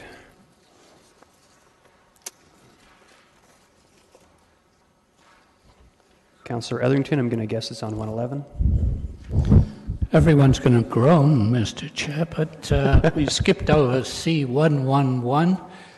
I just wanted to ask, and I think I know the answer, that 58,000 in 2019, 2023, I presume that is the amount allowed the mayor and councillors for each 4-year term for home technology expenses. Am I correct? Mr. Haggie? Yes. And could you tell me how much each councillor is allowed per year? Save me doing the math. In capital, there's only a single allocation, 1 term per council. I'm sorry, I missed that. So at the start of the term, each councillor gets the same amount, so it's whatever 58 divided by 11 is. 58 divided by 11. So I was hoping you do the math for me, miss. Oh, $5,300. Thank you. On page C213, is that the amount spent by each councillor on home tech expenses at midterm? Yes, that's the amount left over. That's what's left over? Yes. So a bigger number means that there is been minimal spending. A small number means that there has been more spending. What happens to any money at the end of a 4-year term that is not spent? Where does it go? Through the chair, those are closed out to the capital tax reserve at the end of council term.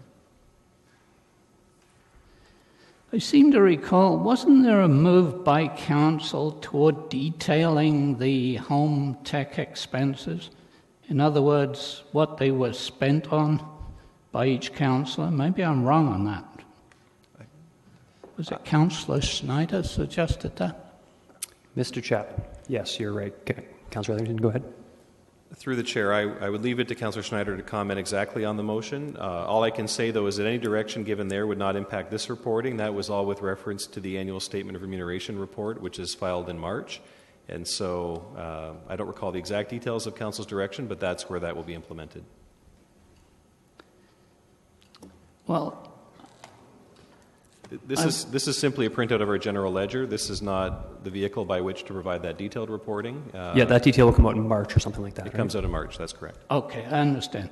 Just one final thing, and I think I'll bring this back once again in January, despite what I know will happen to it. I just point out to councillors that the Leisure Access Program last year cost us about $180,000. 2017 will cost us $200,000.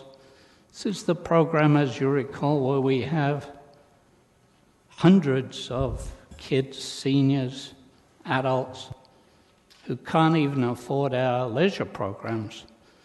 So I think I'll bring this back when we deal with the final budget in January.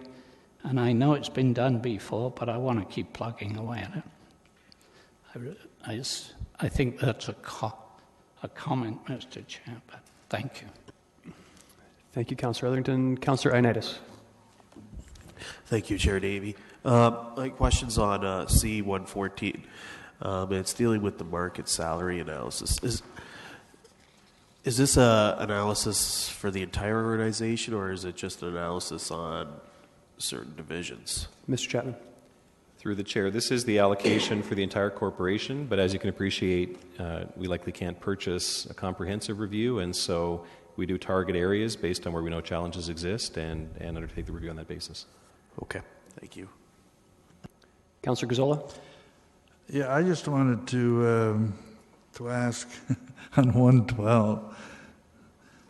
Just before I go there, though, there was a resolution on I know it's Councillor likes to get after me, but the only amount I've spent this year was for a battery for my phone, and I asked staff to report it, so I hope I'm not the guilty one here. Okay, so I did get a new battery for my phone. That was just a comment. My question is on 112. It's on the SAP system. What did that system cost? I'm just curious. We have roughly over $2 million a year in the forecast to manage it, or what is that? Mr. Chapman. First, the question is, what did the original system ballpark cost? Through the chair, the cost to implement was about $20 million. The cost that you see in the capital forecast includes a bit of that in the case of stormwater management, but for the most part, this represents the staff costs for the staff in IT and also in the business area that support the application. So going forward, what is the $23 million going forward? What is that for? For the most part, it's what I just referenced, the staff in IT and in the business area that support the application. So it's staff time? Correct. Okay. And through council, nothing has changed. So this budget line has remained fairly constant. It reflects what was the staffing complement before implementation and is carried forward after implementation. Councillor Singh? Yeah, I hate to belabor the point on C111, but as from members of council, at least, as a person who spent the least amount, I think only $300 so far in this term of council, I just want to say I support any of my colleagues' ability to spend so they can better engage and connect with the constituents in fulfilling their duties. I'm not supportive of pigeon messenger. I think we have to move with the times and utilize whatever technologies are available to us so we can be more effective at our jobs. And it's even more of a kind of a question in my mind of pinpointing on this, of coming from particular members of council who have already spent significant amounts of their capital allowance, and then raise a question as to why are we spending so much. But anyways, I support my colleagues' ability to do their job. Okay, there's no one else in the queue, and before we start talking about backyard pigeons, let's take a 3-minute quick break, stand-up break, okay?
Could everyone please take their seats?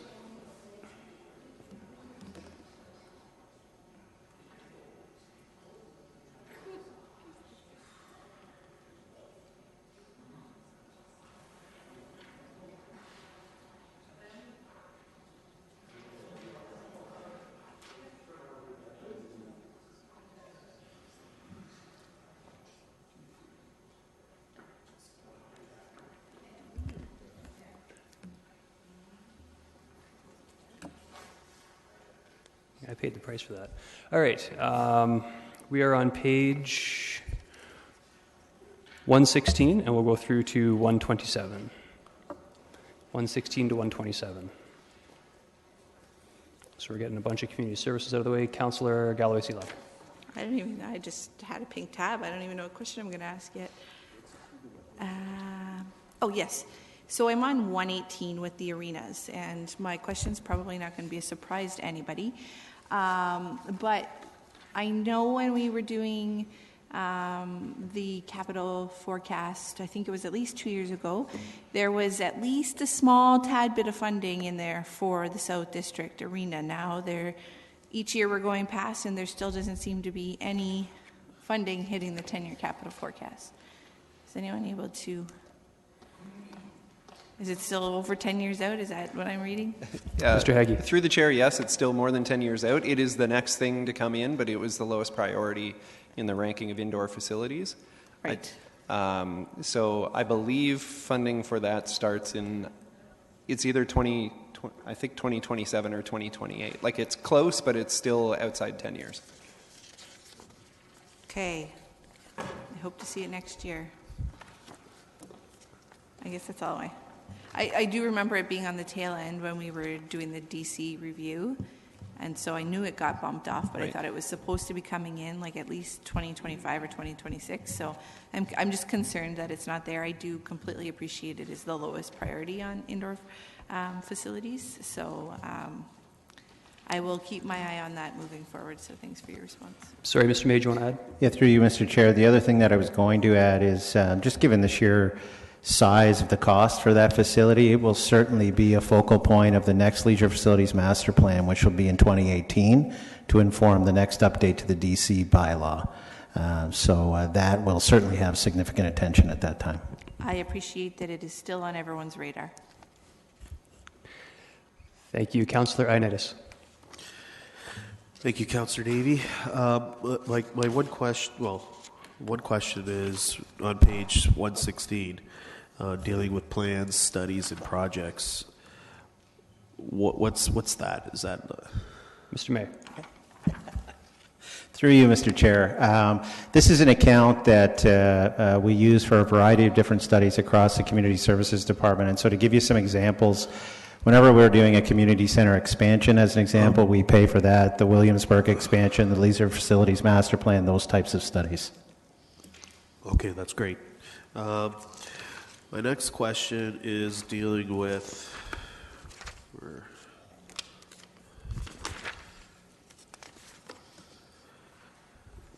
Are we on page 120? Okay. Yes, up to 126. To 126, okay. It's regarding the Bud Park and seeing that there's $5,000 for each. And knowing that facility, that doesn't seem like a lot. Through you, Mr. Chair, that it certainly is a small general provision account, but it has been suitable. If we were going to make any significant changes to the facility, we'd have to be coming back to council for additional funds. Okay. That's it. Thanks. Thank you. Councillor Yaneski. Page 118, dealing with for this year, the replacement of the rink floors for Kiwanis and Kinsman. Since they're twin pads, I'm not sure how long the operation would take. Wouldn't it not initially budgeted 1 year apart so that there'd only be one rink that'd be out of commission for a period of time as opposed to two all at once? So through you, Mr. Chair, I can't speak to the specific details other than there may be cost breaks by doing them both at once. I do know that Mr. Picard has gone through his capital forecast very closely and has made some timing changes over the past several years, and so they would be confident that this can be done without affecting ice availability. So the ice time would still continue on? This is sort of like a summer project from March to September or whatever? Exactly. So I can't speak to the specific timing. It's likely an off-season timing, and staff will ensure that it doesn't impact the major users. Okay, thank you. The other question pertains to page 124. dealing with Rockaway Center expansion, scheduled for 2023.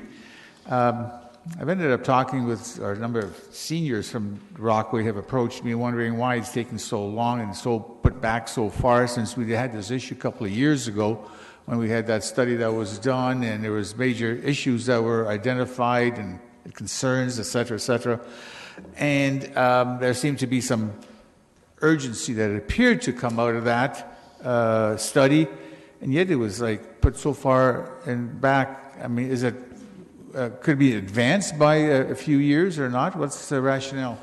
So the timing for 2023 for this expansion is directly linked to Council's approved priorities for indoor leisure facilities. And so the reality is you identified some other priorities ahead of the Rockaway expansion. At the same time, I would remind Council that the last direction that you provided on Rockaway, which staff are working on, is to look at a potential public-private sector partnership on the current site. Yeah, I do recall that. So that's a low priority. So nothing's happening. Basically, it's sitting in the back burner then. So through you, Mr. Chair, I would say that work is happening, but there's a lot of background work that'll need to be done before an RFP could be issued. Before what? An RFP for a potential partnership could be issued. So basically, it stays where it is for 2023 for now. Or if if we're able to issue an RFP and get a private sector partnership, it may be able to be done sooner. Thank you. Councillor Gazzola. I want to refer to page 118, the rink floors. I noticed, excuse me, they both have small Bs. So these are guesstimates. Does that mean that they could be off by 30%? I believe so. Mr. Haggie? Yes. Yeah, so just so everyone's aware what Councillor Gazzola is referring to, it's back on page... it's the estimates. So it's on page C70. So this is a B priority, so contingency factor of 30%. So what happens if it comes in higher? What happens if it comes in higher is the question? I know the answer. It's okay. You know the answer, Councillor Gazzola. Okay, Councillor Marsh? Thank you. I just want to ask, what are, on page C117, event recruitment, what is that referring to? Through you, Mr. Chair, that is the budget that we use in order to try to attract outside events, at the risk of naming an incorrect one, something like Elmo or something like that the city doesn't run. It's not the Rangers, it's not our usual tenants. It's attracting a show to the odd, and then hopefully we generate revenue from it. Oh, right. Okay. And so do we partner with Tourism Waterloo Region for things like that? We certainly look at it at a one-off. Sometimes we do, sometimes we don't. And is that for recruitment of events at any of our facilities or just the odd? Through you, Mr. Chair, this particular line item is just for the odd. I see. Thank you. Councillor Singh? Yes. What pages are we going up till? Up to 126. 126. So my first question is on 119 for our cemeteries. So similar to parking and golf enterprises, have you considered putting our cemeteries into an enterprise so they're cost neutral service through the, cost for lots, as opposed to sections of this where it's capital accrued, so through the tax base? So through you, Mr. Chair, we have looked at that issue. I believe it was before my time, but I believe it was when we did the master plan and potential expansion, and the financial numbers just didn't make sense. That's fine, but that was before the expansion, and expansion has taken place? To a certain extent, it's completed. It's not sold out or anything like that. Meaning it's been funded and the work that was needed to be done, those works are done and accounted for? Not all of it, but some of it, yes. So is the business case that would allow that direction now? No, so my understanding is that when we looked at this, we looked at, once we've put out all of our costs, what our projected revenues were, and again, it just didn't make financial sense. Again, that was then before the expansion, but now that that's happened and it's come out of our tax base, would it be possible to do that now, to cover the carry forward costs to manage and administer the cemeteries? Mr. Chapman. Through the chair, just to add to it, I think effectively we are there. If you look at the operating statements for the cemetery, essentially the operating revenues annually cover approximately the operating costs. But I think the point remains that that operation will never be able to sustain major capital investment. The second phase is still pending here, and there is no scenario under which lot sales and cremation niche sales could cover the cost of this type of capital work. There's private cemeteries, so how do they manage? I can't comment on that, except to say that this issue was explored through the master plan, and if that's something that council wishes to see, we can certainly recirculate the reports from that time. Yeah, I don't think part of budget is necessary, but again. Well, through the chair, I think actually I can speak to that in part. Part of the issue is that we become the default maintainer of abandoned cemeteries, and so Kitchener does take on a number of cemeteries, typically church cemeteries, once they're no longer supported by the churches. So there is no, in those cases, perpetual maintenance funds attached to the maintenance of those cemeteries, but we become responsible for them. That's not something that a private cemetery is burdened with, and in fact, they can turn those obligations over to us if they choose to walk away from them. Okay, that's fair enough. Thank you. Yeah. Sorry. Who should? It's quite an undertaking. Councillor Ioannidis. Oh, wait, sorry. I had another question, actually. Oh, sorry. Councillor Ioannidis, can you hold off? Councillor Singh. Of course. Apologies. The other question I had was for our class registration system.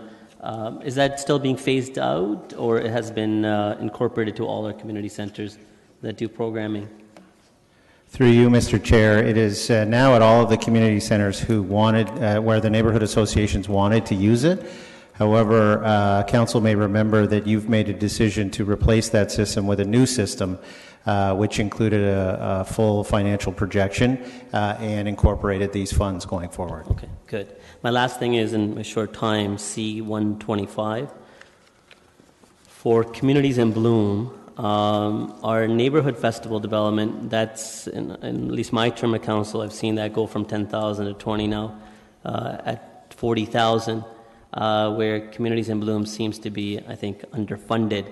Has there ever been a consideration in expanding that? Having served on the committee for the last 2 years, I know there has been ongoing conversation and wanting to expand, but obviously the resource limitations that limit that their ability, not the lack of interest or desire, but the ability. So through you, Mr. Chair, my understanding is that in a previous budget council, or in a budget process, council actually cut the funding for this program. I'm not aware that it's underfunded, but certainly we would take council direction on that. Well, again, I have the privilege of being able to serve in the committee, so I can relay and advocate on behalf of that committee itself. And I said around the table that I would bring this topic up, and I think it is underserved for what's being allocated in funding. And I think I've seen many of the council members attend Kitchener and Bloom Festival and see how well it's attended and appreciated by our citizens and how well it's run. And seeing the number that we actually fund and seeing the return on it, it's phenomenal that we're able to do so much with so little.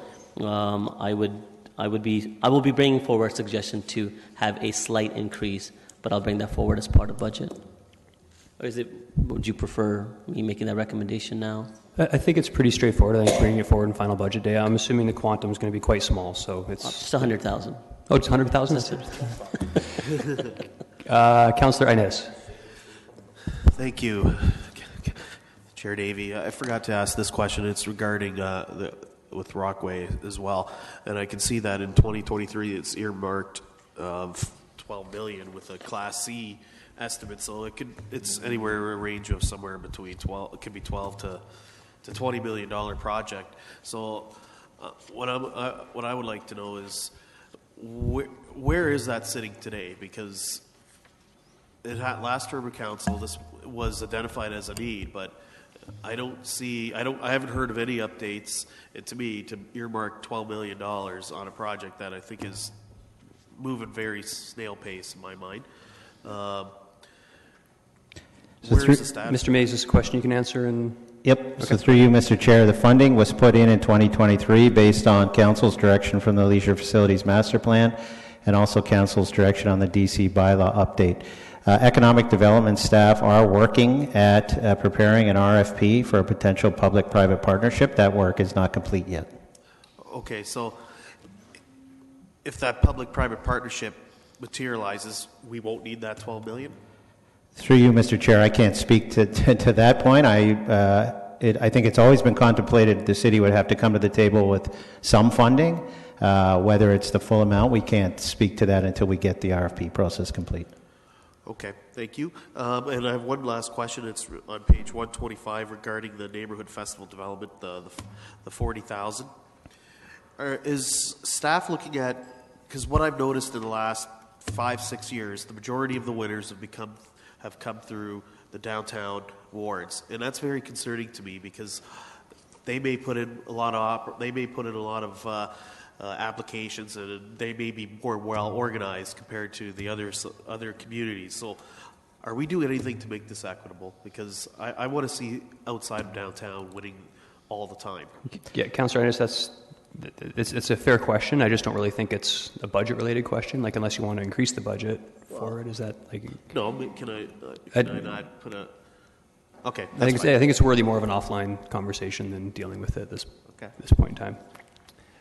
Thank you. I appreciate that. Councillor Gazzola.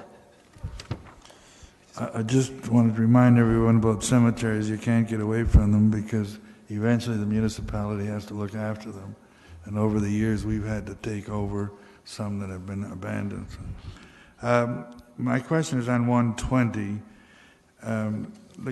The class registry, we've got $180,000 still sitting in the pot. If you can just direct me to where council approved the new system. So through you, Mr. Chair, we can certainly provide by email the staff report where council approved the new system. Okay. My other question was, it seems like the turf, we put an additional $1.6 million into the turf fields. Is that, I looked at last year's capital forecast.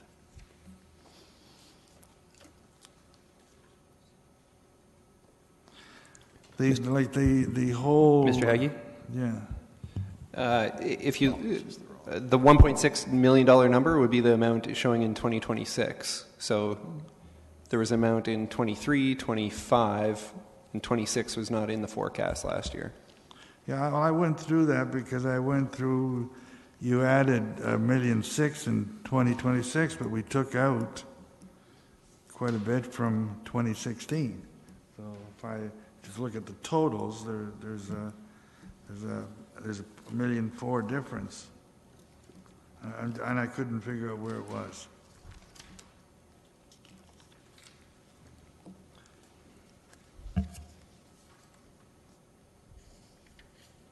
I'll leave that with you, okay?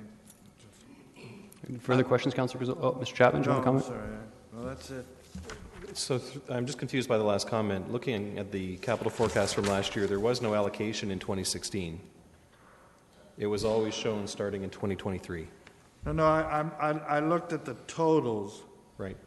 For that whole section, it seemed to me that the totals are 1.4 million higher this year. That's and correct. I was trying to equate it. So I figured it must be in the indoor turf fields. That's right. And so the reason for that is that project straddled the end of the 10-year window in the DC study. So a certain amount fell within the 10-year window. That's the first allocation, but the balance was post-2023, spread over 2 years. So if you were to reconcile this total back to the DC study, you would see the two numbers aligning.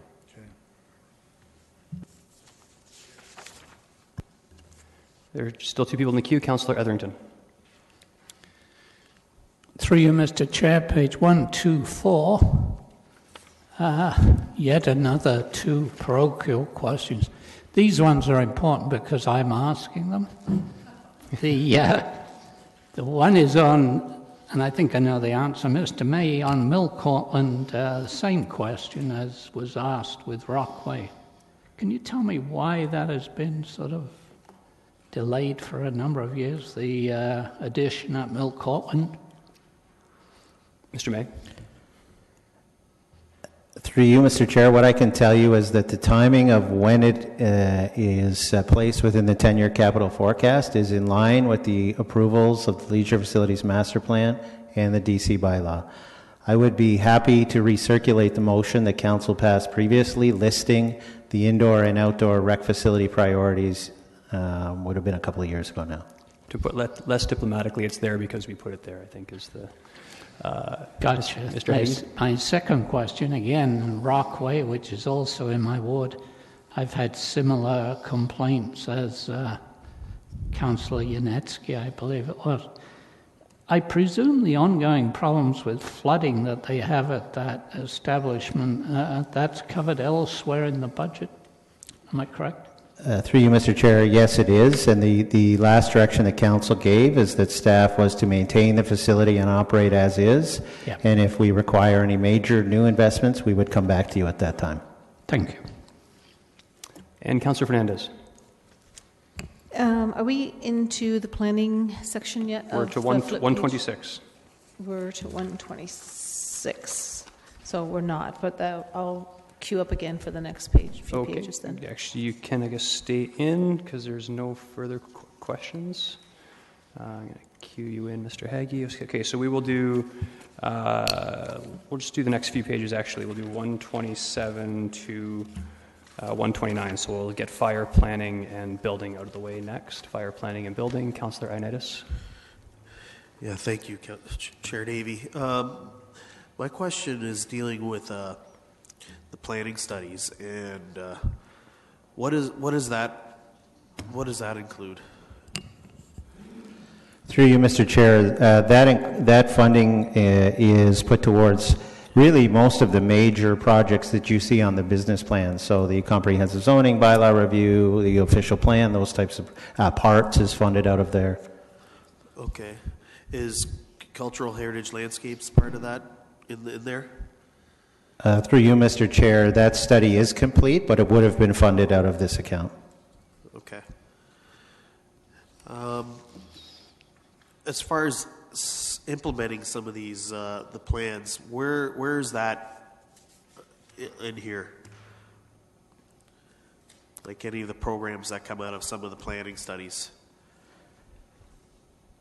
So through you, Mr. Chair, for the most part, if you think of things like parts or the comprehensive zoning bylaw review, those are implemented almost always by existing staff, so they would be funded in the operating budget.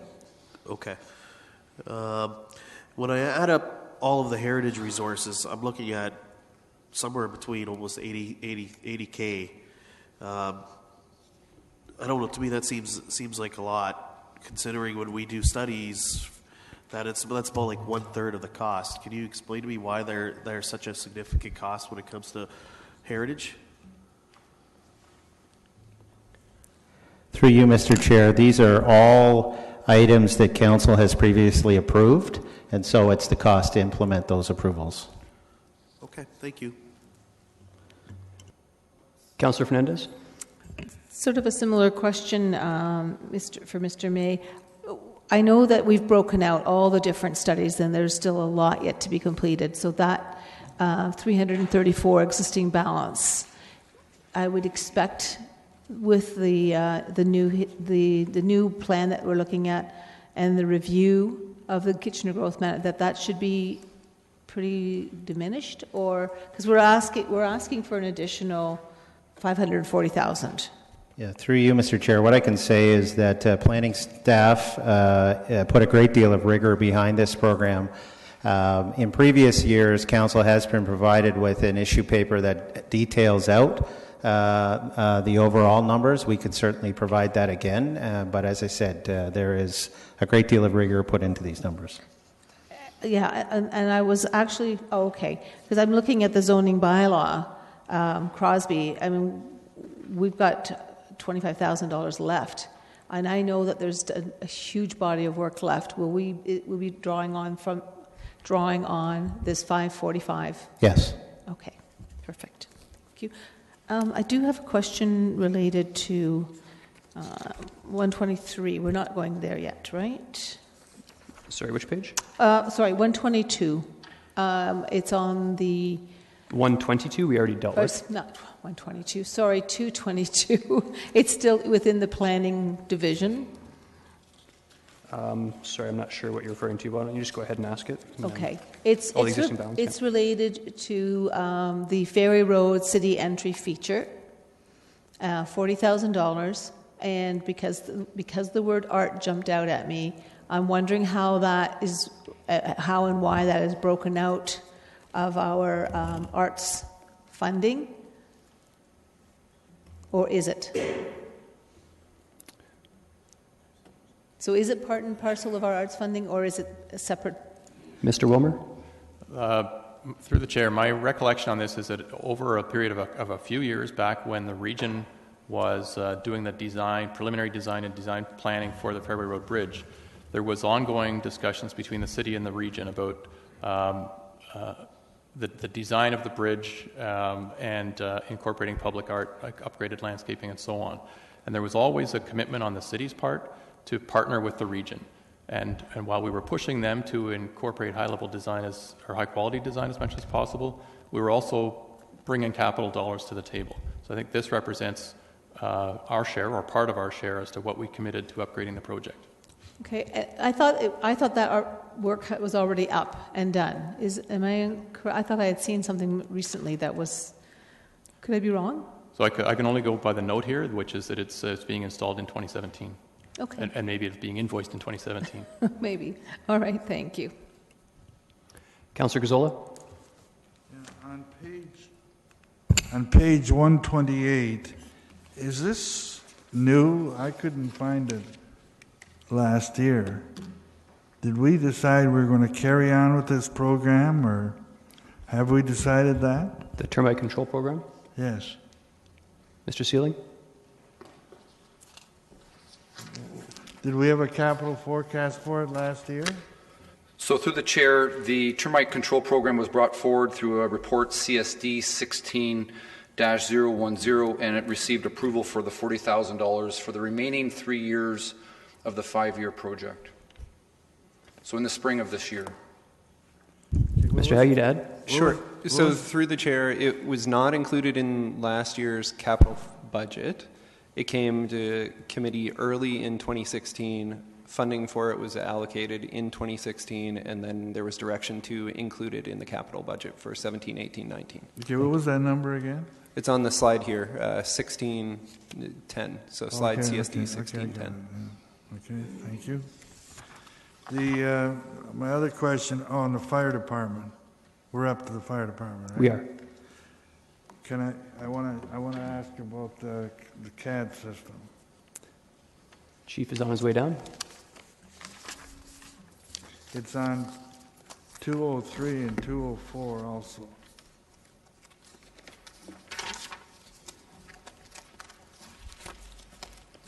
Councillor Gazzola, your question?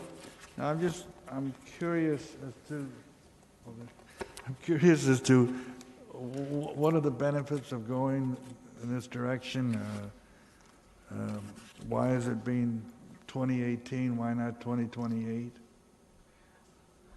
Through the chair, it's my recommendation, fire management's recommendation, to move to a new CAT platform for a number of reasons. One, to enhance our technology solutions with other public safety partners. So that's one of the main shifts. But essentially, the reason why we're replacing the CAD is that it's at end of life. We can't wait until 2028, I believe that was your comment.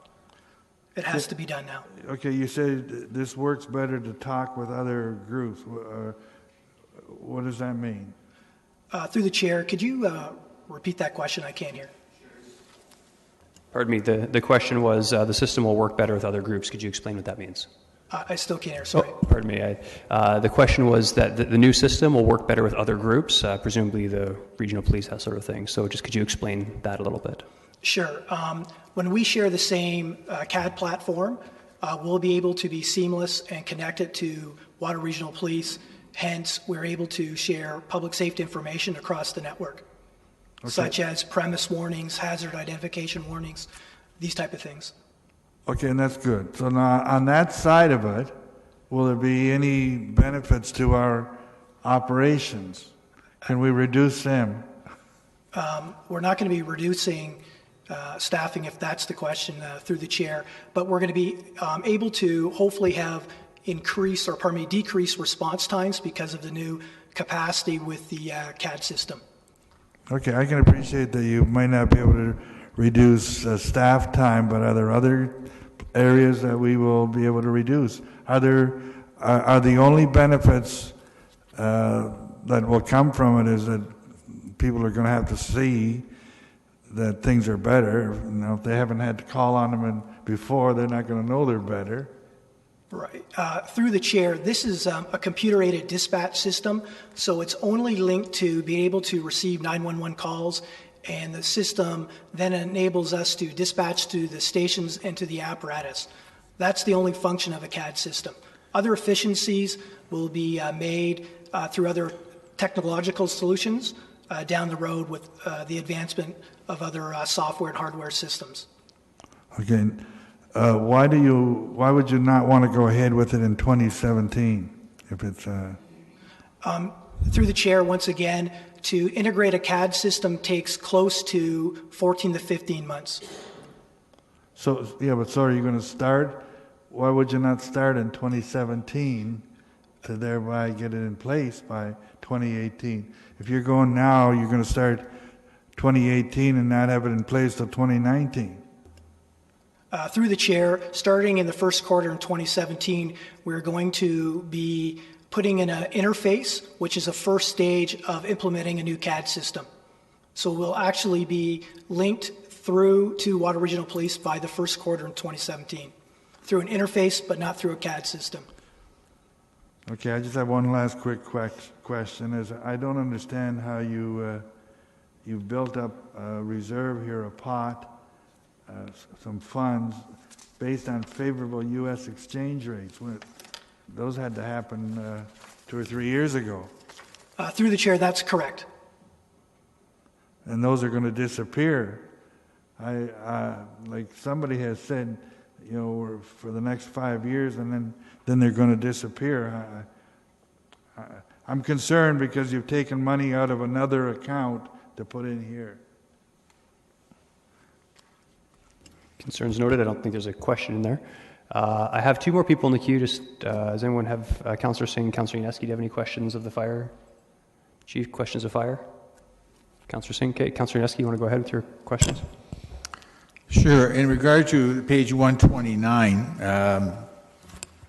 there's a comment there with additional fleet for 2023. Will this be a new vehicle or a replacement vehicle? Through the chair, past management predicted that through city growth, that there'd likely be another apparatus put into the fleet. For which station and what kind of apparatus? That's unknown at this time, through the chair. It's what, sorry? Through the chair, that's unknown at this time. Oh, okay.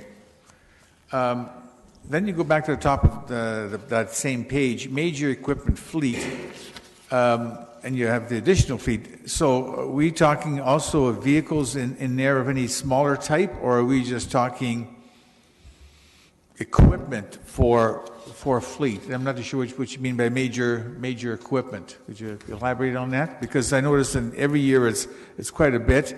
It drops in 2018, yet it substantially goes up in 2022. Right. So through the chair, if the question is this for a combination of apparatus and equipment, this account, that would be correct.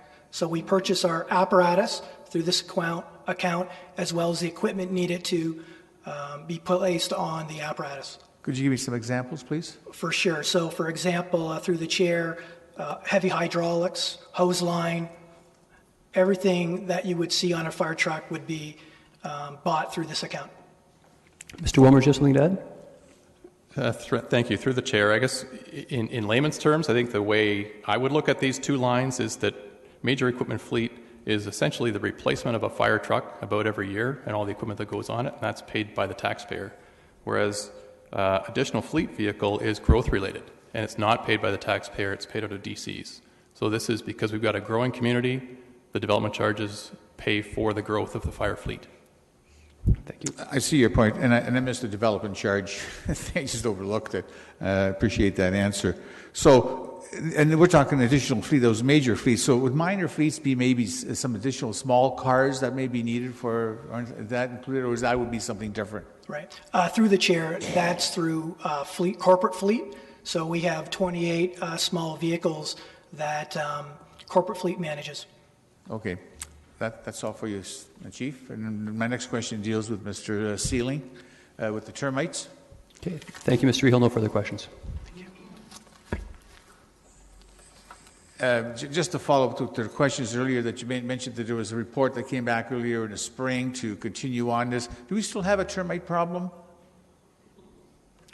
Through the chair, yes. We're in the second year of a 5-year program for the termites. So but Mr. Hagee mentioned there was no money allocated in 2016. Is that correct? So I'm just wondering. No, there was allocated. No money allocated. Mr. Hagee? So there was no program in place. The funding was not in place during last year's budget cycle, but a report came shortly thereafter, and council allocated funding in 2016. I believe it was from the capital contingency account. So there was an amount taken from capital contingency to fund it in 2016, and then staff were directed to find funding for 2017, 18, 19. Okay, and I appreciate that. And Mr. Sealing said it's the second year of a 5-year program. So when does the second year start, or when does the first year start? If there was no money last year, but starting this year. So is this year the first year or the second year? This is the second year. Yeah. So, my understanding is that 2017 is year 2. I'm sorry, I didn't hear the answer. Through the chair, 2016 is the second year. Okay. So the money really is for the next 3 years, the third, fourth, and fifth year being 2017, 2018, 2019. Through the chair, correct. Okay, thank you. Very good. And Councillor Singh. Just for clarity, so 2015 was the first year, and I think in the later part of the summer when it was sprayed one time with nematodes, right? Through the chair, that is correct. And that was the first year, and then it carried on, and it's being recommended for 5 years.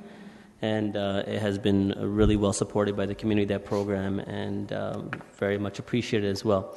My questions are actually, can we still go on planning, or have we passed on? Go ahead. Okay. Page C127. For the Heritage Property Grant Program, now our designated properties in the City of Kitchener, that only increases. Nothing really comes out of it, and that register continues to go up. Are we adequately funding our grant program, especially because on C221, it says requests were received for more grants than the fund had available, funds to be paid by end of year. So it seems to be interest, but we're not adequately funding. What's the rationale? Mr. Mayor. So through you, Mr. Chair, if Council so wishes, we could certainly provide you with a look at the past few years in terms of actuals versus budget.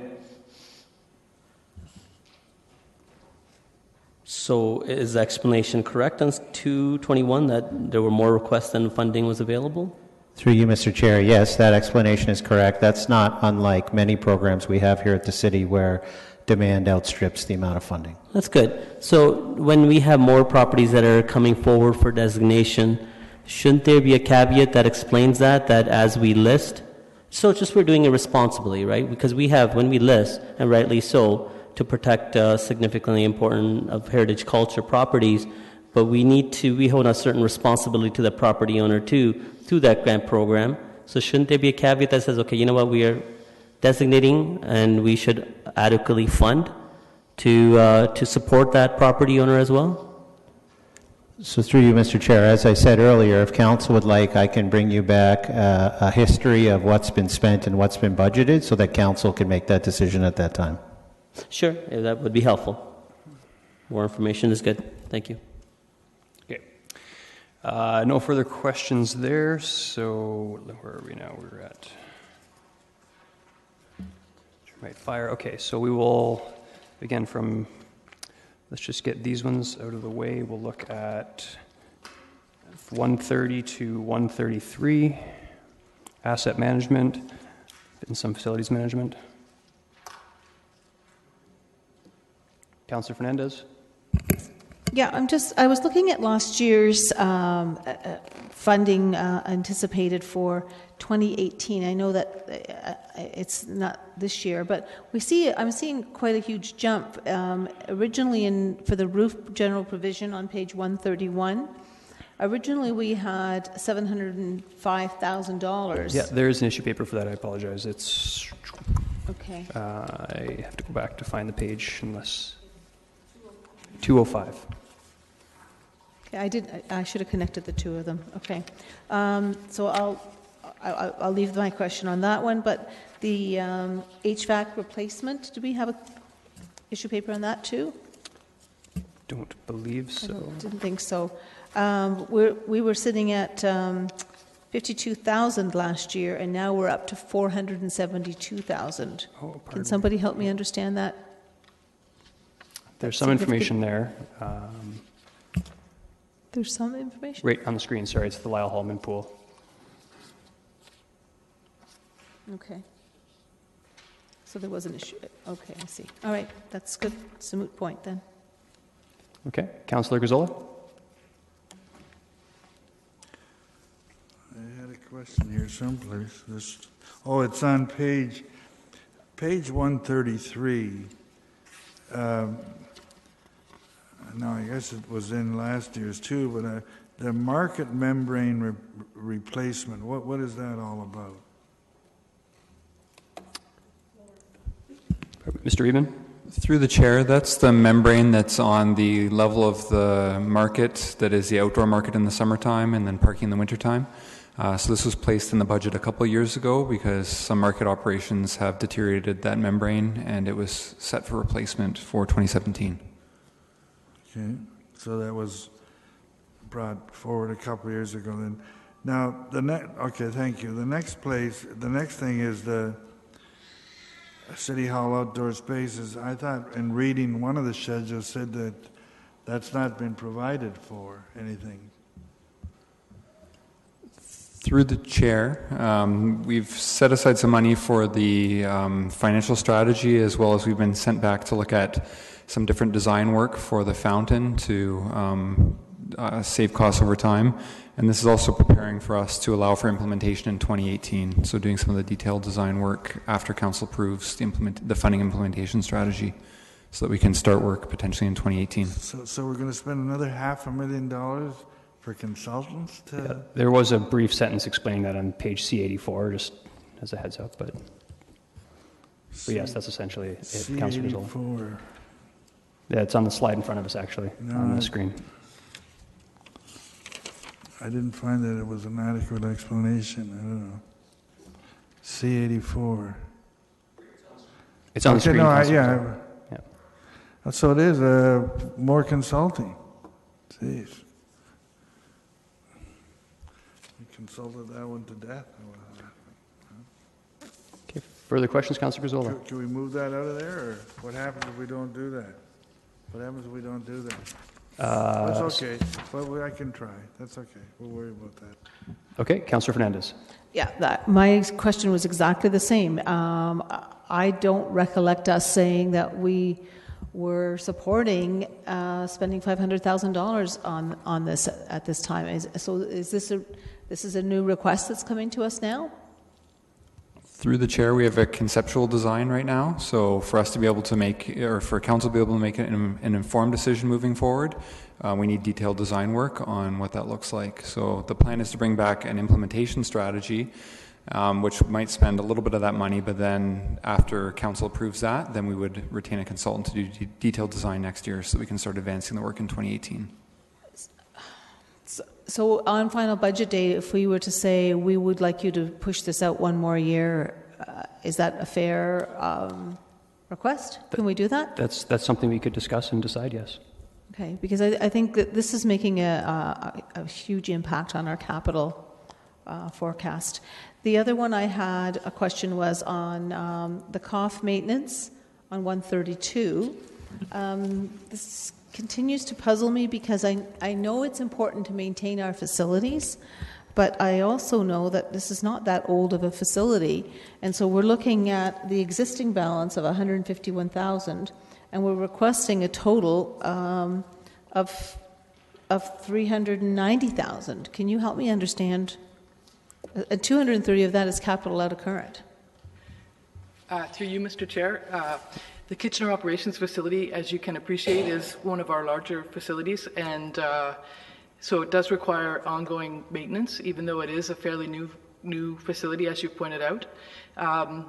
The existing capital balance, we have some proposals that we're looking at to increase some of our energy efficiency projects within that facility. So will we see some cost savings? That would be the intention, yes. Okay. How will we know that? How will council know that we're actually going to see some cost savings from this endeavor? Will you bring something back to us to say we did this and therefore we have this savings? I'm sorry, I missed the second part of the question. Will you come back and say to us, we've done this and therefore these are the cost savings we're seeing? Yes, through you, Mr. Chair. We do, when we put proposals forward, we project what the cost savings will be and try and verify those as after the project's been implemented. So I think through some of the other corporate initiatives, you might see that reporting. Okay. The other question I had was regarding the furniture, City Hall furniture, and I know that there was a fair bit of furniture sitting in rooms that are not used at the COF. We're asking for another $624,000 over the next 10 years. We've got $103,000 sitting in our existing balances. Is there furniture that maybe should be moved to replace things that are starting to break down or wear down from other parts of our facilities before we start going out and buying new? Through you, Mr. Chair, yes, the furniture account is used to replace and update workstations as they need to be replaced. The other thing that we've done in various projects is that we go to more modular workstations to increase the population on a floor. So we can't use existing furniture but have to use the modular. What do you mean modular? Just workstations. Workstations as opposed to like desks. Okay, so in other words, what I'm seeing in some of our startups, I hear they have X number of desks, and if you're there in the office, you use those desks, you bring your own laptops, and you do the work, or sometimes you may be out in the field, or sometimes you may be working from home. Is that the kind of situation you're talking about? In some circumstances, we do have hoteling stations where people can use those if they're in a facility that they for a meeting or in between meetings. Yes, some of those are assigned for hoteling. Okay, thank you. Okay, there are no further questions. Thank you. Okay, we will deal with... Where were we now?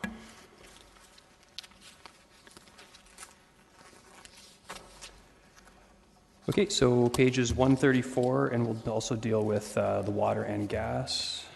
So we'll go up to 138. 138, any questions there? Councillor Ioannidis. Thank you. My question's dealing with on 137, and it's regards to LRT construction, seeing that there's $400,000 coming up. Can I get an explanation as to what that is? Ms. Fletcher? Through the chair, that's an account where when we're doing work for the ION construction, we capture the expenses in that line, and then we bill back the region and Grand Lakes. Okay, so the region's reimbursing us on that, right? Correct? They will. For whatever the formula is. They will. Okay. And why did we have a Class C estimate on that?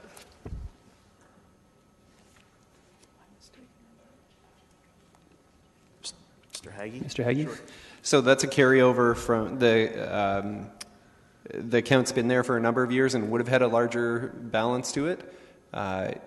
This year that should have been taken off because it's under the $1 million threshold. Okay. All right. Thank you. Councillor Gazzola?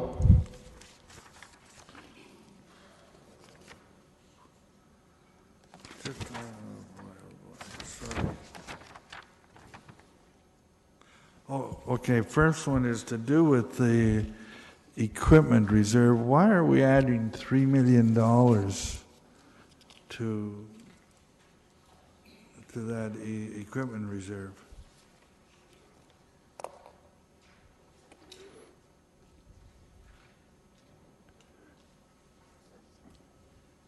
On what basis? Mr. Chapman? This simply reflects the outcome of the equipment review process, Councillor Gazzola, I know you'd be familiar with, and it reflects the updated timing for vehicle replacement.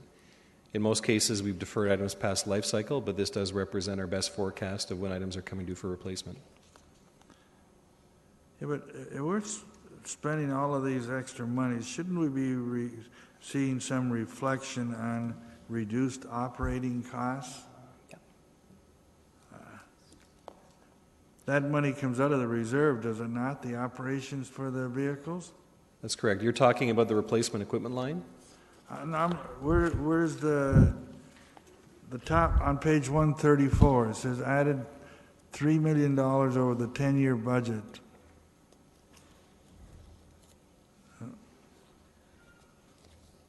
Right, so every year we update this forecast based on the outcome of equipment review, and in this case, based on the timing of replacements, there's been an increase in the back end of the forecast.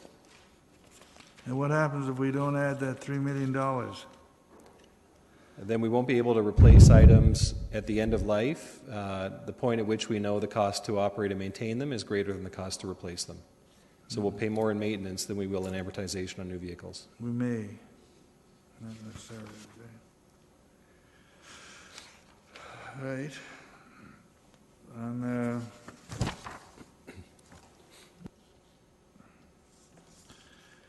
Can we have a little more information on these new this new meter inventory system? What is that going to do? There is information on the screen. It was in a couple of the slides. No, it's not. Well, I read that, but it still doesn't help me as to why we're spending $400,000. Ms. Fletcher? So this meter inventory system will help us with the Electrical and Gas Inspection Act and regulations related. It helps us increase efficiency and accuracy of monitoring our meters. It also moves us much more to a mobile function. So if we're monitoring, inspecting, scheduling, and notifying customers, it will be much easier through an automated system. And that's all fine and dandy, but we've really put that off for 20 years now. What's another 5 years? What is it? Why all of a sudden does it need to be done in 2018? Through the chair, we would not recommend deferring this project. Council already approved a phase 1. This is phase 2 in getting us really where the rest of the industry is in terms of the Gas Inspection Act and regulations.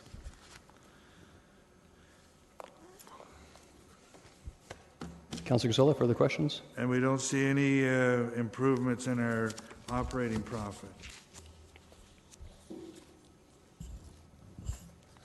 So the question was, will there be any effect to our operating as a result of these projects?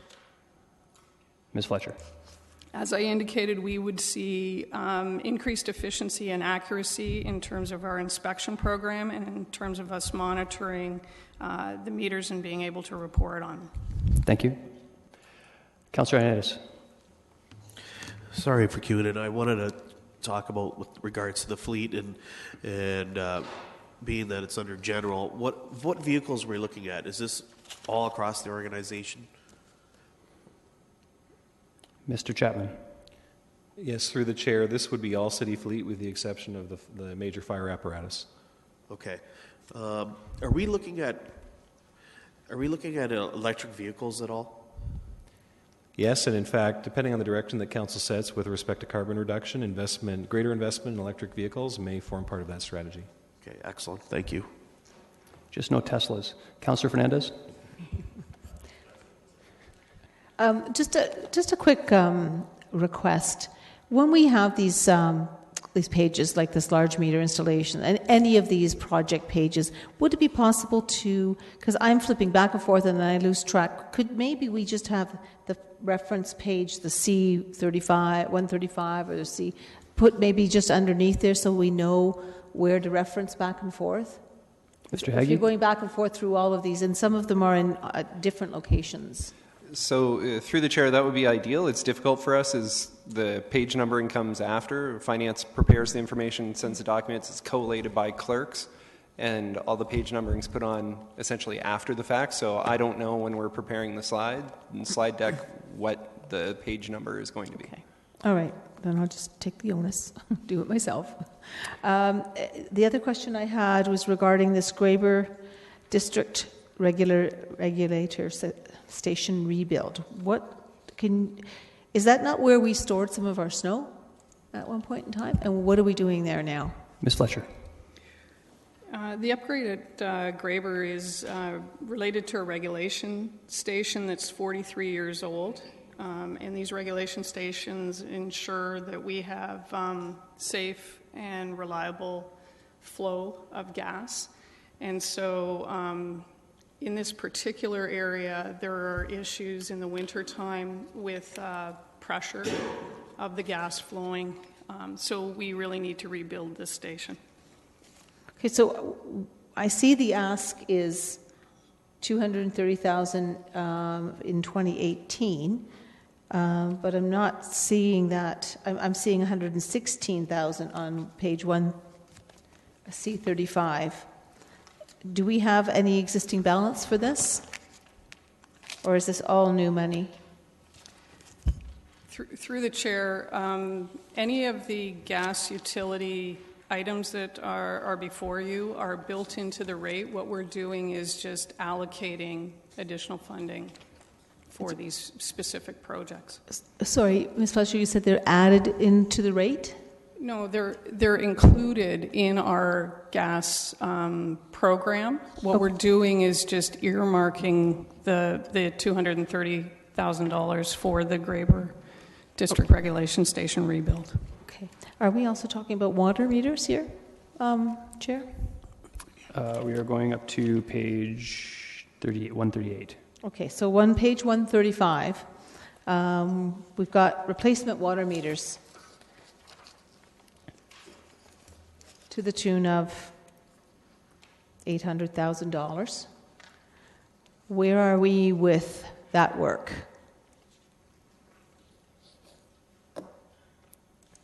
Ms. Fletcher. Through the chair, I'm not clear on the question in terms of where are we with that work. Okay, so I'm trying to find it in our existing balances, and I'm not finding. I'm finding everything else, I guess. Well, meter sets. Would that be under meter sets then? C222? Yes, it is. Okay, so we have $734,000. We're going to add another $700,000. I would like to understand, in light of what was in the news not that long ago, where are we on replacing these water meters and checking situations like what happened to the residents in my ward with their water bill?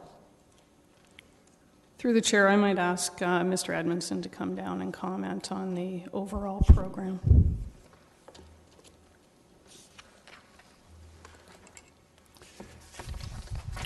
Through the chair.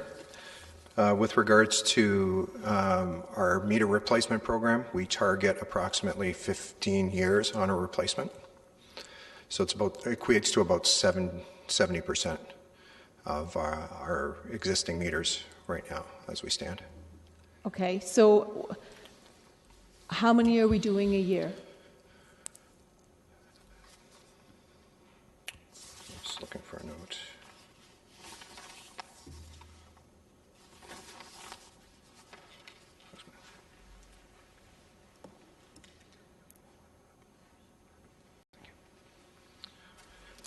Through the chair, approximately 4,000 to 5,000 per year. We're doing 4,000 to 5,000 per year. Okay. When we run into a situation like we just did, and certainly there may be an opportunity for us to take a look at, our funds and what we're sitting at in terms of existing balances. Wouldn't that be prudent for us to get out as soon as possible to a site like that to make sure that we are taking a look at that water meter? There's 2 water meters, right? There's one outside and one inside. Is that correct?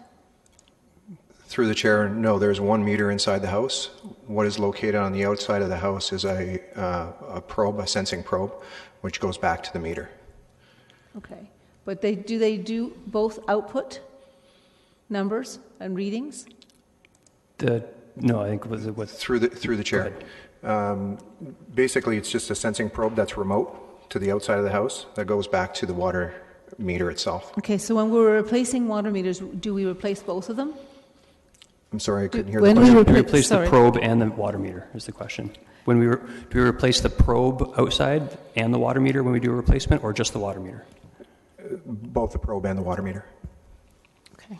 All right, so we're doing 5,000 a year, I think is what you said, right? 4,000 to 5,000. 4,000 to 5,000. 4 to 5. Thank you, not 45,000. Are we seeing a backlog of this? Is this something that we need to be having an existing balance? Or shouldn't we be using that up as quickly as possible and get these meters replaced as quickly as possible? Through the chair, last year I believe there was an ask to increase funding to be able to deal with the backlog of meters. At the current time, I believe there was approximately 20,000, or it was pushing 20 years on a replacement cycle. So we've been trying to increase the number of meters that we actually replace on a yearly basis. So we've been trying to get towards the 6,000 to 7,000 range. Mm-hmm. Okay, thank you. Councillor Unesky? Just a clarification. You said number of meters replaced. Is that 4,000 to 5,000 or 45,000? Through the chair, it is 4,000 to 5,000. Okay, sorry. So maybe 4,000 up to 5,000. Okay. Correct. Sound like 45,000 initially. My apologies. I thought you only have like about 65,000 customers, so that'd be pretty quick.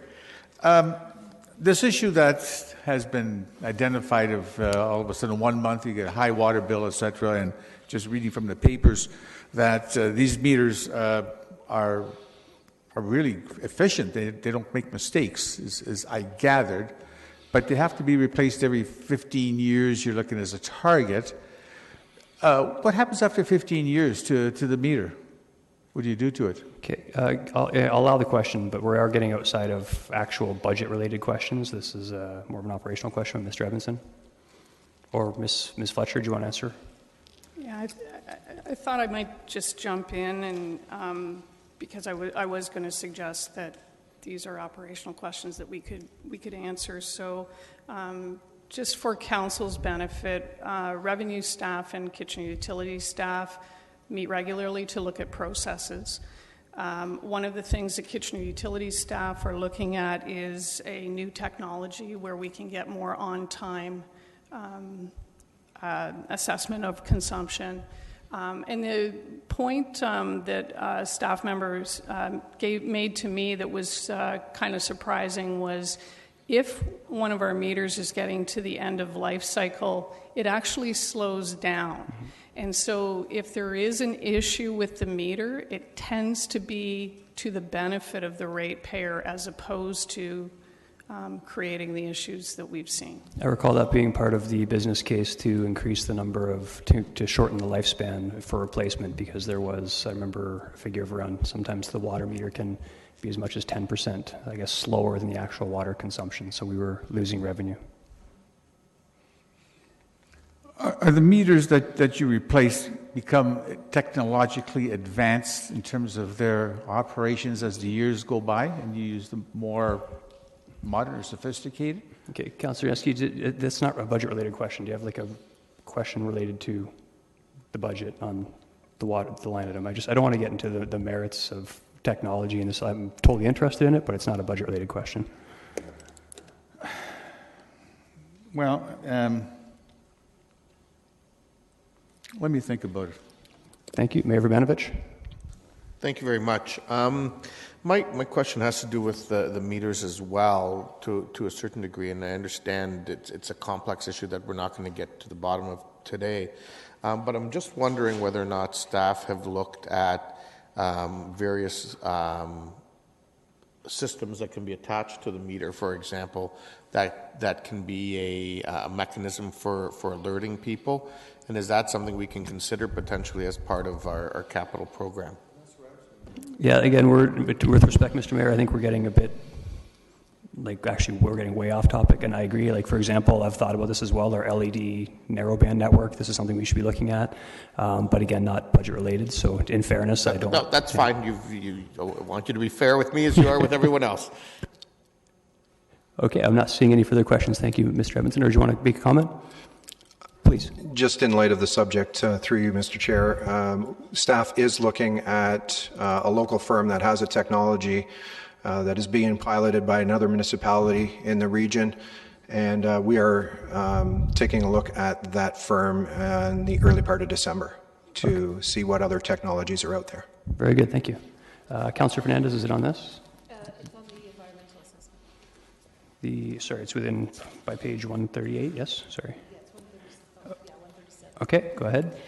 Can you just, who made the decision about this $120,000 funding related to this backfeed to Bridgeport?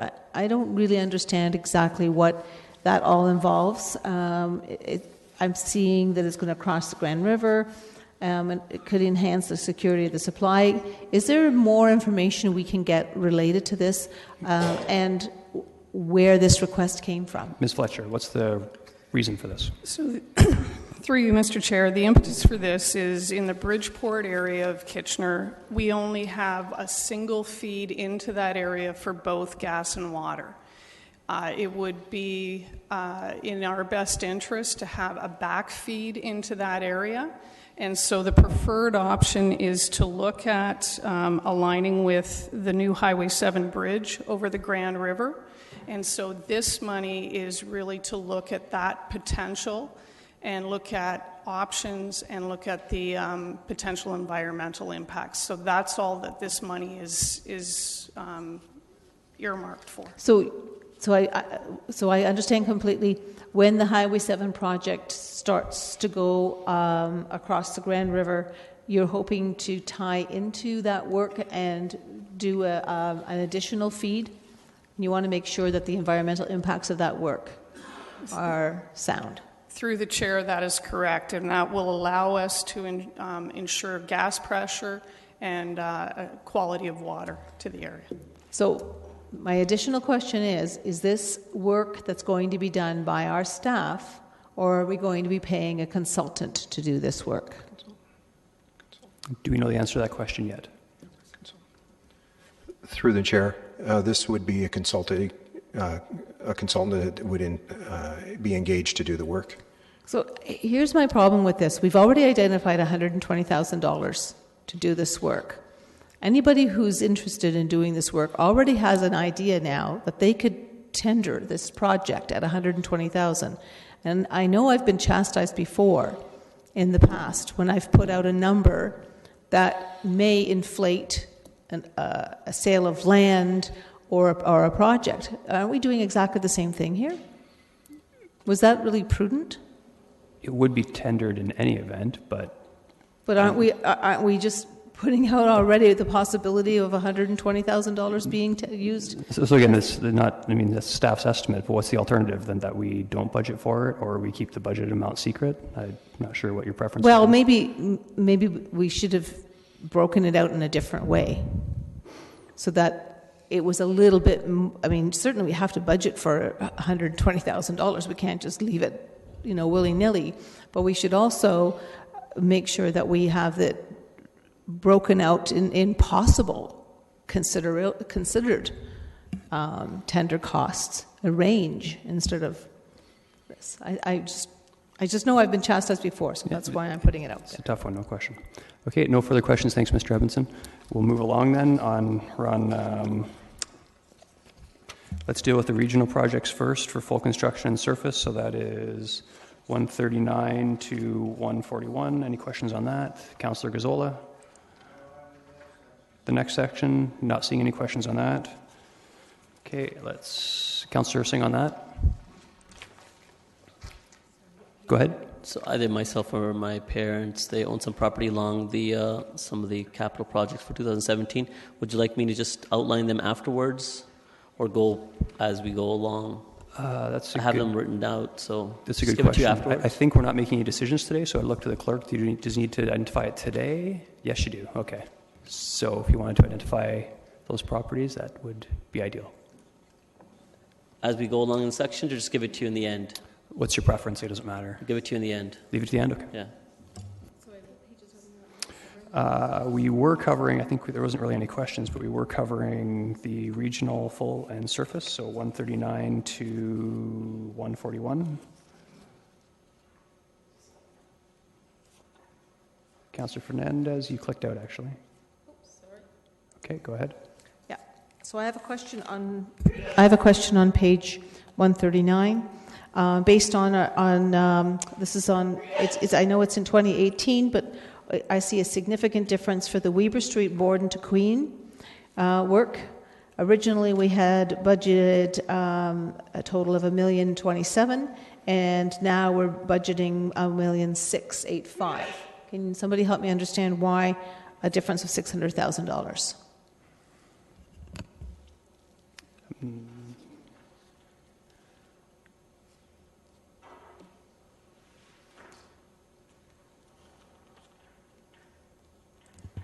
Mr. Gross, good afternoon. Good afternoon. Through the chair, since it's a regional project, it's regional driven, and the region essentially takes over the design.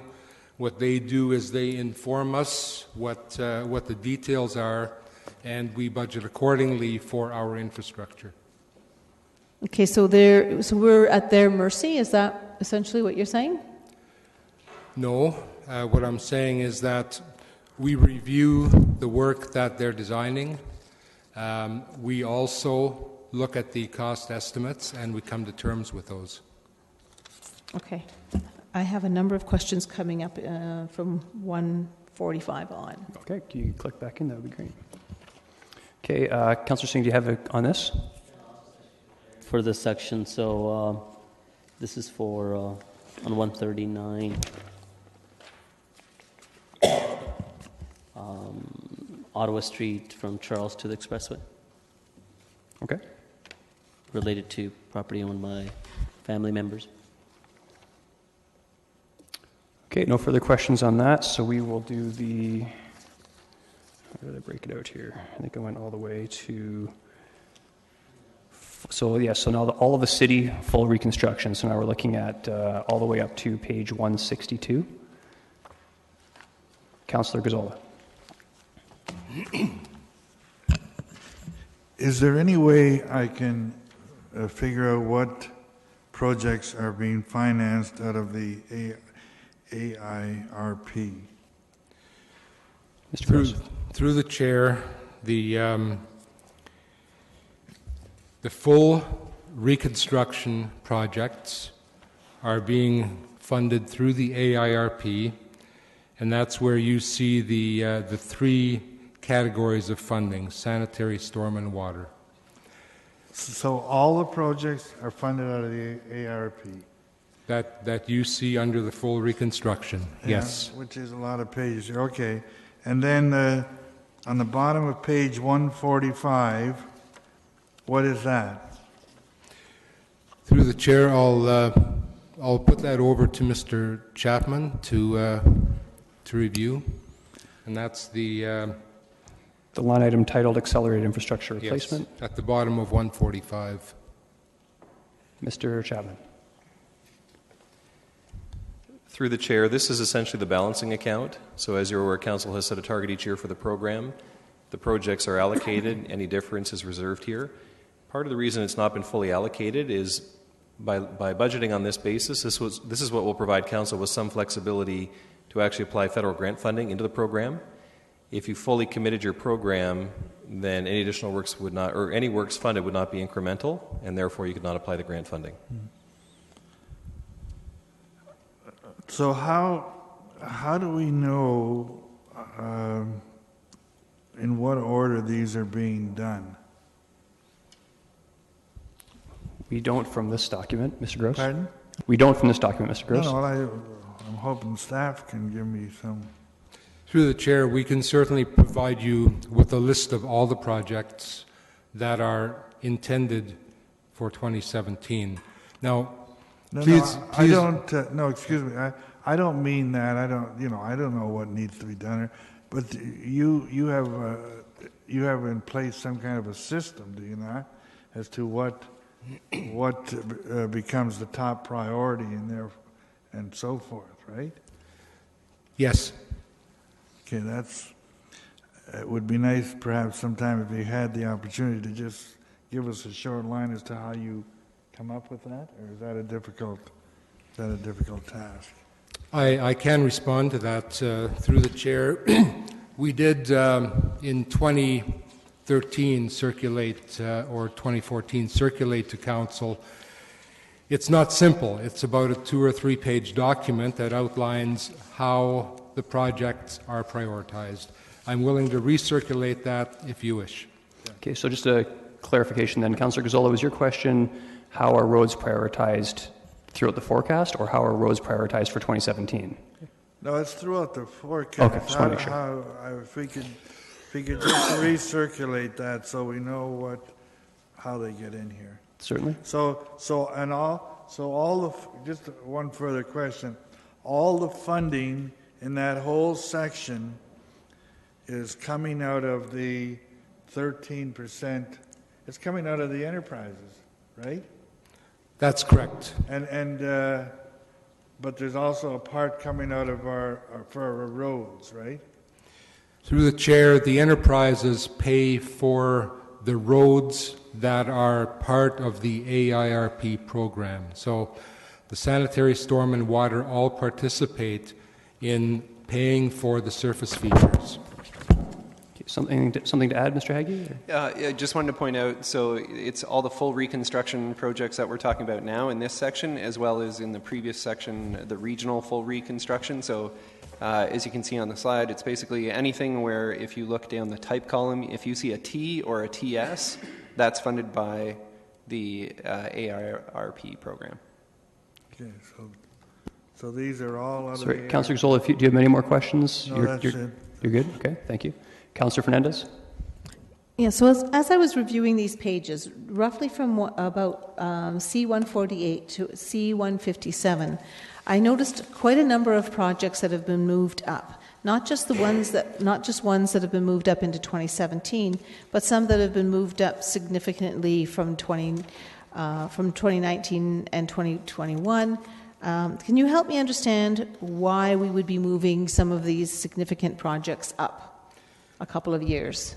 Through the chair, the 10-year capital forecast has been reformatted in order to meet the target that we were talking about during the operating budget of completing 260 kilometers of road by 2032. So in order to do that, we've had to move the projects forward, and that correlates with the increase in funding for the AIRP program.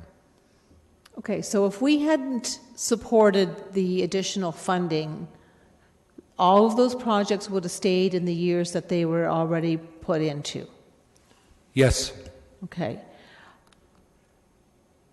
I'm just wondering if the cart's going before,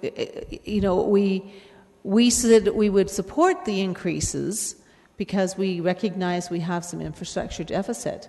But then you guys had to go back. I mean, if they weren't that urgent, why would they have already been out in 2019, 2021, 2023, if they weren't that urgent? So are you moving them up now because we have the funding, or were they just placeholders and you would have preferred to have them in earlier years, and now you have the funding, so you're going to move them? You're moving them up. Mr. Rubin, you want to comment first? Through the chair, so we did have some favorable tenders this past year, so that allowed us to get a little bit more work done. Every year, the asset management team looks at all the programs and tries to slot in the best fit for that given year with the dollar value that's available through the funding envelope. So all these 260 kilometers that are outlined in the ARP program are all important projects. So they're being prioritized and managed based on need and condition assessment, as well as how they fit in the program the best on a given year. Okay, and I'm pleased to hear that we've had some favorable tenders, and yes, of course, all of these are important projects, but we have 38 new projects, 4 pages that have been added in here as well. So I'm just really wondering if, we sort of said yes to the funding, and then you guys said, okay, well, let's move all these projects up really quick because we have some funding, whereas they could have stayed where they were. No, I think what's happened is first of all, we haven't approved the funding for this year yet. We're going to do that in final budget day. But what's happened is we're saying that we're behind in essentially our water and sewer replacement. So in order to do more work, we need to fund more work. So that's why you see things advancing as staff has suggested. Okay, I have no choice but to accept that. Okay. Thank you. Councillor Singh. I'll just declare some of my conflicts on here. Page C146, Sterling Street, C147, 4th Ave, C149, 2nd Ave, C161, Connaught, and C162, Connaught, just related to just a couple properties, but the project seems to be all lining around them. So, conflict on those. Thank you. Councillor Yaneski. On pages 158 to 162, they've been identified as brand new projects that have been added to this to the budget this year. I can understand that. I'm wondering how some of them get advanced to, especially on page 158. There's some of them that are all of a sudden they're bumped ahead. I don't know, because of the major issues, and others that have already been on the list for previous years are sort of held back. I'm not sure. That's the first part of the question. And the second part of the question pertaining to, choose an example of page 157. There's a number of streets identified on that particular page. None of them are my ward, but it's just as a generality, using the example of Massey Avenue from Boniface to Vanier. It has a 2-stage in 2023, probably, and 2024 design and planning and all that stuff, with full construction, reconstruction in 2026, right? Whereby when you look at the other streets on that same page, they only have a design, I gather, and some other minor work, yet there's no full reconstruction identified. Is there a reason for that? Through the chair, that goes back to the comments made by Mr. Chapman, which essentially indicates that those would be potential projects that could be funded from other levels of government if we were successful in obtaining funding. Yeah, but that could be still like 5 to 10 years from now. Could be changing government. We don't know. It seems so far ahead.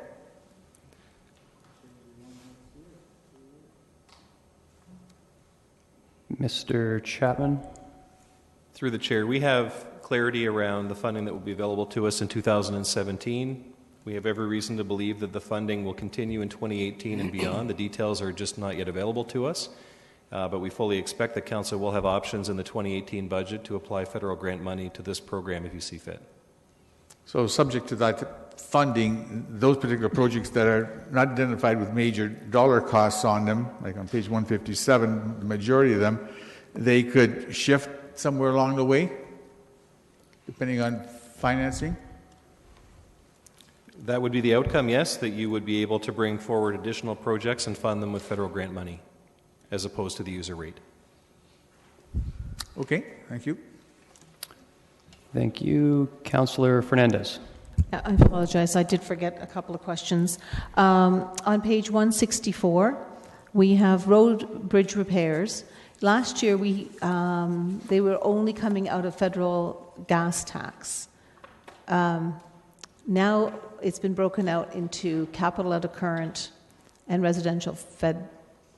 That's a reserve. Why is it now being broken out that way? Why did we take it out of the federal gas? Mr. Heggie?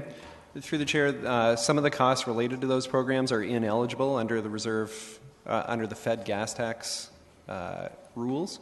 So we have to fund a portion of those ourselves. But so, did that change from last year to this year? We've had a Fed gas audit that told us that, some of the things that we were doing need to be corrected, and so we're remedying that here in this year's budget. Okay. Water course improvements on 168. So we've seen a huge leap here. This, I suspect, is part of the stormwater implementation program.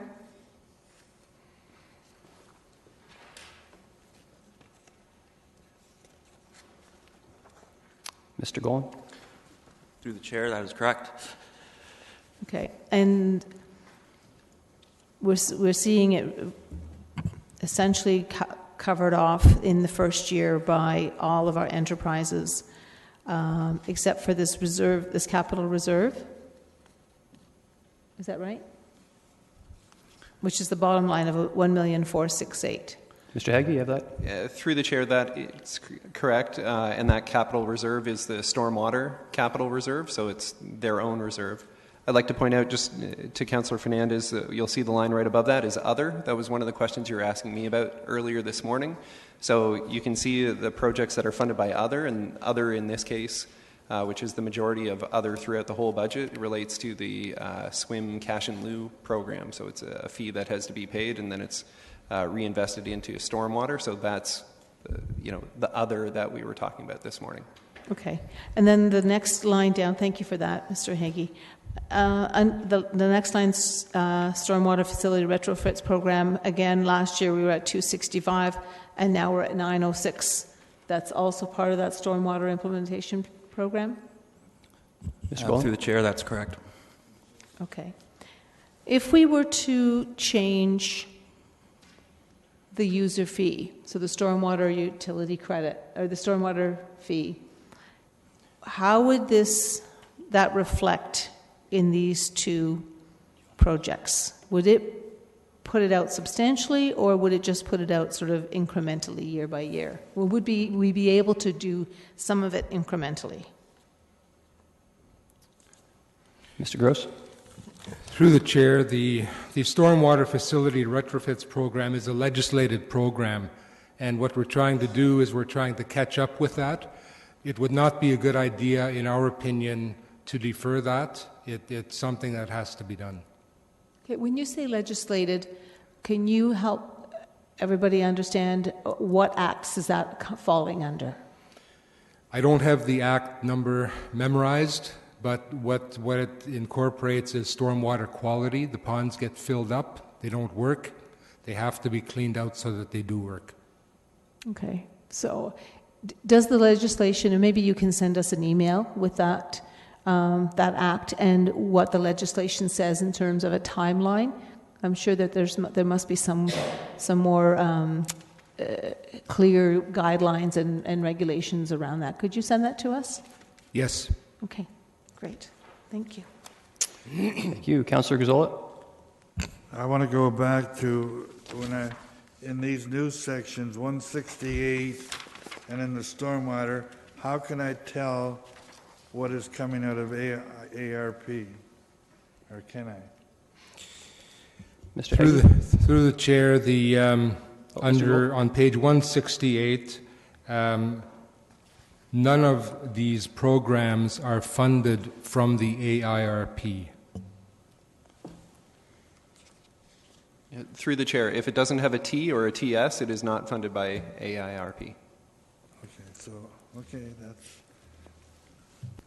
Okay, Councillor Gazzola? Yes, that's fine. So so everything else here is coming out of either your capital or your new plan? That is correct. Which I didn't support. Councillor Galloway-Seelock? Yeah, my question is with regards to page C91, which I think falls under this part of the page flip too, I think. With regards to the Ottawa Trussler sewage facility, it says on page 91 that it's been removed from the budget because of credit refund agreement, which I remember that we did. But do we not have to still pay it back? So do we not still have to budget for it? Because we have to pay it back when it was initially contemplated. So should it still not be in our budget somewhere? Mr. Haggie?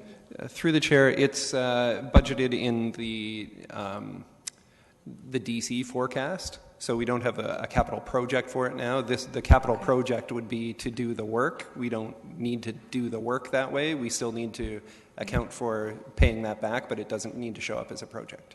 So it should be in our DC engineering That there would be, so there would be a credit refund payment. I don't remember seeing it there, but I will. It would be. It wouldn't be its own line. It would be in the one line that there's revenue, the top line revenue, and then there's a line in that section that would be repayment of credit refund agreements or something along those lines. Okay. And it is one of the items included in that line. So I'm on page C43. So it may be like the $9 million that's under credit refund for 2019. I'd have to look to see exactly what year it is. Okay. I know the majority of that one is the Dune South pumping station. Okay, so it may be further out, like 2023 or You're something. looking at the right line. Okay. Just wanted to make sure we were budgeting for it, because I don't want to all of a sudden have a surprise in 1 year. Thank you. Councillor Gazzola? Yeah, I'm sorry, just another question on 169, and I might have asked you at council the other day, but the bottom line on 169 there, stormwater, you got park/stormwater system enhancements. What is that again? Mr. Golan? Through the chair, those are projects that were identified through the master plan where we are looking at incorporating stormwater infrastructure in existing parks to provide water quality, but also be an aesthetic feature in some cases, or underground infrastructure where we already own the land and we can implement additional water controls.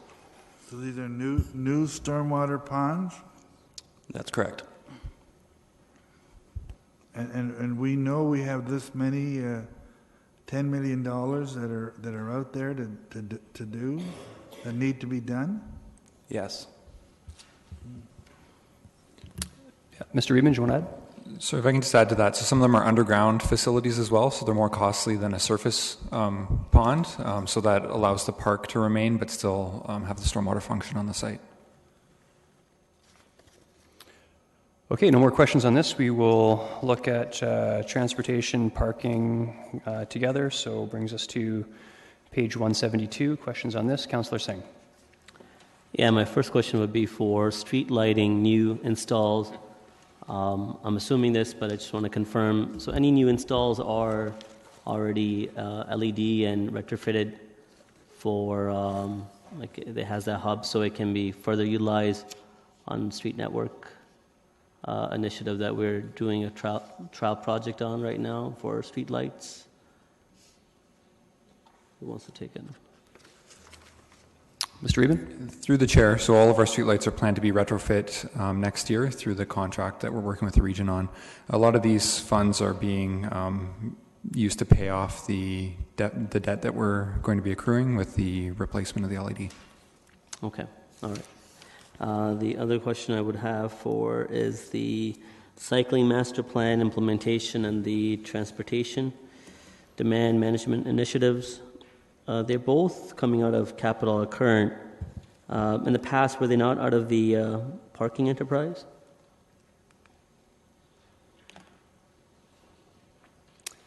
Mr. Reedman? Through the chair, they were taken out of the parking enterprise in the past, but a few years ago it was flagged during budget review that they were moved out of there to get the parking enterprise into a better financial situation. So is it fully out of the parking enterprise, or is it still some of it being funded from the enterprise? And what we see here is, well, I guess no. That answers, the page answers for itself. Mm-hmm. The entirety of it is capital current, right? Through the chair, in 2020 right now it's projected to go back into the parking enterprise.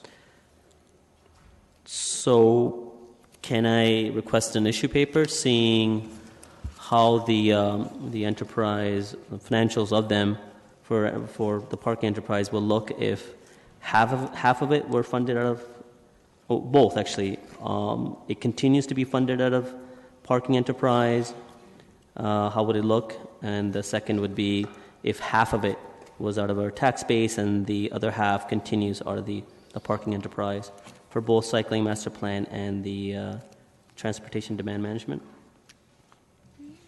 Mr. Haggie, do you want to comment on that? Through the chair, that's possible. The bottom line is right now the parking enterprise is in deficit until our projection goes out to 2021. It has a deficit at that point of $439,000. If any of this is funded from parking, it would make it worse, not better. I respect that, and deficits are not uncommon. I agree. For proper accounting, we should not, but things don't fall apart because they are. I'd like to see how they look, and then I guess council can, on budget day, make the appropriate decision if that rationale makes sense or not. Okay, so for clarification, Councillor Singh, you want to see what in the issue paper then, if you could repeat it? So just simply, how we have the chart for the enterprise, it shows out what the deficits will be in a 10-year forecast. So if for those 3 years, 17, 18, and 19, or at least for 17 at least. Well, yeah, let's say for all three, for simplicity. Instead of coming out of the tax base, capital current, it continues to be funded out of the parking enterprise in full. And the other is if it gets funded half, just to see how it would look, and then what the deficits are. And then we can determine if we think they are set within our satisfaction or no. It's advisable to go ahead with staff recommendation. Okay, you can certainly request that. Any further questions, Councillor Singh? We're only doing parking, right? Yeah, no. Yes, we are up to page, where are we now? Page 172.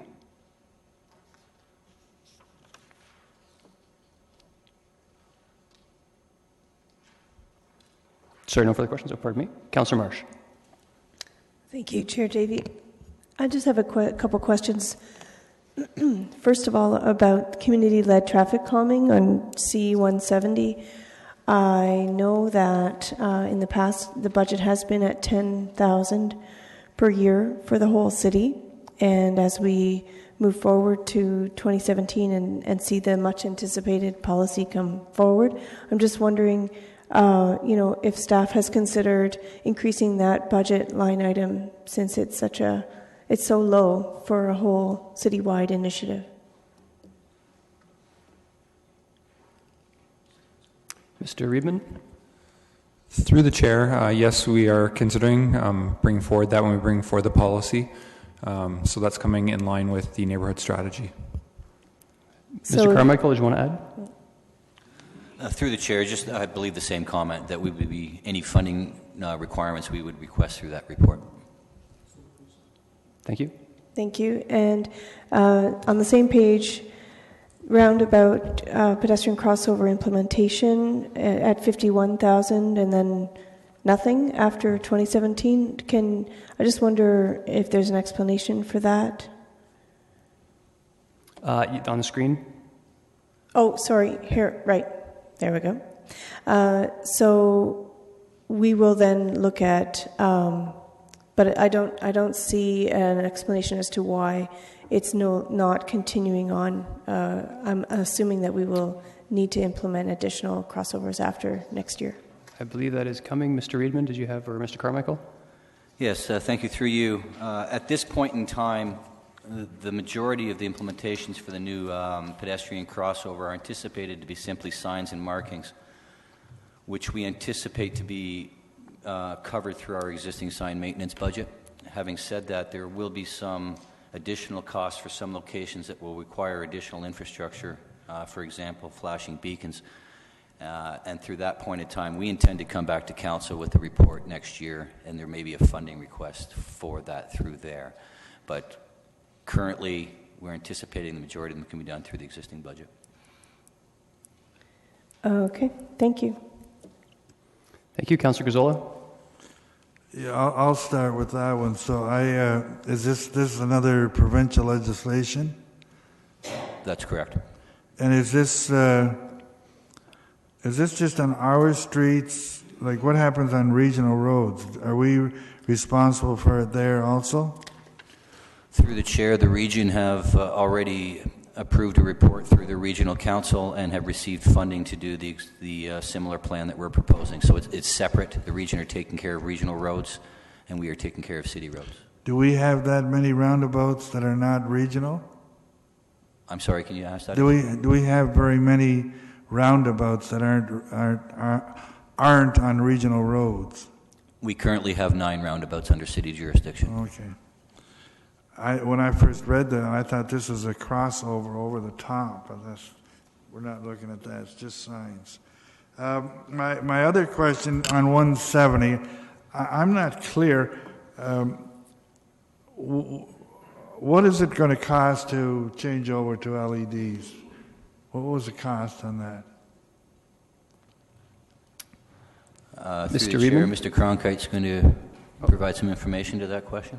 Through the chair, I can answer. So we'll be bringing an information report forward shortly. So Regional Council has just approved their contract.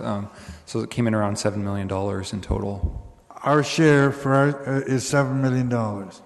That's correct. And the original budget estimate was $10 million. So we came in about $3 million under the original estimate. Okay, and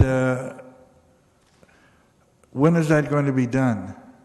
I thought it was going to be done by the end of 2016. Did I think wrong? 2017 was my recollection. Mr. Cronkite? Through you, Mr. Chair, the first phase of the LED streetlight conversion should be complete by the end of 2017. That's still the target. Keep in mind that the budget that Mr. Reedman referred to of $7 million, there's still approximately 2,000 decorative LEDs within the city that we would need to retrofit outside of that number. So the initial estimate of $10 million for the whole project is still very, very much in line with what we anticipate. Okay, where is the $7 or $10 million? Where do I find that? Mr. Reedman? Through the chair, when we brought forward the business case to council, we'd be paying the debt through electricity savings and maintenance savings on the contract. So how are you going to pay for it? Mr. Chapman? In the first instance, are you going into a debit balance? Correct. Mr. Chapman? That's correct. Yeah. I didn't think you did that. It's a short-term payback, as you know, so we don't have concerns with that. Oh, I'm sorry. Oh, so how long is it going to take you to pay it back?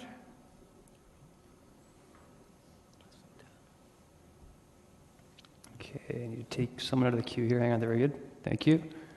Mr. Cronkite? Through you, Mr. Chair, our initial estimates had us in and around just a bit over 7 years to pay back the entire $10 million.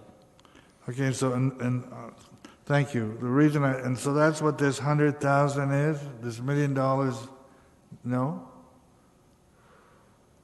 What is this then on page 170? Mr. It's not the same thing? I thought it was. Mr. Reedman? Through the chair, we're anticipating about 55% energy savings for LED streetlights, so that's a significant portion of the payback.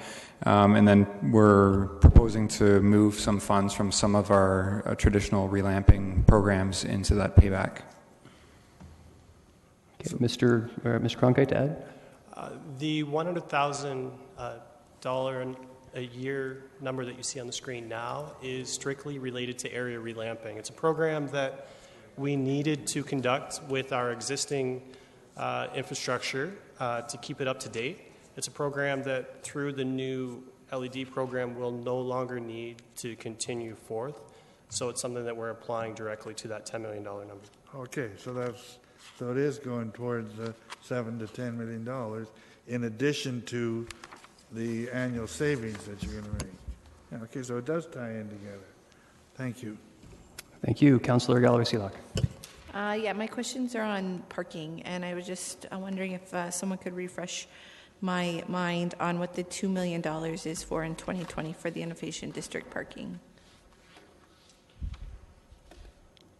Mr. McCormick? Sorry, could you just Sorry, repeat that? it's on very page, hard to hear up here. Yeah, it's on page 171. Yes. The Innovation District parking, the $2 million in 2020. I was just asking to be refreshed on what that is for.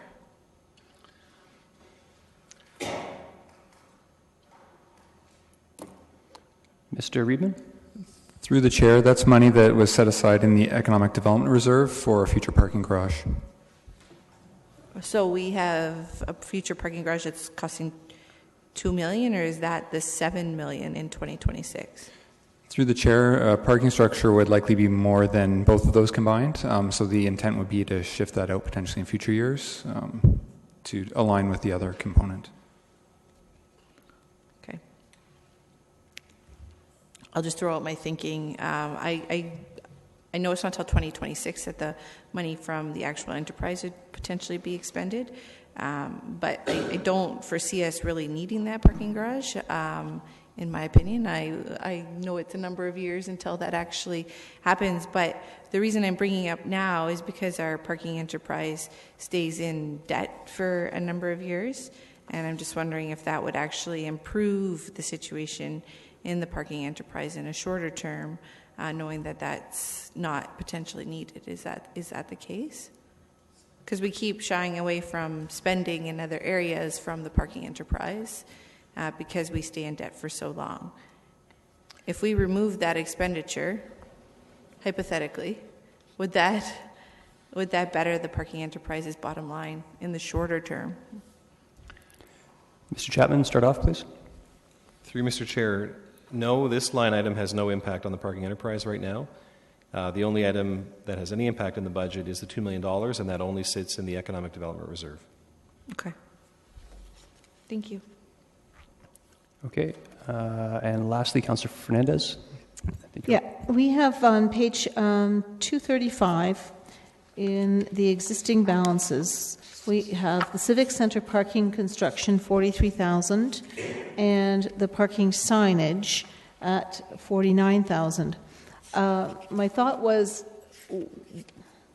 we have this the pedestrian crossing, which is a lot of signage. Is there any? Are we closing out with any any extra money out of the Civic Center parking construction and out of the parking signage? Are we going to have any existing balances that we could use related to that pedestrian crossover work? We're crossing enterprises. Mr. Reedman? Through the chair, I was just going to make that point that this is parking enterprise, and then the transportation side is funded through the tax base. Yeah, so funds don't flow from our enterprise into the okay. tax base. Will that help? No, because we've got. Okay, I see where I'm going here. All right, that's good. Thank you, Mayor Verbenovich, on parking. Yes, thank you very much. I just wanted to, I guess, build on the points that Councillor Galloway-Seelock was making, and ones that I know I've made in the past, and that is, while I'm fine with leaving it in there for now, because I think we need to see what kind of modal shifts happen in the future as LRT and expanded transit use and so on come into place. And while I recognize we do have a role to play in parking, I also see more of that role in the future being taken in by the private sector, particularly in the kind of shared use we're seeing in 1 Victoria, where during the daytime it'll be available for the public. At night, it'll be available for the residents living in the building. And I know, I think there are others who are contemplating something similar with any other projects that might sort of see a reverse usage taking place. And so I'm hopeful that in the future we'll be able to put those dollars to better community use other than building parking garages. Thank you. Thank you. No further questions, Mr. McCormick. Okay, so we are now going to go right to the end of the page flips for a round of questions. Councillor Gazzola. You're too fast for me. Yeah, the first one deals with the snow dump. Is it possible to get an update on where that stands now? Are we going to need this other $487,000, or Ms. Fletcher? like I gather the job is all done, right? I would ask Mr. Gross to give an update as a project manager. An update on the, pardon me. Go ahead. Thank you. Through the chair, the project is going well. There will be monies that will need to expend in 2017 because the amount that's shown there, I believe, makes up the balance that was approved for the budget increase in September. Now, having said that, we will be we are doing well on the construction, and we're hoping to see a few savings. The project itself will be ready to receive snow. Normally, we get to use that facility in January, so I see that it should be working well. So we'll be able to reduce this account next year. Okay, thank you. Yes, we'll be able to write it down next year. Or this year when we're preparing the budget. A question on C-175. There are 3 components to the Iron Horse Trail. Has Priority A been completed? Through you, Councillor Davey. Priority A, which is the central section, is underway in terms of detailed design. So there's been recently public consultation, and the detailed design is underway. So it hasn't been started then. What about Priority B? Where does it stand? So Priority B is the north section, and there have been localized improvement works associated with development applications, and we see opportunities moving forward through the development process to look at those opportunities. So while we're undertaking Priority A, and then the south section, which is in the issue paper, we'll also be looking for opportunities in the north section as well. Okay, but you don't have any money to do Priority B. Excuse me, sorry, I didn't catch that. I say you don't have any money to do Priority B. That's correct. So there's been ongoing discussions with any developers that come forward in terms of investment in those sections of trails. Okay, when it comes to Priority C, this whole project was, as they said, it should go into our 10-year capital forecast, and we're getting it out of the way in 2 or 3 years. What would happen if we don't fund Priority C until later on in our 10-year capital forecast? So through you, Chair Davey, the Iron Horse Trail is, as you know, a continuous length of trail, so we would just see deferral in terms of the overall trail improvement. So there would be a discontinuity, I guess, in terms of the Iron Horse Trail standard and how it's used by the We could live commuters. with it, right? Sorry, excuse me? We could live with it? It's certainly up to council's discretion in terms of the timing. Yeah, okay, thank you. Yeah, we could live with it. Councillor Singh? Yes, my question is for McLennan Park Development. A number of years ago, and I don't know if you might be familiar with it yet or not, but staff had outlined a report, a bit of a master plan related to our district parks, McLennan Park, Victoria Park, and a number of projects that still needed to be funded for it. That kind of went on the wayside. I'm seeing from McLennan Park very small amounts being allocated for over the 10-year forecast. Other than 2017, for everyone's notice, there's no something significant being built in McLennan Park. Is simply just returfing where wood chips are and have remained over the last 3 years without much complaining on my part. I'll let you answer. Are we living up to that master plan that outlined a more extensive vision for our district park, including McLennan Park? So certainly our park strategic plan informs the capital budget. The investment in McLennan Park is, in terms of the Great Lawn, is outside of the Great Lawn. Outside of the Great Lawn. So at this point, I don't have the future forecast in terms of future investments through planned investments. Mr. Ritz? Yeah, Mr. Ritz might be, I think you had presented that paper a number of years ago. You'll recall the master plan. Most of the master plan strategies have already been completed.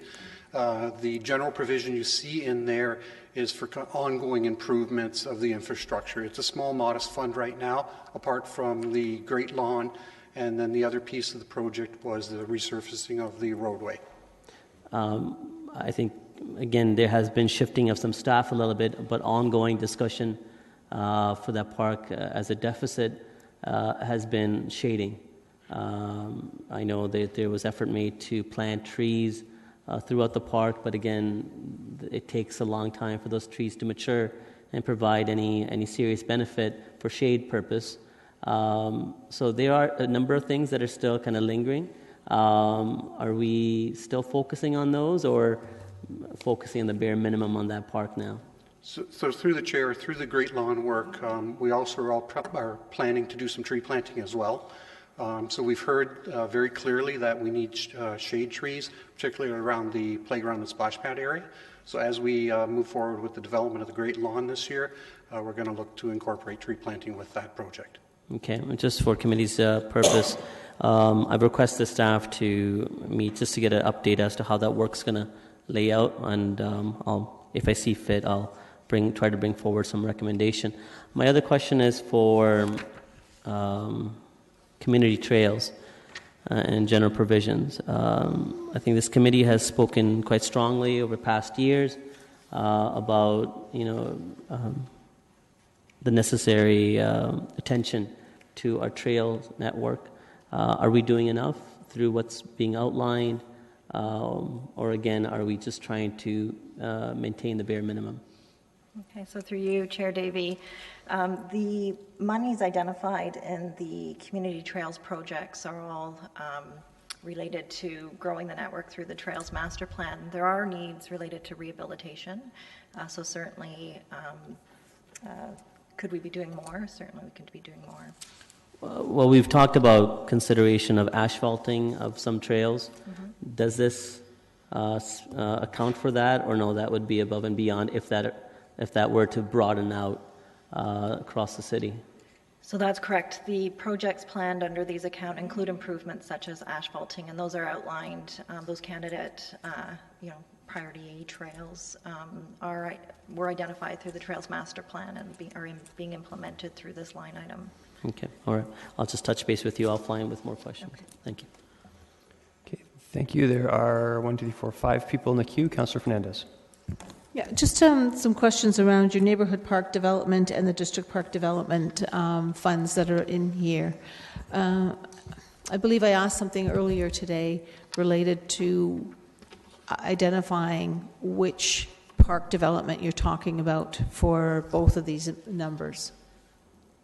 So for one neighborhood park development, I see $328,000, and for the district park development, I see $407,000.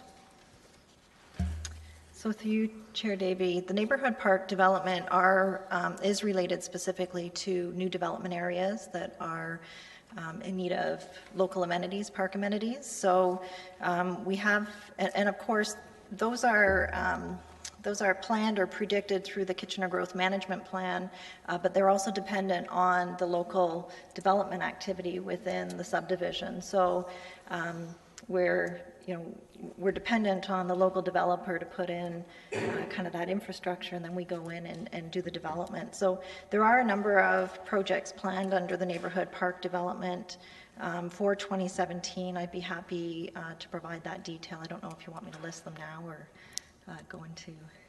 It's up to if the rest of council want that information. Maybe you can send it to us in an email. The district park development, then, that would be what projects? At this point, through the district park that we've identified is Upper Canada. As noted, we are doing some additional investigative work in terms of the sports field element, and information will be brought back to council in the first quarter in terms of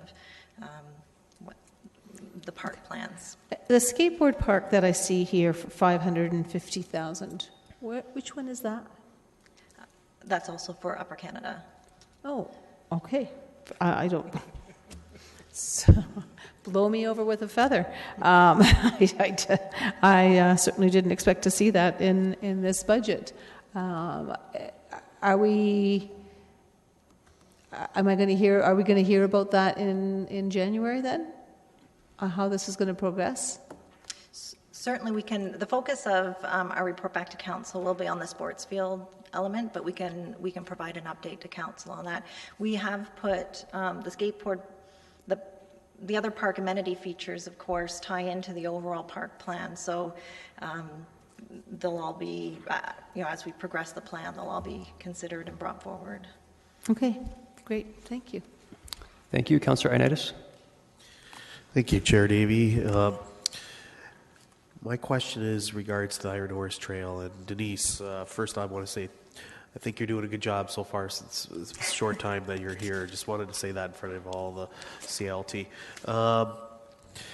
With regards to the funding here, the $1 million that's being added, can someone remind me of where was this in our priorities? Because I thought the first section was part of the priority.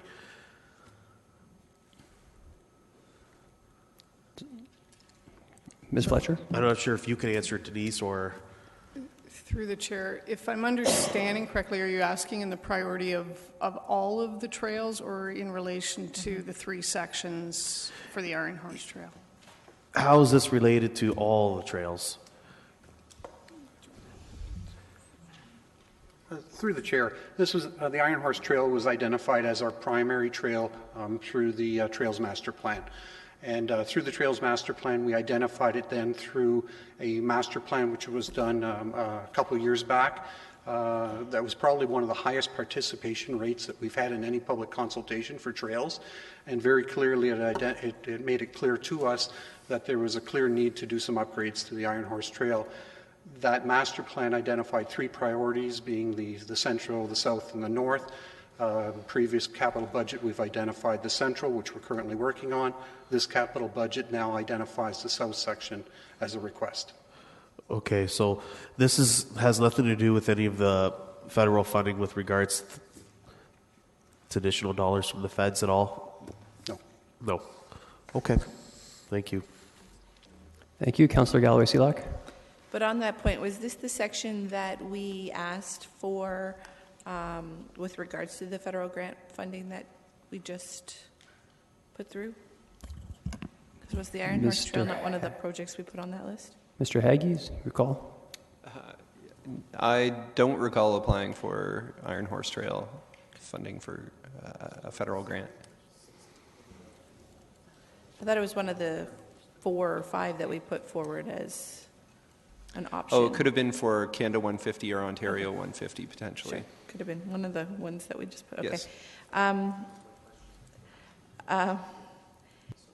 That's okay. Where I understand the funding is coming from Capital Current and the federal gas tax, but this wasn't in the budget last year. So, is something taken out and not getting done, or where were these monies freed up in order for this project to be able to come forward?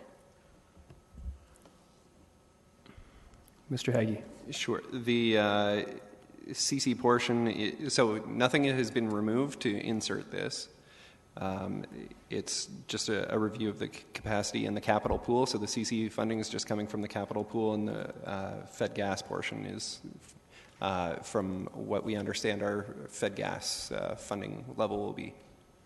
So last year in our capital forecast, did we not have our total forecast accounted for? So for 2018, did we not have our full capital forecast accounted for? It was fully allocated, so if you look at the capital pool availability, it would have been similar. There was balances forecasted in both of these reserves that is now being allocated as part of this year's budget. Okay, so we're basically taking it out of, okay.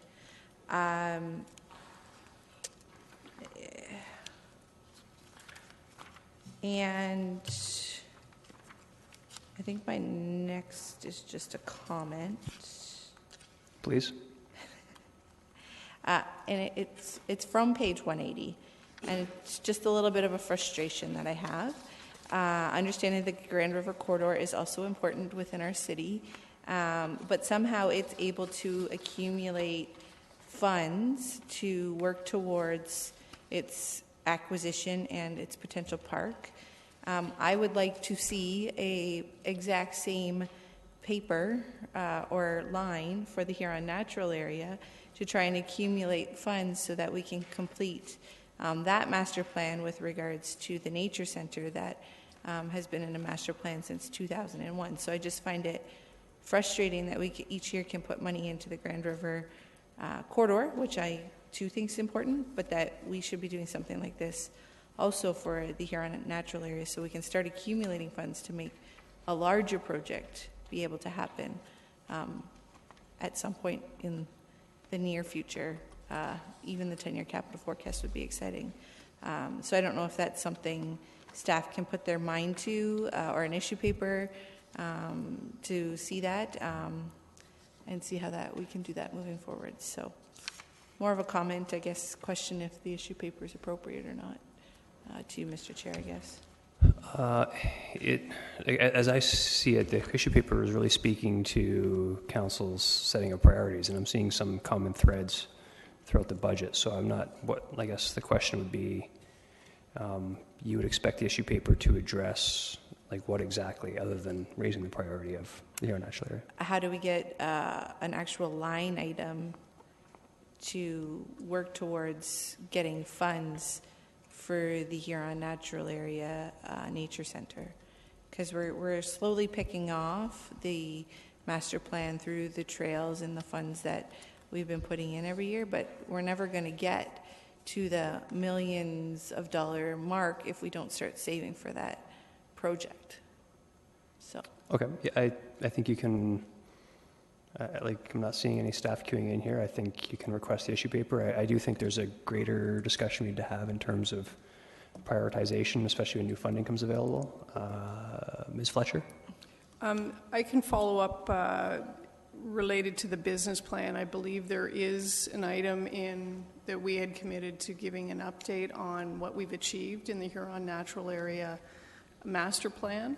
And what is still outstanding. So we had intended to come back with, in 2017, with an update on what has been accomplished in the master plan and what is still outstanding. So whether it's an issue paper right now or if council is amenable to waiting for that update, we could address it. I am very happy to reaffirm here and be reaffirmed that that's going to be coming back and that I can save that part of this until that further discussion. So no issue. No issue paper, and going to wait on that. But I'm really happy to be reaffirmed that through the business plan that we're going to be seeing some of this brought forward to us in the coming year.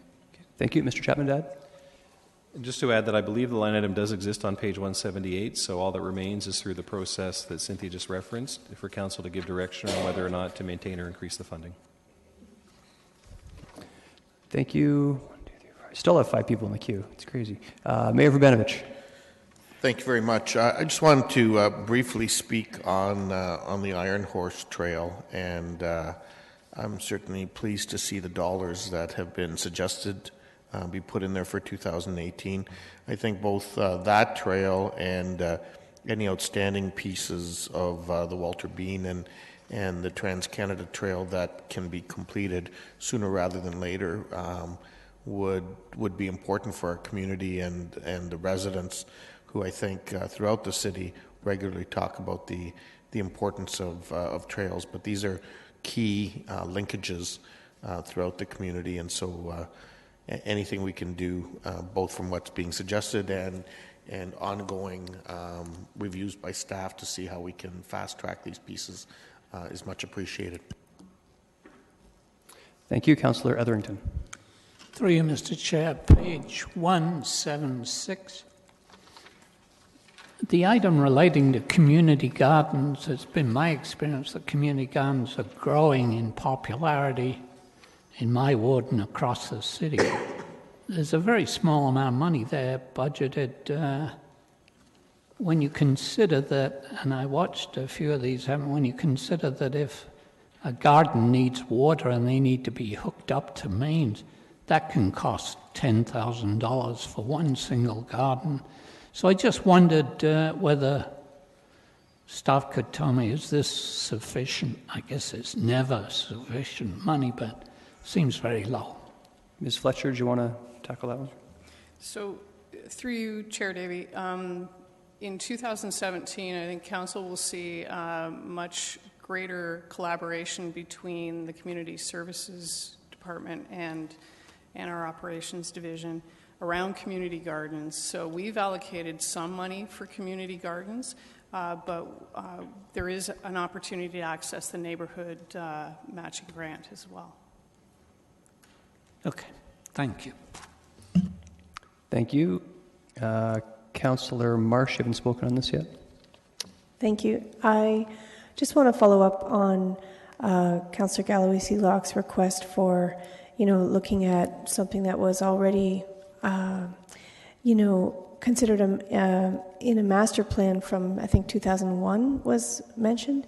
And maybe for the benefit of those of us who haven't been on council since 2001 or haven't followed since that time, I'm just wondering if in the business planning process, as it comes forward outside of this budget process, if staff could bring us a list of all of the outstanding master plans so that we can understand, where they are currently in the priority list, and so that council can have some input into, what the current priorities might be in above and beyond the community priorities that have been established through the strategic plan.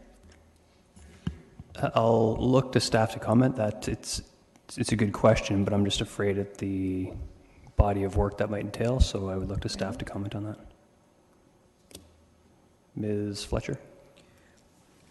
So I'll take a stab. The reference that I was making earlier was in relation to the Huron Natural Area Master Plan, which is on our business plan.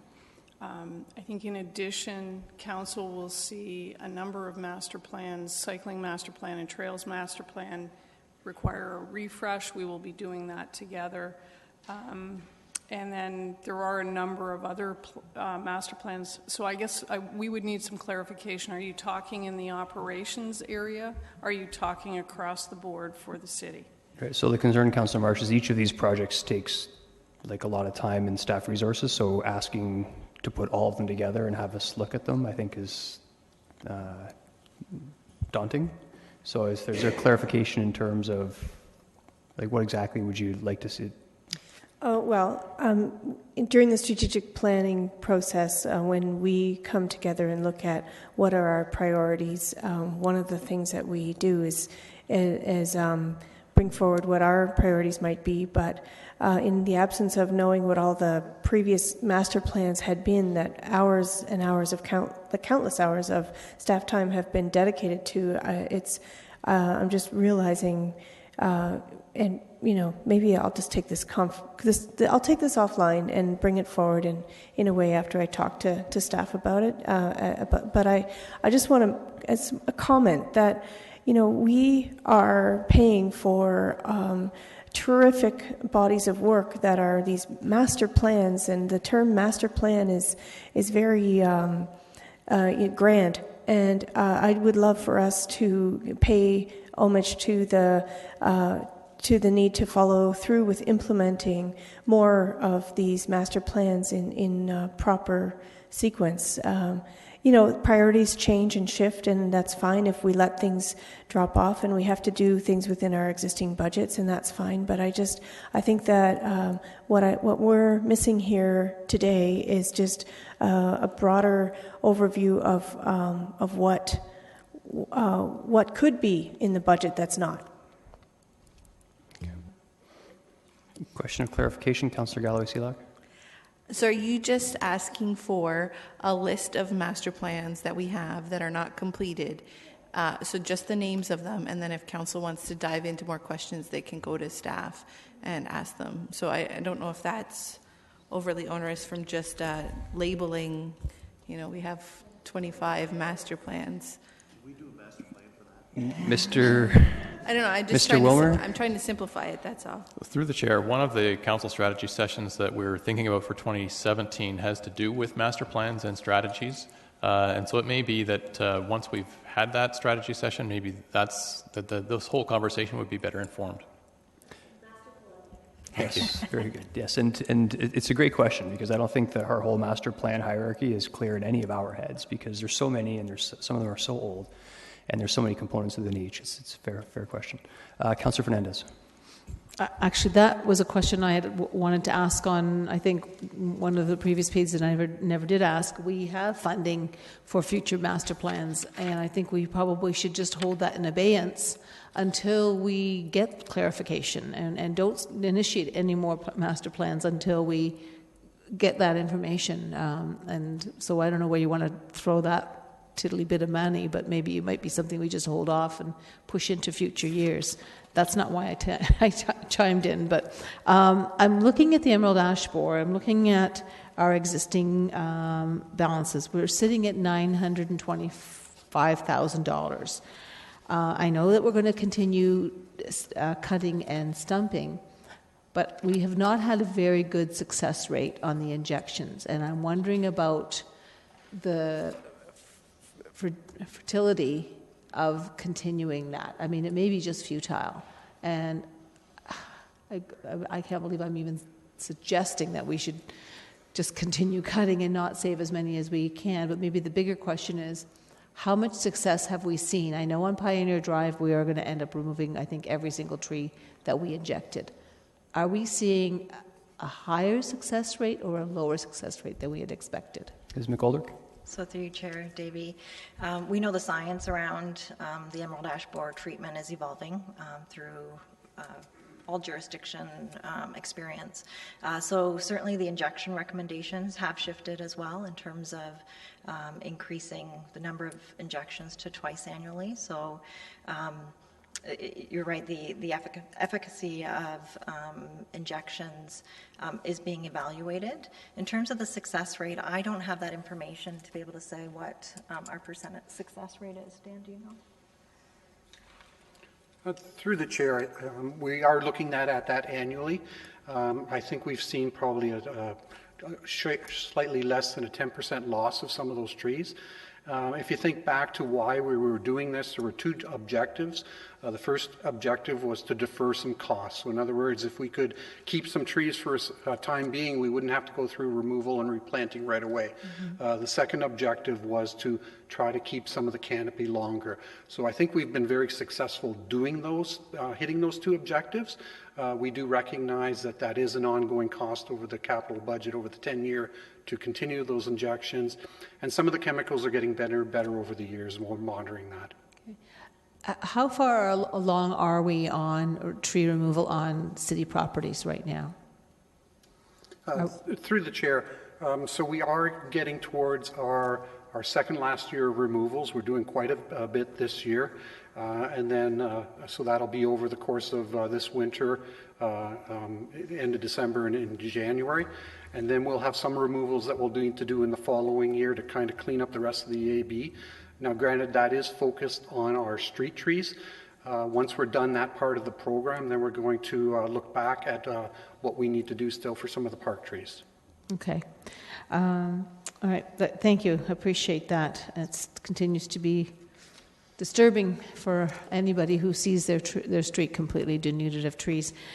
Just going back on to on page 227, the KW Hydro Corridor planting. Let's get that Kitchener-Wilmot. We've got existing balance of $74,000. I don't see anything in our capital forecasts which would indicate to me that that's monies that Kitchener-Wilmot Hydro puts forward. I don't want to make that assumption for planting. But I know that I've experienced this off of Old Mill Road, that there was a hydro corridor and there was some trees, a lovely area of trees that have just been completely gone. And so why would we be spending money on planting trees that in 5 to 7 to 10 years, depending on the kind of tree that's been planted, we come in and we just cut everything down? Why don't we just let them plant what they want and they can take the expense of planting and taking out again? Through the chair. So the money is actually an annual contribution that Hydro provides to us. It's not actually for planting in hydro corridors. So those trees will be planted throughout the city. They could be in parks. It might be some street trees. It's a contribution they're providing to us. Thank you for that clarification. And I will not be so severe on hydro if they're giving us money to plant elsewhere than the hydro corridor. Thanks. Thank you. Councillor Gazzola. I see we've come to the part of the program where everybody asks for everything, so I want to remind staff when they're looking at that study for Councillor Galloway-Seelock that they also keep in mind the acquisition of Hidden Valley natural areas, because down there we don't have any community centers or any parks or anything, so that's their park. Thank you. Councillor Galloway-Seelock. Yeah, I wanted to comment. Maybe there's a question with regards to the issue paper 11 on page 209 with regards to the playground accessibility. It's hard. I want to say I'm happy to see it's here, but on the other hand, it's legislation that's being handed down to us. But I'm happy to see that we'll be working towards having more accessible parks throughout the city. So I think that is a good thing across the board. So there's obviously a significant amount of money put in there over the course of the 10 years. And I read that it's with regards to newly constructed and redeveloped public spaces. So my question, I guess, would be if we're looking at doing anything from a neighborhood matching grant perspective in a park, would we look at combining the two to try and get scales of economy by doing both of it at the same time? Is that something that staff are looking at? So it may not be a full redevelopment, but if there's a neighborhood matching. For example, we've talked about, I'm just going to give an example, Foxglove Park.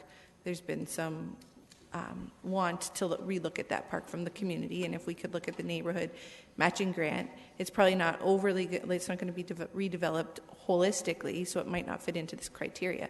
But would we look at some of this criteria if we were doing work there that's kind of outside the scope?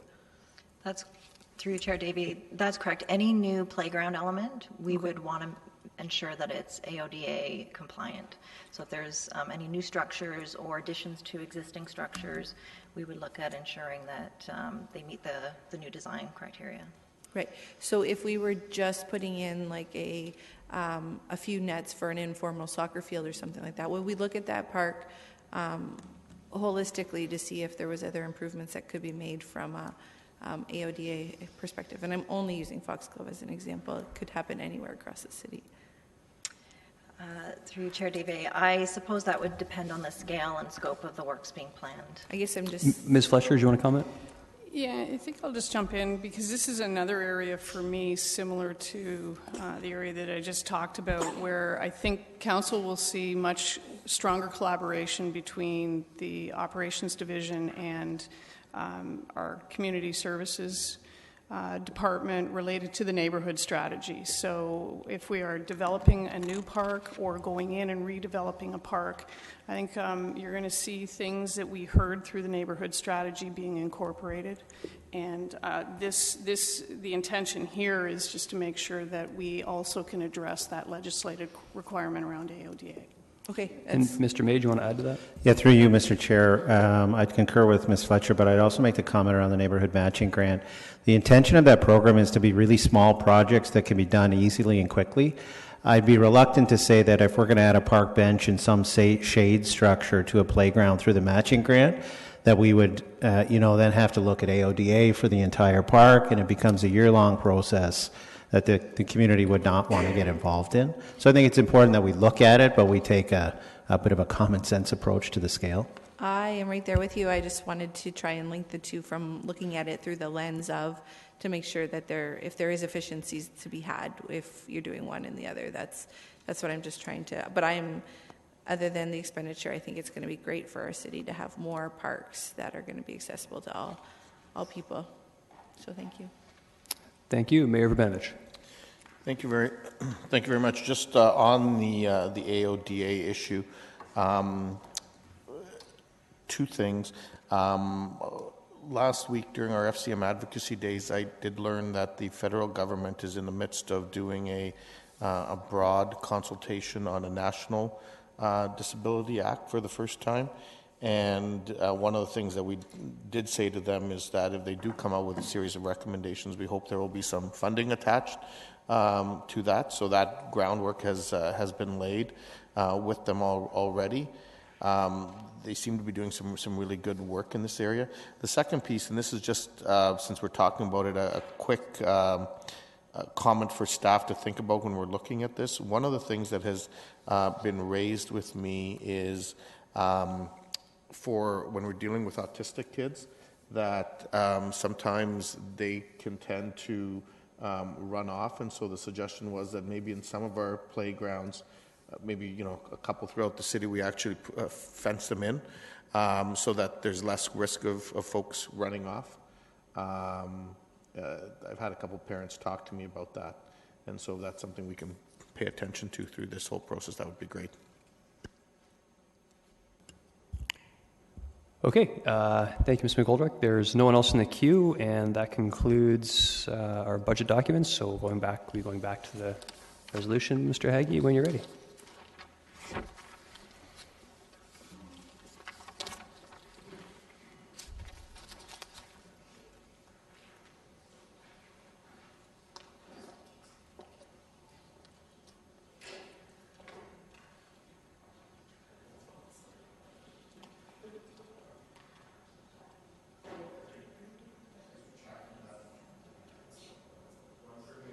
Oh, pardon me. Mr. Mayor. Well, actually, we also have to, okay, I guess we can do, well, we can't finish committee until we go through your list. Correct. Yeah, we have to go through the list and approve it, right? Oh, okay, sorry. Yeah, that's okay. Oh, no.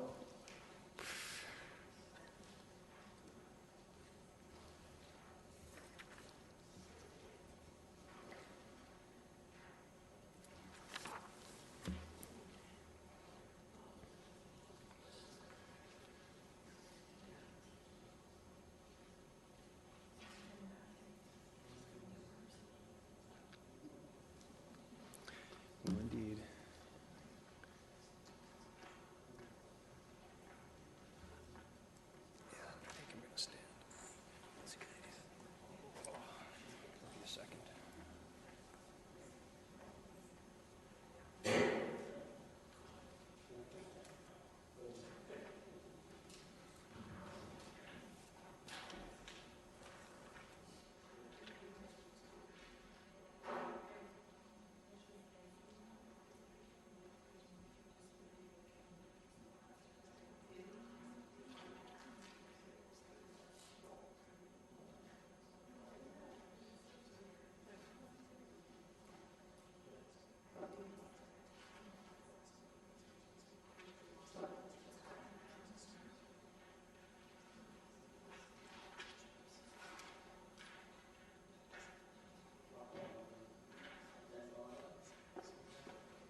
everyone can direct their attention to the monitor, make sure everything's worded as expected.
Okay.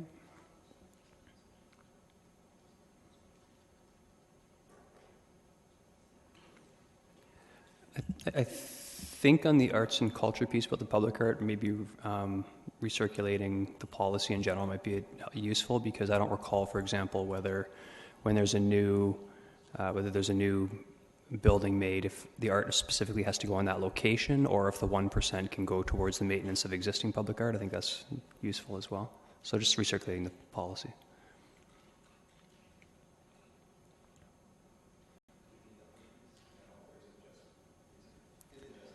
Sure, just recirculate's fine. Oh, no, I didn't suggest the rest of it, but...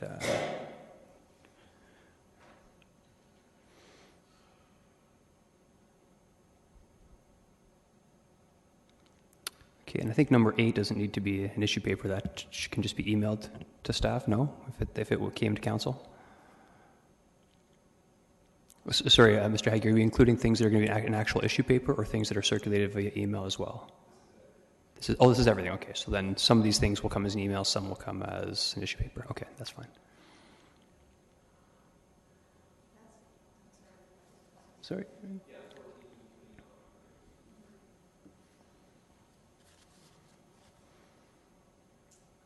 Okay, I don't see any concerns or questions. Anyone in the queue? Everyone's okay with this?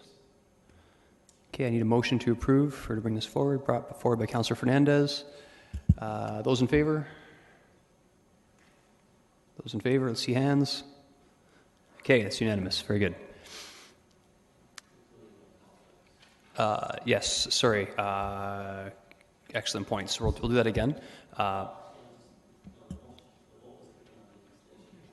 Oh, that's right, which there's no relation. Okay, yeah. But that concludes. So we'll now go into special counsel.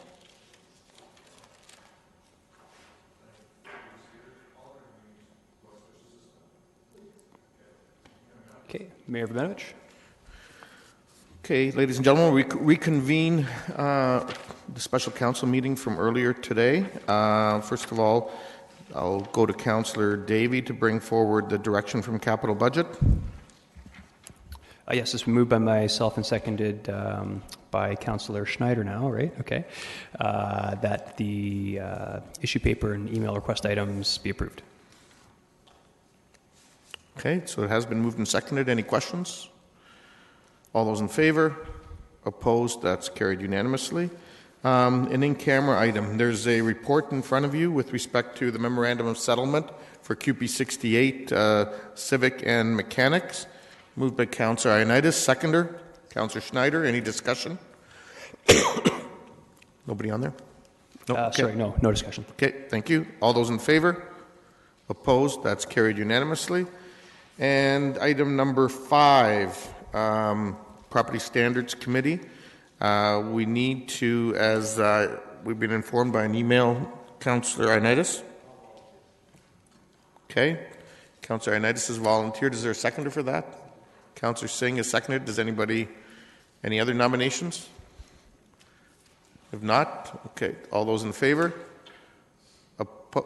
Hands. All those in favor? Opposed? That's carried unanimously as well. Motion to adjourn.